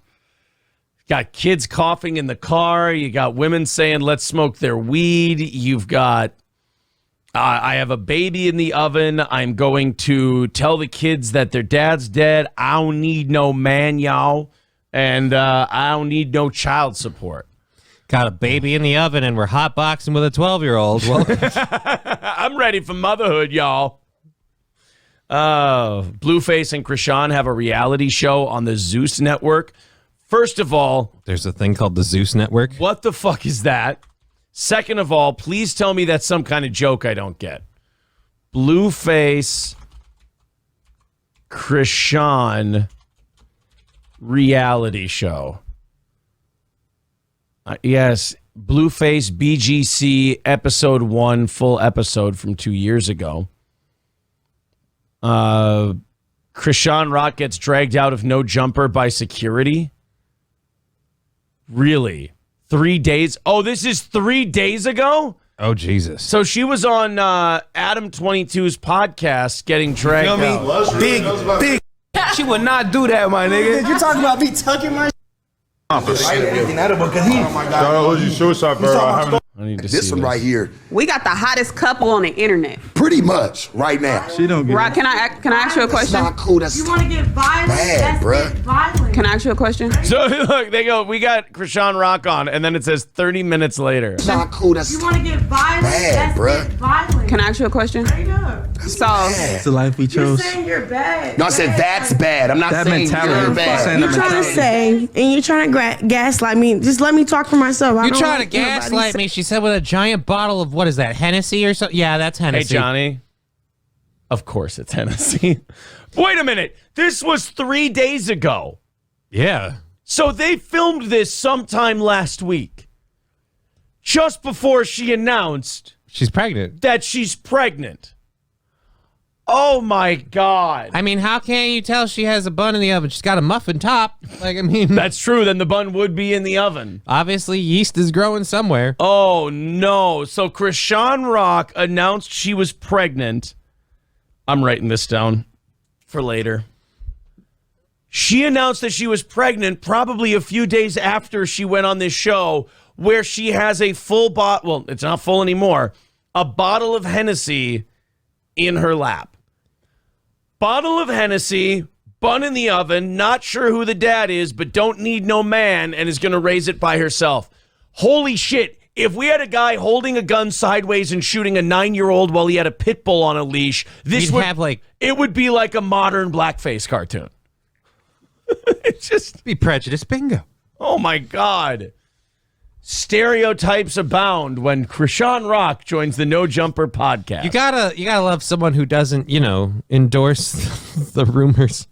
It's always nice to see people break stereotypes and just transcend. Really confront what some people might consider oppressive or offensive views by going out there and living that different life. But now, in fairness to her, she is talking like a white woman, saying, "You gaslighting me?" I mean, just let me talk for myself. I don't like nobody setting me up in a conversation. Let me talk for myself. So it's sensitive. I think I'm gonna finish. What you playing for? Oh, that's Blueface. Yeah, I think I'm gonna finish the interview. So Blueface is on with Krishan, and he's kind of like saying, "How about you go and I'll just do the interview by myself? How about you get the fuck out of here, and I'll do the interview." Well, since she's finished the Hennessy. No, you're not. No, you're. You wanna do it by yourself? What do you mean? Do it by I'm myself. gonna do it. Are you looking at me? No. Wait, this is what I'm saying. Fuck. No, because you're being weird. No, listen, this is what I'm saying. No, because you're being weird. You're being weird.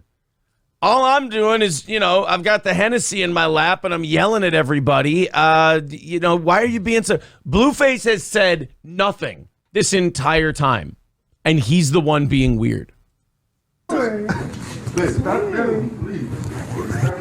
No, take her outside. Take her outside. You got Fanta. Oh my God. Do we have Hennessy and Fanta? Pretend you have money for a second. Jesus.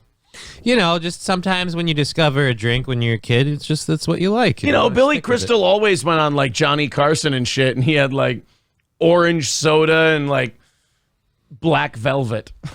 He was always walking in with that. Someone bring me my Dom Perignon 1776, and I will also take grape Kool-Aid. And find me a shirt. Right. That's what you said the whole interview. I don't speak for you. So now you're cut bro, close the blinds. Bro, close the blinds. Take her outside if you got to. Why are you dismissing me, bro? Why are you dismissing me, bro? I don't know. You being so reasonable and everything, I don't understand why they're dismissing you. It's almost like you don't understand that you're just the side piece. I mean, I think she thinks no, this is an us thing. Like we're a team no matter what. And it's like, no, actually, he's kind of the whole thing. You're kind of in the orbit right now. Right. No, I can't. Hey, please get her outside. Tiny, take her outside, please. Pick her up by her ankle. Tom, can you please help, please? You want to be a man? I'm going to show you. Oh, God, he goes, you want to be a man? I'll show you. So here comes another fist fight. Get ready, right at the No Jumper Studios. We're going to get another fist fight here. You want to talk like a man? I'll treat you like one. Oh, boy. See, like to everyone else, this makes them really tense in the studio, but to these two, this is just another conversation. Like, they're getting warmed up right now. He's chubbing, and she has got swamp puss on the way. Oh, man, they gon' fuck. Come here. Bobby, come here. There ain't nobody trying to grab you one whatever like Johnny. People trying to just be respectful. You'll still be able to talk and assess the situation, but right now, I just think it's best that it just... Now, wait, are you a podcast host now or a police officer intervening in a domestic? It's weird how they are, like, very fluent in that language. I mean, I feel like I feel like that's something I'd have to study for. Right. It is. It's funny how they know exactly what to say when something like this starts happening. Because me, I'd be going, what the fuck is going on here? I'd also say, keep the show going. Don't stop rolling. I wouldn't know what cop language to use during this whole altercation. Off that Hennessy, man. You got to get off that Hennessy. He just told her she has to quit drinking. That is beautiful. Again, another common phrase said during black domestic disputes. Here's what you'll often hear in domestic disputes like this in that community. She's got a baby in the oven and she needs to get off that Hennessy. See, if this were white people, it's somebody like, every time he gets that PBR, he just loses his head. Right. That would be the equivalent to that in Huntsville, Alabama. Blue, can you come here? No. She's sitting on the floor like a child throwing a tantrum. So wait a minute. So you're going to have a kid, but you behave like one. How? Yeah. Who's the adult going to be? I'm emotional from the pregnancy, y'all. You were doing this a year ago. Are you just constantly pregnant? Is that what's happening? It's the hormones and the Hennessy mixing together in the fetus. With the weed and the coke and the prescription drugs. My baby's going to be lit, y'all. My baby's going to be born all like Rain Man and shit. And we're going to play cards together and count toothpicks. No, Q. I gotta take you out. I gotta take you out. Come here like that. Q, come here. Oh, no. Come here, bro. What are you like? Why are you doing that? This is literally how we deal with my daughter when she has a temper tantrum. Like, you're just like, no, you can't do this. We're not going to let you. And then we have to forcibly move her. This is also how we put our chihuahua in a bathtub. The same way. She is afraid of water. We pick it up and we hold it over the water and it just goes, no, fuck off. I want nothing to do with this. Oh, boy. And it's the same answer to get her to calm down. Just a good sturdy thumb in the ass. Just oil checker. She'll settle down. You put your thumb in anything's ass, it becomes more obedient. That's what I always say. Oh, man. It's called the pacification hole. This is like the only time Blueface ever gets any peace in his life is when she's being dragged away by either security or police. But then why do you bring her back in? That's why he deserves no sympathy. Well, I didn't have any. I'm just saying. Why are you doing that? By the way. Careful, you're going to break them nails. Oh, by the way, as we also continue our Crushing Stereotypes tour that we're on here at No Jumper, nice Pitbull hoodie, bro. Hey, man, they're just misunderstood breed. Hey, in what places in the world could I find a Pitbull hoodie? I'm thinking would it be nationwide? Could I find it maybe continent-wide? I feel like it'd be more like a nationwide thing relegated to more of like a city and urban area. No. Where the Pitbull hoodie. Oh. This is your bit. Yeah, I know. It'd be worldwide. Yeah, thank you very much. It'd be worldwide. Just dragging it out and being a dick. Thank you. What are you doing that for? Camera down. No! Get the fuck out of the way, stupid! This ain't about you right now. Adam22 says put that camera down. Everyone else, you keep fucking rolling. Petite chick with the nice tits. You don't call the shots around here. Black Christopher Maltasanti's girlfriend. We don't want something that might make her look bad. Oh, trust me, she's handled that herself. Go. Yeah. Turn the cameras off. We don't want her to spoil her reputation. Yeah? Or you need me to wet your camera? Huh? Oh Don't worry about what. I will wet your camera. What are you doing, my nigga? What are you doing, man? Oh my! I don't get it. Why are you throwing me out? Let me go. I'll be good. Just give me the cereal I wanted.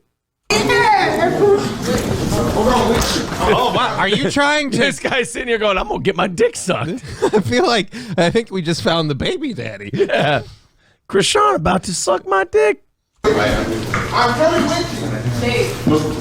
I'm trying to say what? Well, I know she just threw water on... What did they do? They enforced the rules, and she's a stuck-up bitch. So it's just like, oh, we're not getting what we want. Fuck all of you. I just got water thrown on me because I was just trying to film some shit. What did I say? Oh my God, Cuntourage much? What do you mean? Why are you being extra? If this video ended with him just wham, that would be the perfect ending to this video. I, again, wouldn't have sympathy. I'd be like, No. all right, no, the security guards are doing literally their job. Yeah. You splashed water at him. You threw a bottle at his face. Like, I mean, oof. This is someone who's never gotten punched when she should have. No, right, exactly. Although in Krishan Rock's defense, she does get punched in the face when she should. She doesn't care. And that's the weird part, too. You're Krishan's friend. I'm amazed she hasn't punched you. Yes. That's how you know she loves you. You know I move, you know I don't get down like that. Blue, So you've been in this shit for a long time. I'm gonna ask you a real question right now. You've been in the spotlight. You've been in the limelight for quite some time now. Do you really? Because she's got this fame now. Do you feel like she's mentally prepared and ready to take on this new life? Hell no. But I feel like I love him. Hell no. Hell no. I don't think she's ready at all. Are they talking about the pregnancy? No, they're talking about her being like internet famous because they've got the reality show and shit. Because she didn't announce the pregnancy till like Saturday. Yeah, because as far as we know, she hasn't peed on the sticks yet. The Hennessy hasn't traveled all the way through. So look at how they film a podcast. Just got bottles of champagne, Hennessy. It's like they just launched an IPO for their company. Like every time they sit down to talk to somebody. And I love the really glitzy plastic cups that we're having the bottle of champagne in. Not only that, they decorate like a freshman, a college freshman. You decorate like it's my basement. Jesus Christ, guys. What the hell? Guys, we can space out the wall decor. You know, we don't need to keep it all in one corner and then nothing over here. You know what we need? We need another pit bull picture on this side. Yeah, I think the pit bull is necessary. Maybe like one that's going worldwide. And ready to take on this new life? hell no. I feel like I'm the only person who has enough patience for her. Right. Dude, you don't have to be a martyr. So what if you're the only person with the patience for her? You can still be the only person who has enough patience for her while she fucks off and goes and does something else. You don't have to be... God, that prisoner mentality of like, you have to stay with them because you're worried Otherwise, about they them. won't have anyone. Yeah, fuck that, dude. So I don't want to see her demise be... Of course you don't. Oh, well, I just said fuck you, and then everybody you deal with now... I see you helping the fuck out of her. It's going to blackball you. You gave her motion. I knew she was damaged when I met her. You know, I knew she was damaged when I met her, but like, crazy goes nuts on your dick, yo. Oh, man, this guy... Again, it's hard to feel sorry for him, right? I mean, he's saying all the things that a guy should be saying while he's done with someone and talking about his ex. You have all the realizations that she's a horrible person, but then you're like, yeah, but if I'm not with her, then like, who's going to put that dick in there, yo? Right, Like, you know. Somebody's got to fuck that pussy up. So I throw all the women be damaged, clearly. Oh, so after cooling off, Krishan came back to finish the interview. I cannot wait to see this episode. When the first like, oh, well, let Sharp do it. I didn't really know at the time, like, what we was hopping into. You know what I'm saying? That's like, oh, okay, we about to sit down with some chicks, and then all before I knew it, she was getting in the mix and shit. Woo! Woo! Wait, Sharp, that's what Just went up. Shit almost got broke. Ain't no joke.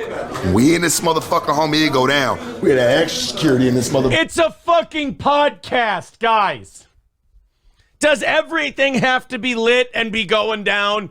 Do we have to have... Look, I've done broadcasting for long enough. I've never broadcast in a room where a bunch of security should have to be around. There's only 2 times that there should have to be a bunch of security in the room. You've got 2 fighters who are going to fight next week and they're being interviewed on your show, and 2, the president is there.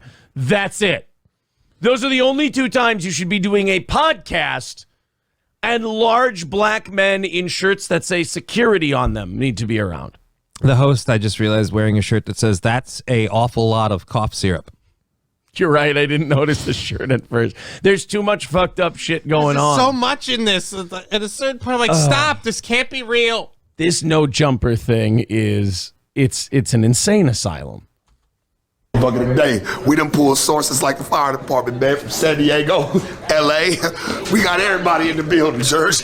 When this shit go down, hey man, when y'all see this one, y'all already know, man, it's still the sharpest, coolest podcast in the motherfucking world, man. It's not a world heavyweight title fight. You don't have to talk about your podcast like you're Jake the Snake Roberts promoting a fight with Ted DiBiase at WrestleMania. You know that this is the most lit fucking podcast. When you come in here, you might get fucking shot. It's not good. We bring security in. We bring the police in. We bring the fire department in from 6 cities over to have a conversation about somebody's new music record they put out. Yo, I heard you beefing with someone. That's lit. Like, no. That's not something that we should have security over. Like, Yo, we have a podcast. We surround a motherfucker with barbed wire. So if anyone want to come in, they got to enter and get their cuts and drop their blood in the circle. You know what I mean? Why the heck didn't they tase her then if they had such high-tech security guarding this place? Like, she got awfully out of hand. Y'all, our guest today is Martha Stewart, and it's going to be fucked up in here. We got the police, we got the fire department, we got the motherfucking Coast Guard, because if shit go down and we need to beat the shit out of Martha Stewart, we gonna fuck her up, because this podcast is on fire. She brought potpourri, and I'm gonna potpourri that ass. That's right. It gonna smell like old lady pussy in this motherfucker. Because we do a hardcore motherfucking podcast. Someone get a dust devil. I'm about to knock the dust off that pussy. That's right.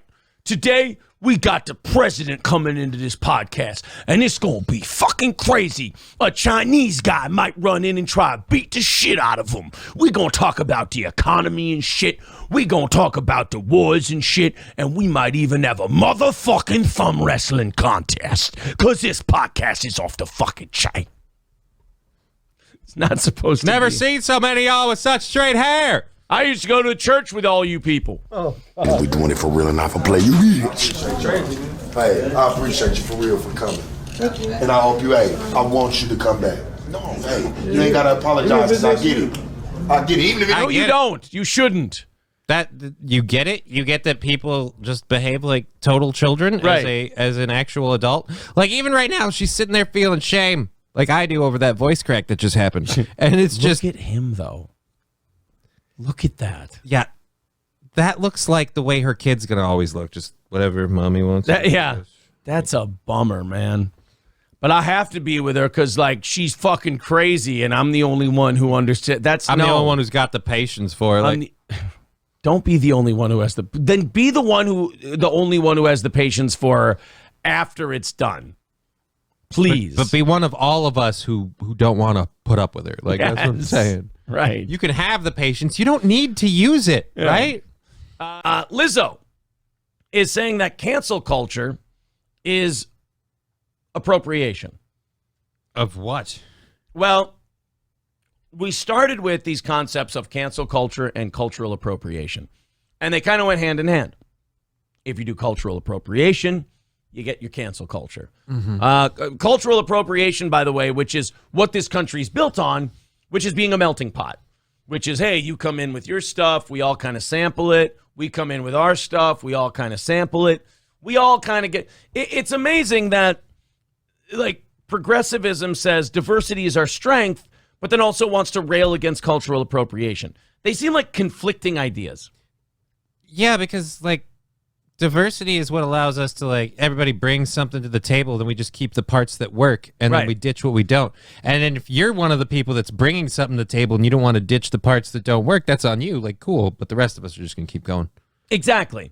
Like, cultural appropriation is diversity is our strength. Why is diversity your strength? Well, because we all share something with you, and it enriches our lives, and it makes it better. That's how diversity could be our strength. So now... decide, are we going to be diversity is our strength? Because if so, you can't bitch about cultural appropriation. And if you want to bitch about cultural appropriation, well, then clearly diversity is not our strength, and everyone should just kind of separate from each other by that logic. Well, I mean, just generally, if you have a problem with cultural appropriation, just say, hey, I love segregation.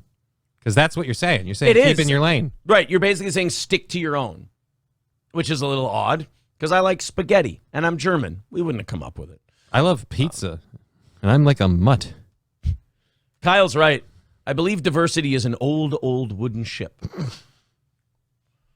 So let's see what Lizzo has to say about cancel culture. I'm sure it's really interesting. Well, she is the prophet of our time. Yes, very well thought out. She's really Bob Dylan. This may be random time to say this, but it's on my heart. Cancel culture is appropriation. Oh, I thought it was a blood clot. Fucking, it's on my heart. Oh, you mean a clogged artery? It's on my heart. The Widowmaker. So maybe a random time to say this, but it's on my heart. Piece of turkey leg I had for lunch yesterday. I didn't swallow it all the way down. Might be a random time to say this, but it's on my heart, and it's a cholesterol blockage the size of an egg. There's maybe a random time to say this, but it's on my heart. A Buick, or it feels like it anyway. It's just really, it's heavy right there. There was real outrage from truly marginalized people, and I prefer butter. Yeah, maybe that's what she means by cancel culture. She's like, cancel culture is wrong. I hear about marginalization, and I go, why aren't we using butter? It's bullshit. What's wrong with the butter we got? The butter we got drink's pretty good. Lizzo, you're not supposed to drink it. I've got something on my heart. Trans fats. Look, just to clarify, and that's the only way I eat it. Wait a minute, what? Oh, man. You know what I'm looking for? A nice hearty soup. But they don't have it here at the Hardee's I'm in at the moment, so I'll just get a Monster Burger, thanks. I gotta go get a bowl. Someone said it's chilly outside. Oh. Somebody asked me if I was chicken, and I said, well, if you are what you eat. Oh, Lizzo. It's not good. Actually, Lizzo ran into a bank robbery because apparently the bank robber came in and told everyone the goose is cooked. And she came in with a knife and fork and accidentally stopped the robbery in progress. We can't be done. I'm trying to think. There's no way we can be done. Harrison Ford was working on the new Indiana Jones movie, and he picked up the wrong prop, and then Lizzo just fell down and rolled down. Oh, no, that's no good. You know, I was walking through a prairie one day, and Lizzo must have just fed because there was a giant steaming pile of shit that was about 8 times taller than I was. And they were all just fascinated by it. It was a mistake. They thought it was a triceratops. Several people were watching Lizzo head to the stage, and they go, wow, they do move in herds. You know, I was thinking something. I saw Lizzo one time, and I did not know this, but she has an alter ego named Buddy Love. I don't know, but she turns into this Buddy Love, and it's just this real. It looks a lot like Eddie Murphy. It's very strange. People who've worked with Lizzo have said, that's no moon, it's a space station. Oh, really? That's very odd.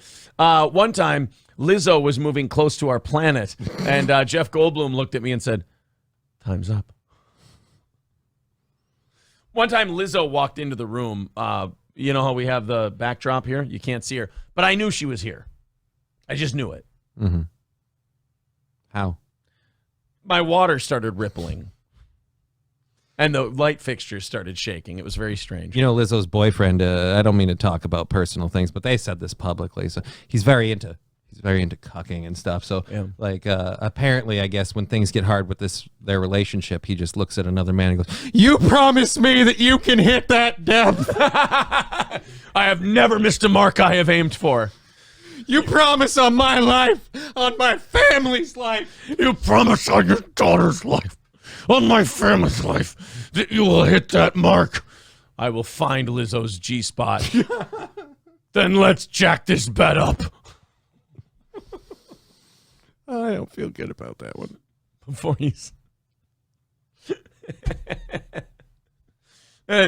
he's about to start humping her, he looks at the boyfriend. He goes, I told you to get the hell out of here. It's getting bad down here. I just want to feel the power between my legs. No nukes. I was riding on Lizzo's back, and I started chanting, no nukes, no nukes, no nukes. She started squirting. We struck oil!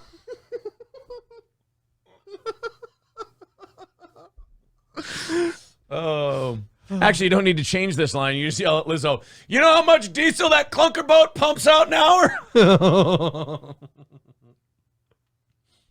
After the guy was recruited to have sex with Lizzo, the guy did go, I hate to be the materialistic weasel in this group, but are we going to get hazard pay out of all this? I heard when they were arranging everything, someone was reputed to have said, look, we're trusting a dildo in the hands of a bunch of people. I wouldn't trust a potato gun. I'm putting sex with the fattest woman alive in the hands of a bunch of retards that I wouldn't trust with a potato gun. Now, look, if you just explode on her chest, nothing happens. But if you put that same explosion deep inside of Lizzo. If you take the same firecracker, you bury it deep in one of her fat folds. She's going to be wearing a one-piece for the rest of her life. She's going to be sitting on a cream pie for 7 months. Oh, no.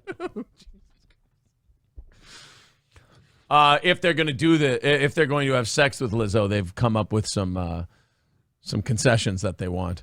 The last one, none of them ever want to pay taxes again. Ever.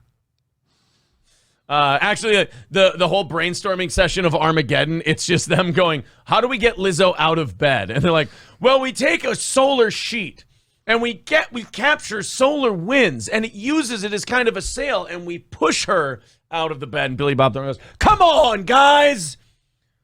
We've got 15 days left before this thing hits us. And we got to come up with something a lot better than that. Guys, listen to me. This can't be your only plan. You know, the president's advice. Why don't we just launch a bunch of nukes at this Lizzo and blow her out of the sky? Blowing a nuke at it will. What does he say? Like shooting a nuke at it, it's like shooting a BB gun at a freight train. She'll just smile at you and keep on coming. Oh. I'm sorry, but Lizzo, she can't walk. She can't walk. You know what you do when these singers won't walk? You pick them up and you spank their little asses. You spank that ass, Les.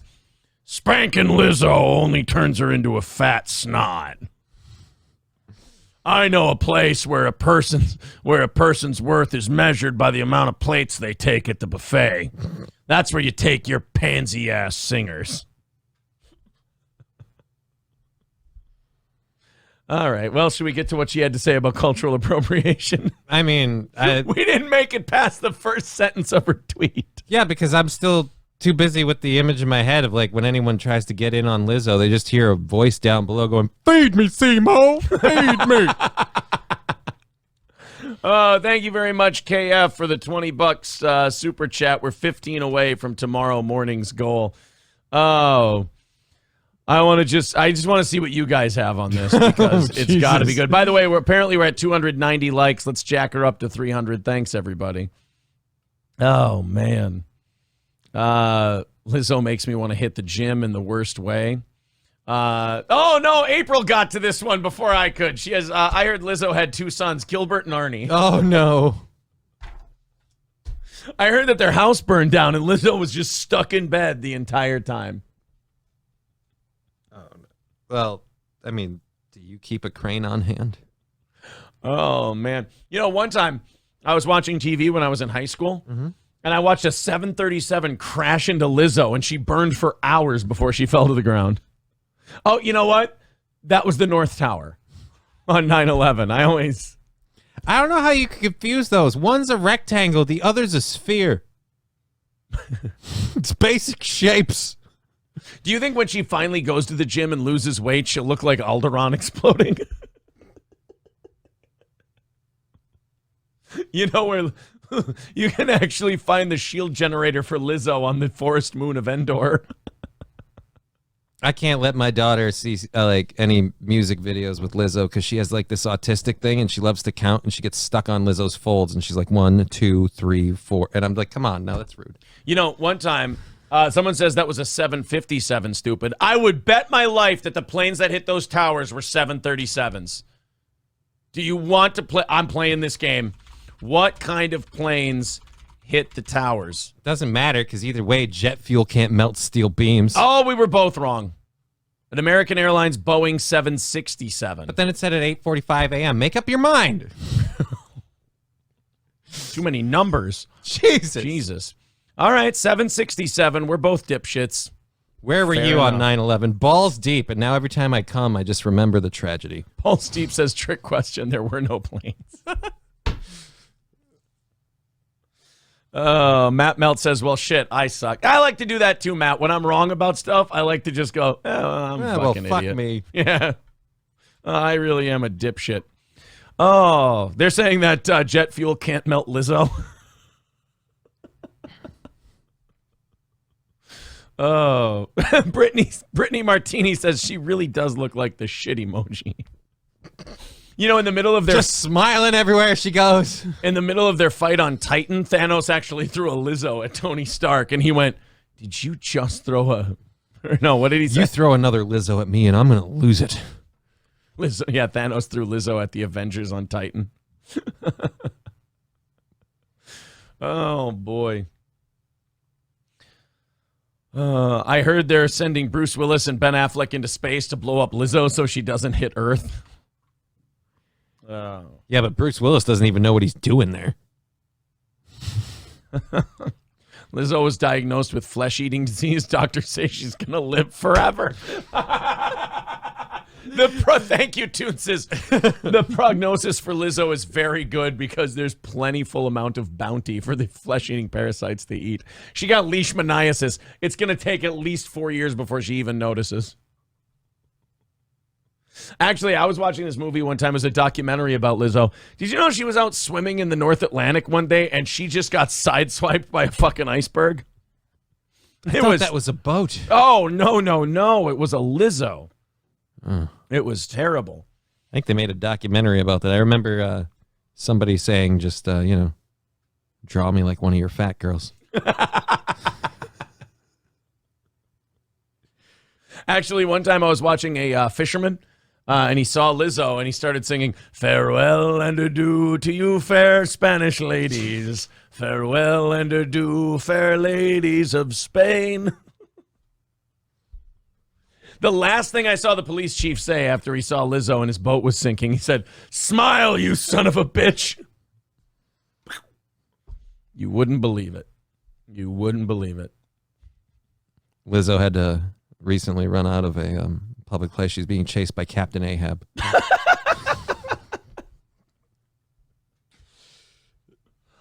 Oh my God! Did she have more of a tweet? I forget. Did we have a thing? We got plenty of story, but hey, we have time.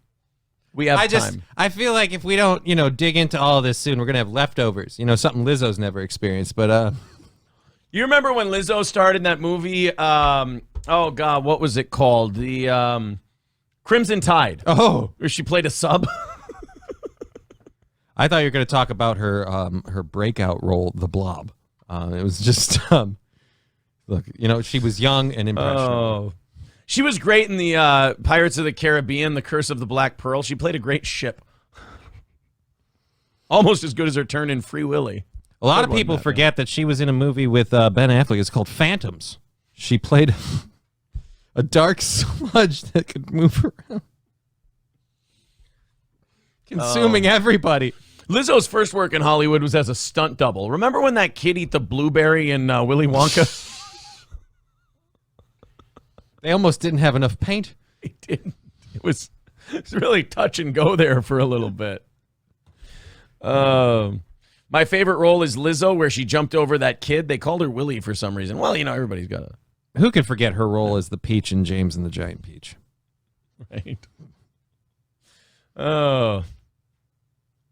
Academy Award-winning role as Dumbo's mama. Oh, Jesus. Oh, do you remember when Dan Aykroyd conjured her into life at the end of Ghostbusters? She was in whiteface. It was offensive, but groundbreaking. No, there's no way. When I was at gymnastics, we would turn on the music and songs would come on that would make us dance. What did you do, Ray? It's the Lizzo. I thought of something so innocuous it could never harm us. Mostly because she doesn't seem to have good mobility. We used to watch the Lizzo twerk by the fires at Camp Oconda. Thank you for remembering the name of the camp. I never can. Now, young Skywalker, you will see the full range of this battle station. Ray, when Lizzo asks you if you have a buffet, you say yes. So, somebody saw Lizzo on the 45th floor. Big one? Bite your head off, man. Let's go to the phone. From Ryan, the garbage man. Hey, Ryan, what's going on, buddy? Hey, do you remember Lizzo's breakout role when she tried to eat Bill Paxton and Helen Hunt? Oh, I think they called her the finger of God. Yeah, finger of God. All right. Thank you, buddy. F5. Thank you. You know what I remember, Lizzo? I remember when you had to beat her face at the end of Star Fox 64. If you saved up enough bombs, just take her out pretty easy. It's always really hard to fly down her throat and get out the poop chute before she blew. She was great. Hey, remember when she played Otho in Beetlejuice? But then she did a double role as one of the sandworms. Sorry. Oh, no, it's good. I was there. Sorry. It's fine. Oh, she was great in the movie Dogma. She was? Yeah. Remember the bar scene where they had to fight off that monster? Oh, the Golgothan shit demon. She was that one. She was the Golgothan shit demon. You remember. I remember. Oh. I really loved her in Clerks too. I mean, not many people can play a donkey like that. Oh, man. I always loved fighting Lizzo in Nintendo's Punch-Out. I don't know why they kept calling her King Hippo. Licensing reasons, Joseph Stalin. Licensing reasons. She didn't want to be typecast as a fighter. John Satara says, I remember Lizzo got struck through the stomach by a boat after Ariel got her voice back.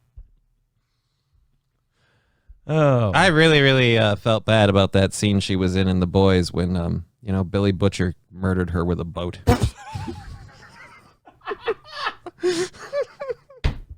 I get that reference now. It's fucking hilarious.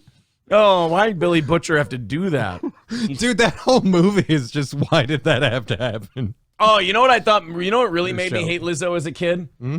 I didn't know that it was just a video game, but she kept throwing barrels at Super Mario. I mean, sure, Mario had to learn to jump, but she never learned to swim. Look, I know that the Japanese bombed us on Pearl Harbor, but I don't think they deserve to have Lizzo dropped on them twice in order to end the war. A lot of people died. A lot of people. Lizzo recently started a new tour in Japan after leaving the plane. They said, Godzilla is attacking! You know what was wonderful is I remember I saw Lizzo one time. She was actually playing a driving instructor on SpongeBob SquarePants, and she would always just... James Gore letting us know Lizzo was great in Con Air. Oh, yeah, that's right. She played the plane. She was the jailbird. It was a great... What the hell's going on with Lizzo? She just sank through the stage. Someone startled her and she doubled in size. Don't worry. She just has to calm down and it'll shrink again. She did great in that movie, The Whale. I thought that was really, really good. She did a solid job. She was great as the dad on Dinosaurs. Earl, was it? Yeah. Yeah, I think Earl in Dinosaurs. Not the mama.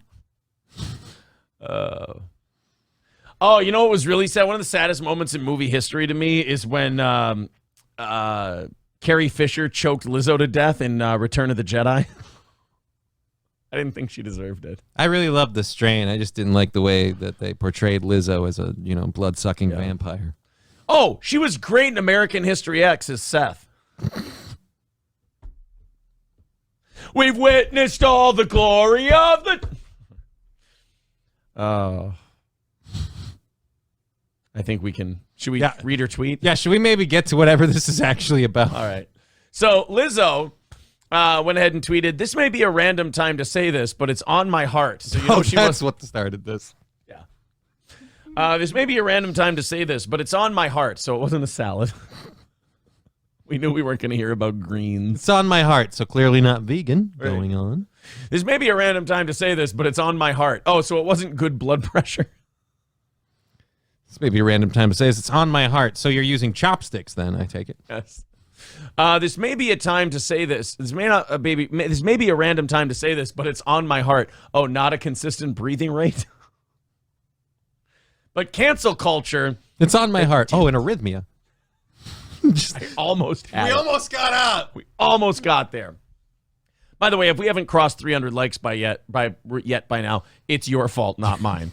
This is amazing. This may be a random time to say this, but it's on my heart. Cancel culture is appropriation. We did it. We got past it. I was waiting to see if you had one. I just figured Nope. I was, look, you expect some out of us, but not, the whole way. It's on my heart, which means it's been coated in Pam cooking spray. It's maybe a random time to say this, but it's on my heart. Butter. So mean. So there's real outrage? This may be a random time to say this, but it's on my heart. A stent. This may be a random time to say this, but it's on my heart. It's called a pacemaker. Okay. Cancel culture is appropriation. There was real outrage from truly marginalized people, and now it's become trendy, misused, and misdirected. I hope we can phase out of this and focus our outrage on the real problems. You know what? Fuck you and everyone like you, because we've been saying for years that this cancel culture shit is just stupid. It's not an actual solution. It's all just jacking each other off so you can all feel good. This is kind of like all the COVID regulations and people coming around going, oh, we were really shitty. Yeah, well, guess what? Too late. Yeah, you don't get to just apologize like it didn't happen. I spent the whole time being called a demon and getting fucking deplatformed and shit. Like, I don't really feel like, oh, we can just brush it under the rug now that I was right the whole time. Yeah, I feel like with the Lizzo deal, like her saying like, oh, it's, just become trendy to be in cancel. No, cancel culture was always bad. I don't like that she's doing this thing where now that she realizes it's horseshit, she's got to pretend that there was a time where it was good. There was never a time where it was good. It was always bad. Oh, now it's become trendy, misused, and misdirected.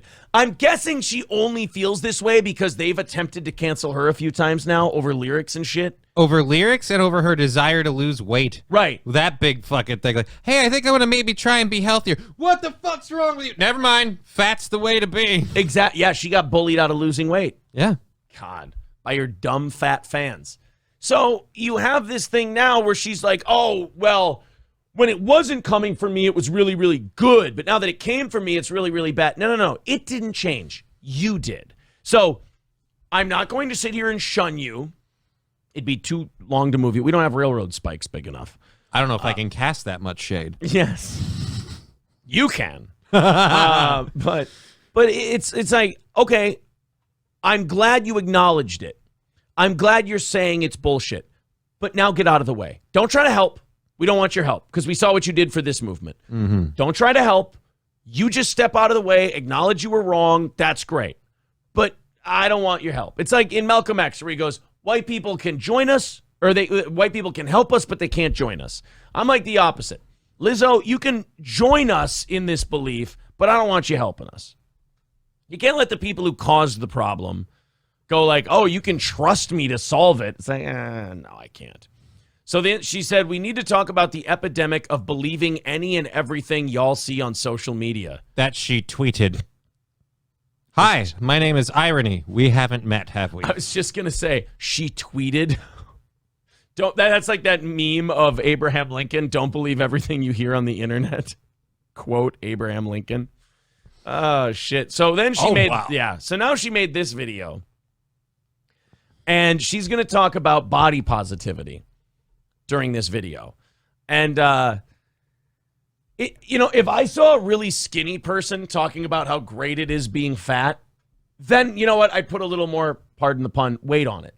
If somebody lost a bunch of weight, went from really fat to skinny and fit, and they went, oh, it was so much better being fat, I was so much happier, this and that. But you know how many times that's happened? Zero? None. It's never happened because everyone feels better when they don't have breathing problems, muscle problems, skin problem. They're happier when those things aren't in their life. It's literally a whole snowball. Your joints don't hurt as much. Your body doesn't hurt as much. Nothing takes as much effort. So you enjoy doing more, and you're actually a happier person. Right. So here's Lizzo in a bikini talking about body positivity. And the saddest part to me about Lizzo, I've always thought this way, and about people who look like her size-wise in general. You could put Wrestling Otaku's face on her shoulders and it would fit perfectly. Wrestling Otaku and Lizzo would be a perfect couple. My problem with it is it clearly is insecurity and not liking that you're fat, but not wanting to put in the work to fix it. So then you just go ahead and pretend you're okay with it and you own it and whatever. It's one of the saddest things to watch. And you try to bully anyone who doesn't buy your bullshit. Right. If you're happy and you're good with how you look, then who cares what other people think? Right. Who cares if people think you're gross or if other people want to lose weight or if other people say that being thinner is healthier, because 9 times out of 10 or 999.999 times out of a million, you would be correct. Then yeah, why would you give a shit if you're not insecure? But let's watch her. And she does that annoying. If she couldn't sing, she would just be an annoying TikTok bitch. I swear to God. Watch how she does this. Discourse around bodies is officially tired. The discourse around bodies is tired. Like that bikini from holding you up? Well, if it's been carrying you around, I could see where exhaustion could set in. The discourse around bodies is tired, yes, only because it's been carrying the excuses of the obese for so long. I'd just like to know what that thing's made out of. We could build some impressive structures if they can hold that. Guys, we're going to Mars. What we made the ship out of? Lizzo's bikini. It's indestructible. I have seen comments go from, oh my gosh, I liked you when you were thick, why'd you lose weight, to, oh my gosh. Time out. Who told you that? Who told you that you lost weight? Because I found it. Am I the only person weirded out that her belly button often looks like a bird track in the snow? Like it just there's How like about how about the fact that she has nothing to put, like there's no area of her body where underwear usually goes that she can use. She's actually got her underwear wrapped around her gut. Yeah. Her gut is the thing. Like usually it's your waist and your hips that hold and your pants gut comes on and over underwear, and your gut is Yeah, but with she's strapping her swimsuit onto her stomach. Yeah, but with ladies, especially some of the heavier ones there, that can just become one giant slope. Oh. Why'd you get a BBL? I liked your body before, to, oh my gosh, you're so big. Ooh, you need to lose weight. Before That one's correct. I would never tell someone they need to lose weight because I don't give a shit. But I would say, hey, if you want to be healthier, you know, you could drop a few pounds. I would simply say, if you're going to expose yourself publicly, I'd like if there were less of you to expose. And look, here's the other thing, is people like her, they want to talk about this subject, but they don't want to hear anything back. They don't want any criticisms. Right. She will go to other people and tell them how bodies should be. I would never do that. Someone comes to me and starts talking that shit, I'll say something. But I'll never come out of nowhere and go like, you fat fuck, you should lose some weight. But if some fat fuck is going to come to me and going, this is what's healthy, this is not, the rest of you are stupid, I'm going to go, all right, now I have to hurt your feelings. I'm sorry. for your health, to, oh my gosh, you're so little, you need to get ass or titties or something, to, oh my gosh, why did she get all that work done? It's just too much work. Are we okay? Answer, no. After watching you speak, I would say you have a few problems upstairs. Yes, I would say you're kicking around a lot of shit. And by the way, people who do this, they don't hear people say this. These are the voices in their head. I just feel like it's pretty obvious you've been eating yours and everyone else's feelings. Are we okay? This whole video is a projection. All those things she was saying, those are things she's heard or like said to herself or thought about in the past and everything else as a defense mechanism. And now this part going, are we okay? Yeah, I'm fine. Are we okay? Well, according to the cardiologist. I'm okay. I listen to my doctor in terms of what's healthy and whether or not you could lose a few pounds and everything else. Are you okay is what I'm asking, because you're the kind of person who for almost a decade now has been making excuses because you don't want to lose weight. You're trying to make what you are. It's kind of like when you were a kid and your friends got a PS3 and you still had a PS2, so you made up bullshit reasons why the PS2 was still better than the PS3. I just don't want to upgrade to the new thing. I like what I have. I like what I have. That's a fat person who doesn't have the willpower to lose weight. Is they just go, well, actually, fat is good. And it's actually, I went to I'mRight.com and found ways that I could cope and actually just pretend I'm okay with being gigantic. Well, in her case, I will say she did have that moment of clarity, but then, like I said, she also built an entire frickin' audience and fan base around, I'm big and I'm beautiful and I don't care what you think. So then the minute she goes, you know what, I'm going to try and do a little thing that's healthier and lose some weight, everyone's like, you're betraying us. And so she had to dive back in. She became a prisoner of her own creation in a way. And by the way, she's sitting here going, are we okay, y'all? You can't stand up straight. Don't tell me that being big is okay and being fat is healthy. You can't stand up straight. Do you have any idea what that posture alone does to your body and your organs? No offense, you have a condition. But do you have any idea what that's doing to you, health-wise? You won't be walking right in your 40s and 50s. And you don't have a big dick like I do. Right, exactly. Johnny's got a dick weighing him down. Do you see the delusion? Yeah. Yes. It's hard to miss. Do you have a mirror? You can see it too. Yeah, you can see the same delusion we're seeing. I mean, wide angle, but... Right, yeah, get the right camera. Zoom for out. fuck's sake, yeah. Do we realize that artists are not here to fit into your beauty standards? No, you just show up and beg for attention. Says the artist who gave up on her beauty standards when her audience criticized her. Mighty convenient from someone who abandoned their beauty standards as soon as she got a little pushback from fat, unhappy people. I just hope Boba Fett climbs out of her belly button. I love how these fucking artists have the balls to go, artists aren't here for this, that, or this. You literally tap dance and sing to try and get our attention. Stop pretending you aren't whores for our eyeballs and ears. You sit there and you literally do things that 3-year-olds do so we'll look at you. So you sit there and play a flute and you tap dance and you literally shake your giant fat pudding ass at everybody so that they'll look at you. So don't tell me that you're not there to be looked at or noticed. You're just such narcissists, all of you celebrities, that you only want the attention on your terms. That's not how it works. Get off the internet, retire from entertainment, or deal with the fact that you put shit out there and people get to judge it. That's it. Artists are here to make art. And this body? Oh, God, hold on. Give me a second. Oh, my God. Shaka Zulu, what do you think? Even Shaka Zulu doesn't like it. And he barely has anything left to throw up. He has that no guy standards. sticks. Yeah. It's art.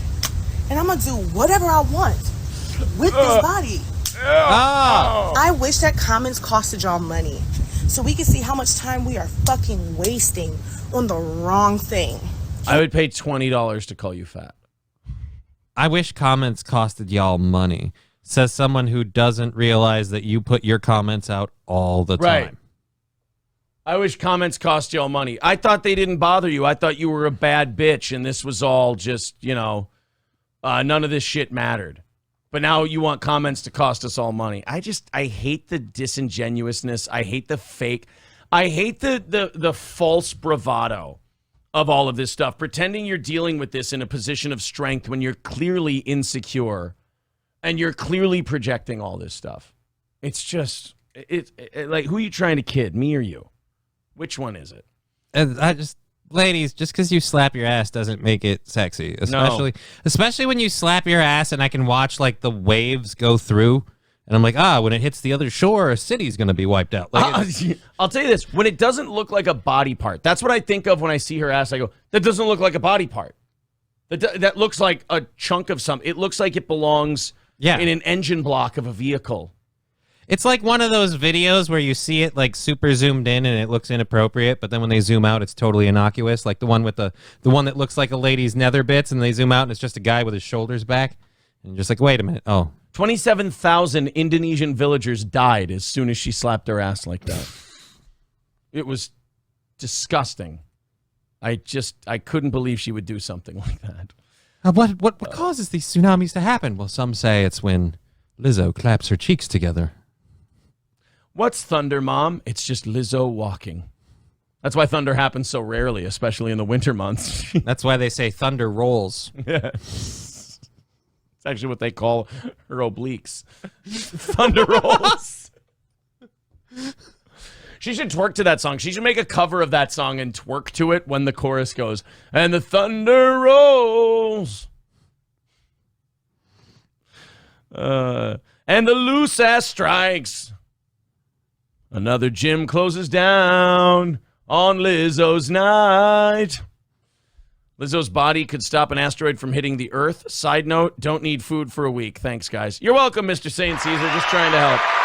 But the buffet will never close because she ate it all.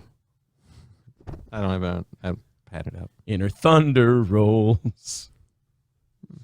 As the buffet goes on out of control, deep in her gut, this thunder rolls. Oh. Tonight will be the last night she ever feels full again. Doom, doom, doom. And her thunder rolls. And her titties strike. Another buffet's closed on an all-you-can-eat night. She can't see her toes. They're out of control. Her gut grows on in the thunder rolls. Really nice message I just got, Corey. Okay. This is from David Boldo. If you don't know, he is the guy that Granny said, hey, look, this is your guy. This is who did the swatting, this and that. So we gave the guy's name to the police, and they said, no, it's not that guy. It's not this Boldo guy. He's actually being kind of set up by this botter dude who actually they worked together on YouTube for a little bit. And this botter started doing the same shit to this David Boldo that he did to us. And this David Boldo's been dealing with it for like a year or two with this kid that got arrested. If you're just joining the show, Why did Granny try to frame him? He didn't try to frame him. This botter set it up that it looked like it was coming from that guy. Granny tried to frame him. Okay. Well, anyway, so I ended up kind of, David Boldo and I ended up getting in touch, and I apologized to him. I said I was sorry. Then he helped me a whole lot with information, and he was in touch with the police and the whole deal. And he actually sent me a very nice message just like 3 minutes ago. He said, I want to personally thank you for everything you did. I don't think you understand what I have been through with this person for 3 years. I truly owe you and John Maz, I think that's the detective. I truly cannot thank you enough. Please let me know if I can help you with anything in the future. I owe you. Would you like to have this guy on the show right now? Yeah, bring him. Let me see real quick. Let me throw him the number. Call into the show if you'd like. So this is a guy who went through absolute hell because of the guy who swatted us. Gurmy says, I'm not trying to like belittle or anything. What does absolute hell entail?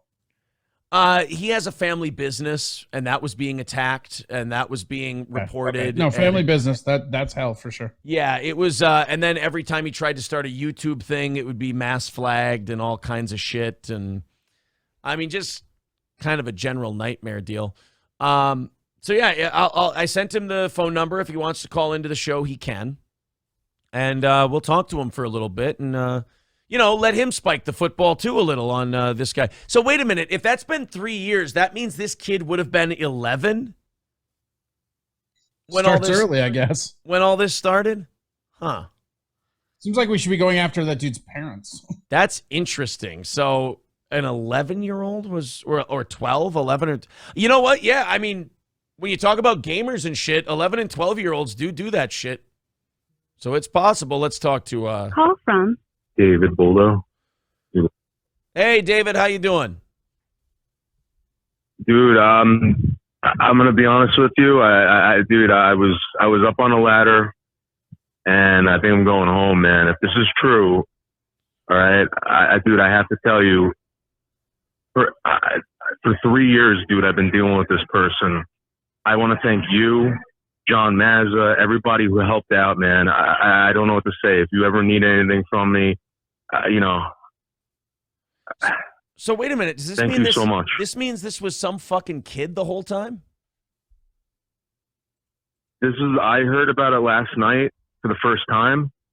And if it's true, yeah. It was listen, this guy did more things I didn't tell you guys about. I was red flagged because of this guy. I'm a firearms owner. Yeah. He did a lot of other things. He tried messing with my family's business, etc. for 3 years, dude. And there was no appeasing this person. I tried to stay away from this person, dude. I really, I love you. Thank you. Well, hey man, you and John. Now who's John? Is that the detective or? Tony Stark, I guess. Oh, I know who you're talking about. Oh, Yeah. So he helped with that whole thing. Look, I got the call from my detective yesterday that the kid got arrested. They found his. They got a search warrant. They took all his stuff. He lied at first, and then they said, "Look, we got your devices. We're going through them." And he sold everybody out, like everybody he'd been involved with getting his child porn. That's my favorite, like the sellout part. He just sold them out right away. So. It's pretty great. So you've been through hell from this guy, this kid. Firearms, shit like that. He recently reported me for wanting to kill homosexuals in Bergen County with firearms. I was supposedly going to go to a gay bar and do it. They investigated me. I just found out about this. The cops contacted me about 2 weeks about this. And this happened 6 months ago. So this is how this person tried jamming me up for a very long time. Wow. Well, that's awesome. This is serious. Well, I'm glad that this, I'm glad this means a lot to more than just us. And that I wonder if Jake flipped him on you as well. Jake did. No, I don't know, David. I don't know if you heard this part of the story, but the detective did tell me that the guy said that Jake Hudson came into that Kermit and Friends Discord and said, look, this Steel Toe show, they won't let me on their show anymore. They won't let me call in and this and that. They're terrible guys, and I'm autistic and this and that. And this guy just said, oh, is this their address? Is this where they are? Here, I'll take care of it for you. And he told the cops, well, it was because they were mean to this autistic kid. That's why I did it. Now, the real story is not that we were mean to him. It's that we were like, dude, just stop fucking bothering our show. But then this guy acted to the police like he was some kind of noble warrior in doing all this horse shit he did. But they said the reason why I believe that is because this all started about 3 or 4 years ago in the homesteading community, and there was a guy who went after supposedly an autistic kid out in Pennsylvania, and that's when he started getting attacked. I don't know if I don't know if. I'm going to be honest with you. I'm having a hard time believing this because all the shit that's been going on and all the lies I've been told for the past 3 years. Yeah. I just, again, if I could tell you everything, dude, you wouldn't believe me. Like, you really wouldn't for 3 years, dude. Well, this guy is sick, whoever he is. Yeah. I just that just sucks that he was fucking with your family business, man. Like, I fucking hit you in the wallet is bullshit. I know, this is the thing. Listen, I'm 43 years old, right? I work manual labor. All right. I have a house. I just make it, I save up a little bit for retirement. I don't have enough money to fucking go after this guy or friggin', hire a friggin' attorney or whatever. It's just, dude, I just wanted to stop. Yeah. It was for 3 fucking years. Yeah. And I was just trying to do a comedy show. I was making an extra couple bucks, doing a comedy show. And this is what I got, Yeah. Just to buy freaking cigarettes and go out for dinner or something, Yeah, I hear you, man. That's well, I hope it's over now. I mean, it's over for us. It sounds like it's the same guy. From what I heard from our detectives here in Minnesota is that with the child porn stuff, it'll be impossible for him to be tried as a juvenile. He will have to face federal charges on the child porn. There will be no need for extradition as it's federal, so they can do it wherever they want to. And they're going to handle it there in West Virginia, apparently, is where they found the guy. And yeah, I mean, that's the long and short of it. And all that for a gag. Like, he did all that shit because he thought he was some kind of, what do they call it? Vigilante for autistic people or something. And you know what we should do? What? You know what we should do? Figure out where he's locked up and then order him a pizza. How about that, David? Should we send him some pizza? I just want to say this for the record. I'm not jumping up and down about this. I'm not happy that this person is arrested or any of this crap happened. I just wanted it to stop. Yeah. And unfortunately, this is what had to happen. And I'm really, if I went to KAF, I was there for a couple months warning them about them because he started doing this person, Minnie. Minnie came to me, told me, I went over there, tried warning these people. They fucking ignored me. I don't know why.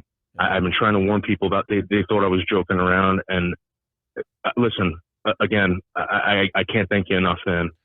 Well, I'm like, I want to go home. I want to go home and yeah, I hear you. Well, look, man, we're just we weren't going to give up. We were just going to keep giving them everything we had, and the police in Minnesota, the police where Chrissy Mayer lives, where Bob lives, and the police in West Virginia. I mean, they all work together and they got it done, and it's really great. But it's got to be even better for you. And again, I feel like we gave her a chance. I feel like Elisa Jordana could have helped us out a lot with the Discord shit and stuff like that, but she decided to stick her fucking head in the clouds or straight up her ass, I don't know, and say, well, I'm not turning any of these people in, this, that, and the other thing. It's like, oh, thanks for the help. I wonder if she'll get in trouble for that, like told me. obstruction. What's that, Dave? They laughed at me over there. They said I was fucking lying. They said I was this, I was that. And it was all because of this guy. What this guy would do, all right, the one thing that I'm going to give them an out on is that he would take clips of my show. I played this narcissistic character on YouTube. It was a comedy show, right? He would take clips and say, no, this guy's really bad. This guy's whatever, blah, blah, blah. But I'm telling you, everyone thought I was lying over there, man. It was crazy. I would take screenshots. They didn't care. Listen, I love you. Thank you so much, man. If you ever need anything from me, I don't know what else to say. Well, hey, you don't know how much this means to me. Well, hey, man. Likewise, if you need anything from us, you ever want to do something together, absolutely. We're bound by this strange experience, and I'm glad that hopefully this arrest and this prosecution now puts an end to what's apparently been a 3-year nightmare for you. Absolutely, I'm gonna contact the prosecutor today. All right, I don't know if you drink or not, but have a beer or two today. Yeah, trust me, I want to go home right now. So hey, thank you so much, quick man. Question, buddy. Fucking champagne, baby. Yeah. Quick question, Dave. Where can people find your YouTube channel? Where can they subscribe? So right now, I closed down my Noodles 1980 account because of all this. I have a channel called God's Hero Live. Okay. And it's basically a game show channel. Oh, fun. Yeah, so I appreciate it. So it's called God's Hero Live. All right, so here we go. I'll just copy and paste it in the chat there. And good. Lemmy, if you want to keep posting that every once in a while, too, that would be great. David, thank you very much, buddy. Take it easy. Enjoy yourself, and hopefully the long nightmare is over, sir. All right, love you guys. Thank you so much. All right, later, David. David Boldo, that's the guy who swatted us, had been torturing this guy for like 3 years. I mean, it's wild to just hear. God, what a fucking badass this kid! Like, this kid was bullying people around the country at age 11. Right, 11 or 12 years old, and he's fucking with this guy. Prince Harry gave a 60 Minutes interview, and it was just it's almost like that woman wrote his answers for him, because they sounded like her answers coming out of his mouth. I've got, I think, 3 or 4 clips here ahead of us here. Prince Firecrotch. I think Princess Harry would be more accurate. He's going to be a great queen someday. I know he is. He might get a little 2 or 3 year window after his older brother dies and he's done being king. Harry might get to be queen, and then his wife with the balls can wear the king's crown. I think that fits pretty well.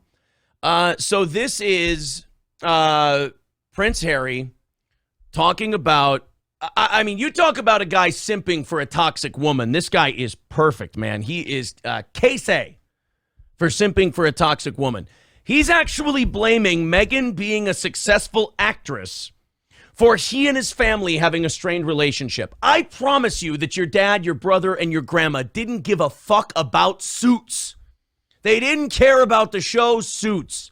And by the way, if being a supporting actor on a USA show is somehow the measure of being really successful, then Mark Paul Gosselaar was the biggest thing about 5 years ago when he had Franklin and Bash with, God damn it, I'm going to get this, Breckin Meyer. Holy fuck, what a pull. From Road Trip. So anyway, Prince Harry goes on this giant simp campaign for his wife. Imagine having to do damage control for your wife because she got you guys kicked out of the royal family because she's so insufferable. If this was 400 years ago, they would have just told him you're ditching this broad, or she's gonna get the old executioner's axe. And then you get to this point where you meet the love of your life, and you introduce them, and they're Suits fans. Who would have thought? Oh, well, fuck me. They are Suits fans. All right. Well, hey, look, I'm a big man. I can admit when I'm wrong. Who would have thought? I never knew that. But the impression is that they just, there's almost from the get-go, it's just they don't get on. Fair? Yeah, fair. And why? I mean, what do you think that was all about? She's insufferable. Just say it, Harry. Liberate yourself. There's a weird part of me is rooting for this guy. A weird part of me looks at this guy and goes, I'm pulling for him. One of these days, he's going to snap out of it. He's going to go, you know what? I think the reason I put 2 and 2 together. So her sister hates her. Her dad hates her. My family hates her. I'm starting to think that this broad might be the issue. Lots of different reasons, but as I again detail a lot, I had put a lot of hope in the idea that, it'd be William and Kate and me and whoever. I thought the four. That's got to make you feel. I bet you he got beaten. I bet you he got electrocuted for saying that when he got home. It would be William and Kate and me and whoever. Meghan goes, it was always me. It was never whoever. And by the way, Harry, you're right. If it would have been you and whoever, you guys would have been hanging out, double dating, dressing as Nazis together. It would have been wonderful. But you had to pick Meghan Markle. Ugh. Us would, bring me and William closer together. We could go out and do work together, which I did a lot as the third wheel to them, which was fun at times, but also, I guess, slightly awkward at times as well. But yeah, I don't think they were ever expecting me to get into a relationship with someone like Meghan, who had, a very successful career. Yeah, that was the problem. That sounds like the kind of shit she put in his head. Oh, it's just because I'm a strong, powerful woman, Harry. That's the reason that they don't like me. This is what I mean. This sounds like her words coming out of his mouth. It's like watching a caged gorilla. It's like watching a majestic wild animal be tranquilized. It's like watching a tiger in an enclosure. It's like watching Siegfried and Roy's tiger. But there's hope for Harry because that tiger did eat Roy once. So who knows? Fingers crossed. If my analogy holds, give it about 35 years. So this is Prince Harry talking about the Oprah interview that kind of let everybody know that this woman was about a piece of shit. That she really did seem like she was in it for herself. She really did seem like he's like she's in this to take Harry for herself and drive a wedge between the royal family. You know what it strikes me as? She's really progressive, and from Hollywood. I'm guessing she sees the royal family as one of these colonial, toxic, slavery kind of, old guard things that she wants to stand against, like the patriarchy and shit. And I bet you this is kind of her way of she thinks she's working from the inside, when unfortunately all she's doing is ruining this poor guy. Let's watch what he says about the Oprah interview.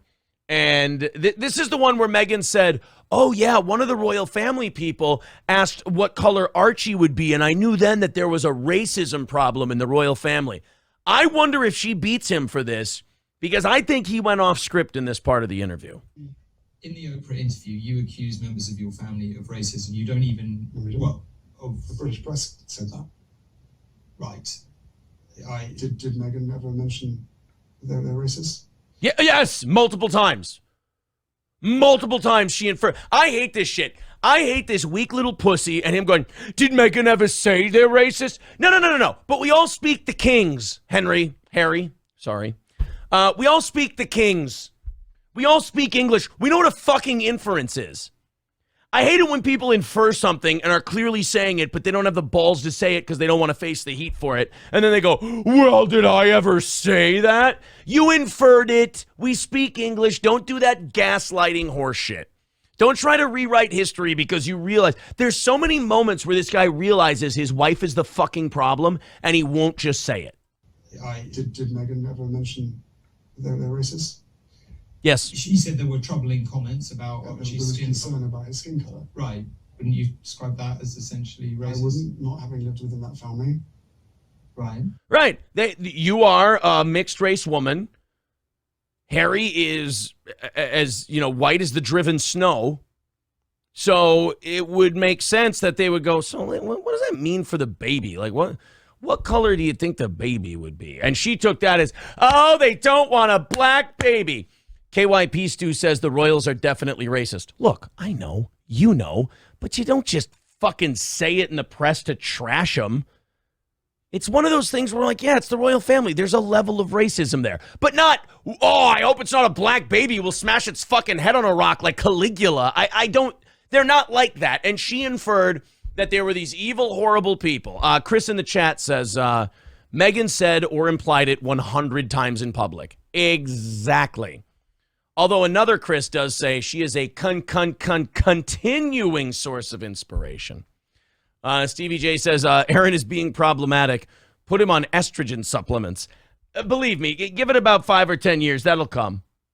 Not me being on estrogen supplements. I just simply mean that being a solution for guys who have opinions. Zilch says, no, they just orchestrate car crashes in tunnels, but they're not like you said. All right. Fair enough. Citizen M says, as a leftist cuck myself, I get it, Harry. I'd throw my family under a bus so hard for Meghan's validation, let alone getting to be her hubby. I've never liked a lefty more in my life than Citizen M. I'm sitting here on this fucking rant losing my mind. And I go to a couple of comments before I go to the next clip. And I got Citizen M going in there. Well, I get it. I'd cuck myself for her. Just cuts me off right at the dick. He's good at it, man. He's good at it. Roger Dodger says it must be some slice. She's not my first choice, but I'm not going to sit here and go, oh, she's fucking ugly. I'm not going to be a dishonest asshole. I'll be an asshole, but an honest one. So now here's the worst. I think this might be the worst clip that I have. This is, well, first let's go to Marquise. Let's see what Marquise has before we go to our last Harry clip. Call from Marquise Harris. What's up, buddy? Come on, Aaron.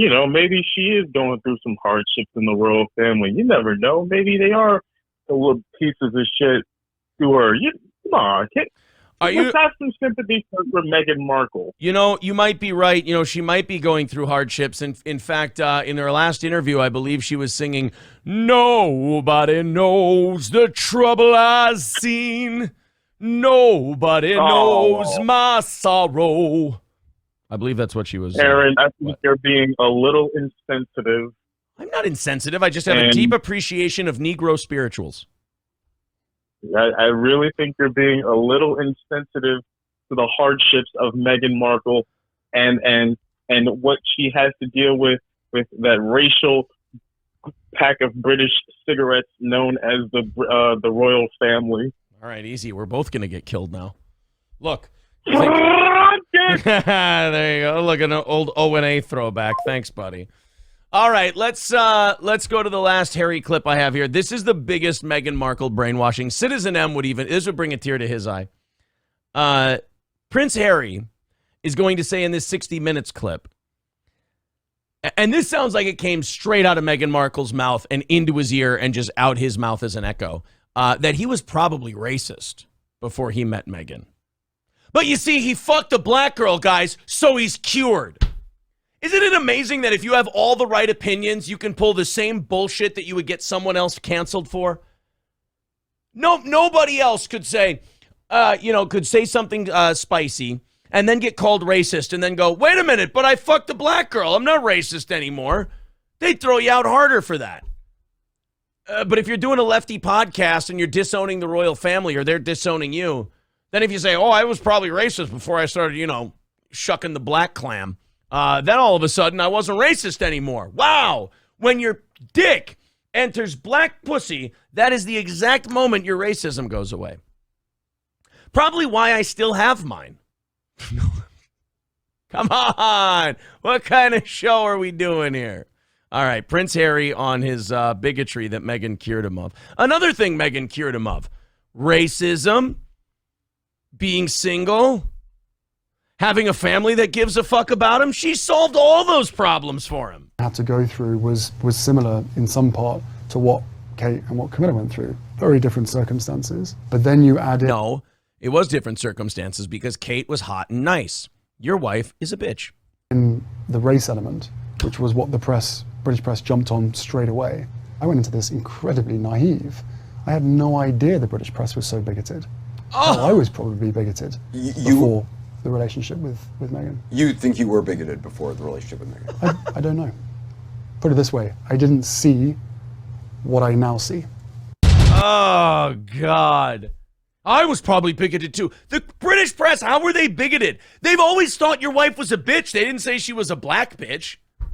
I said, no. The whole thing, like Piers Morgan got shit for this too. Piers Morgan didn't give a shit that your wife was black. They gave a shit that she came in, she wasn't respectful. She started thinking who the fuck she was. She started shitting on the royal family, calling them racist, calling them all this other stuff. And then what? That's the British press's fault for reporting what your wife is? I'm sorry, buddy. Look in the mirror.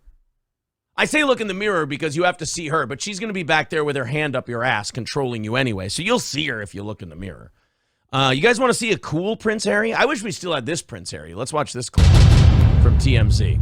Frustration and blame towards the British press for their part in it. Even they're talking about his mom's death. Princess Diana's death. 12, at that young, you were feeling that toward the British press? Yeah, it was obvious to us as kids, the British press's part in our mother's misery. And I had a lot of anger inside of me that luckily I never expressed to anybody, but I resorted to drinking heavily because I wanted to numb the feeling, or I wanted to distract myself from whatever I was thinking. And I would, resort to drugs as well. What drugs? Harry admits he smoked pot and used cocaine. Fuck yeah! Come on! See what she took away from us, you guys? He was doing blow. He was dressing up as a Nazi for a gag. He was running fighter jets while doing rails of cocaine. And then she comes along and goes, why don't you just call your whole family racist and fuck me? No! He's got coke to do and Nazis to dress up as. He was going to do the whole Nazi high command. Halloween after Halloween. He was based as fuck. And you took him away from us. God damn it. Shade says, I now know the connection between he and his wife. They're both has. Oh, my. All right, let's go to Ryan the Garbage Man, see what he's got. What's up, buddy? Hey, man. If Diana was still alive, there's no fucking way in hell that he'd be married to that cunt. No way in hell. Mate, you might be right. Yeah, I'm inclined to agree with you. I think he's so fucked up from his mom dying that he went ahead and got with her. Like, he probably never recovered fully from that. It does seem like his brother adjusted a lot better than he did. Right. So I think you're right. I think if she would have lived, he wouldn't have married this chick. He'd have married some nice gal. She would have fixed him up with some nice Egyptian girl. Fuck that. The way he was going, it looks like he was going to end up with Candace Owens. There you go. Dressing up like a Nazi and shit. Oh, my God. She would have been so liquefied for him. Yep. All right. Thank you, buddy. He would have made a great gerbil. Yeah. Thanks, bud. It's Ryan the Garbage Man. All right. There we go. All cleared out now. So the Prince Harry thing, look. To me, it's sad watching what happened to him. Just watching this chick basically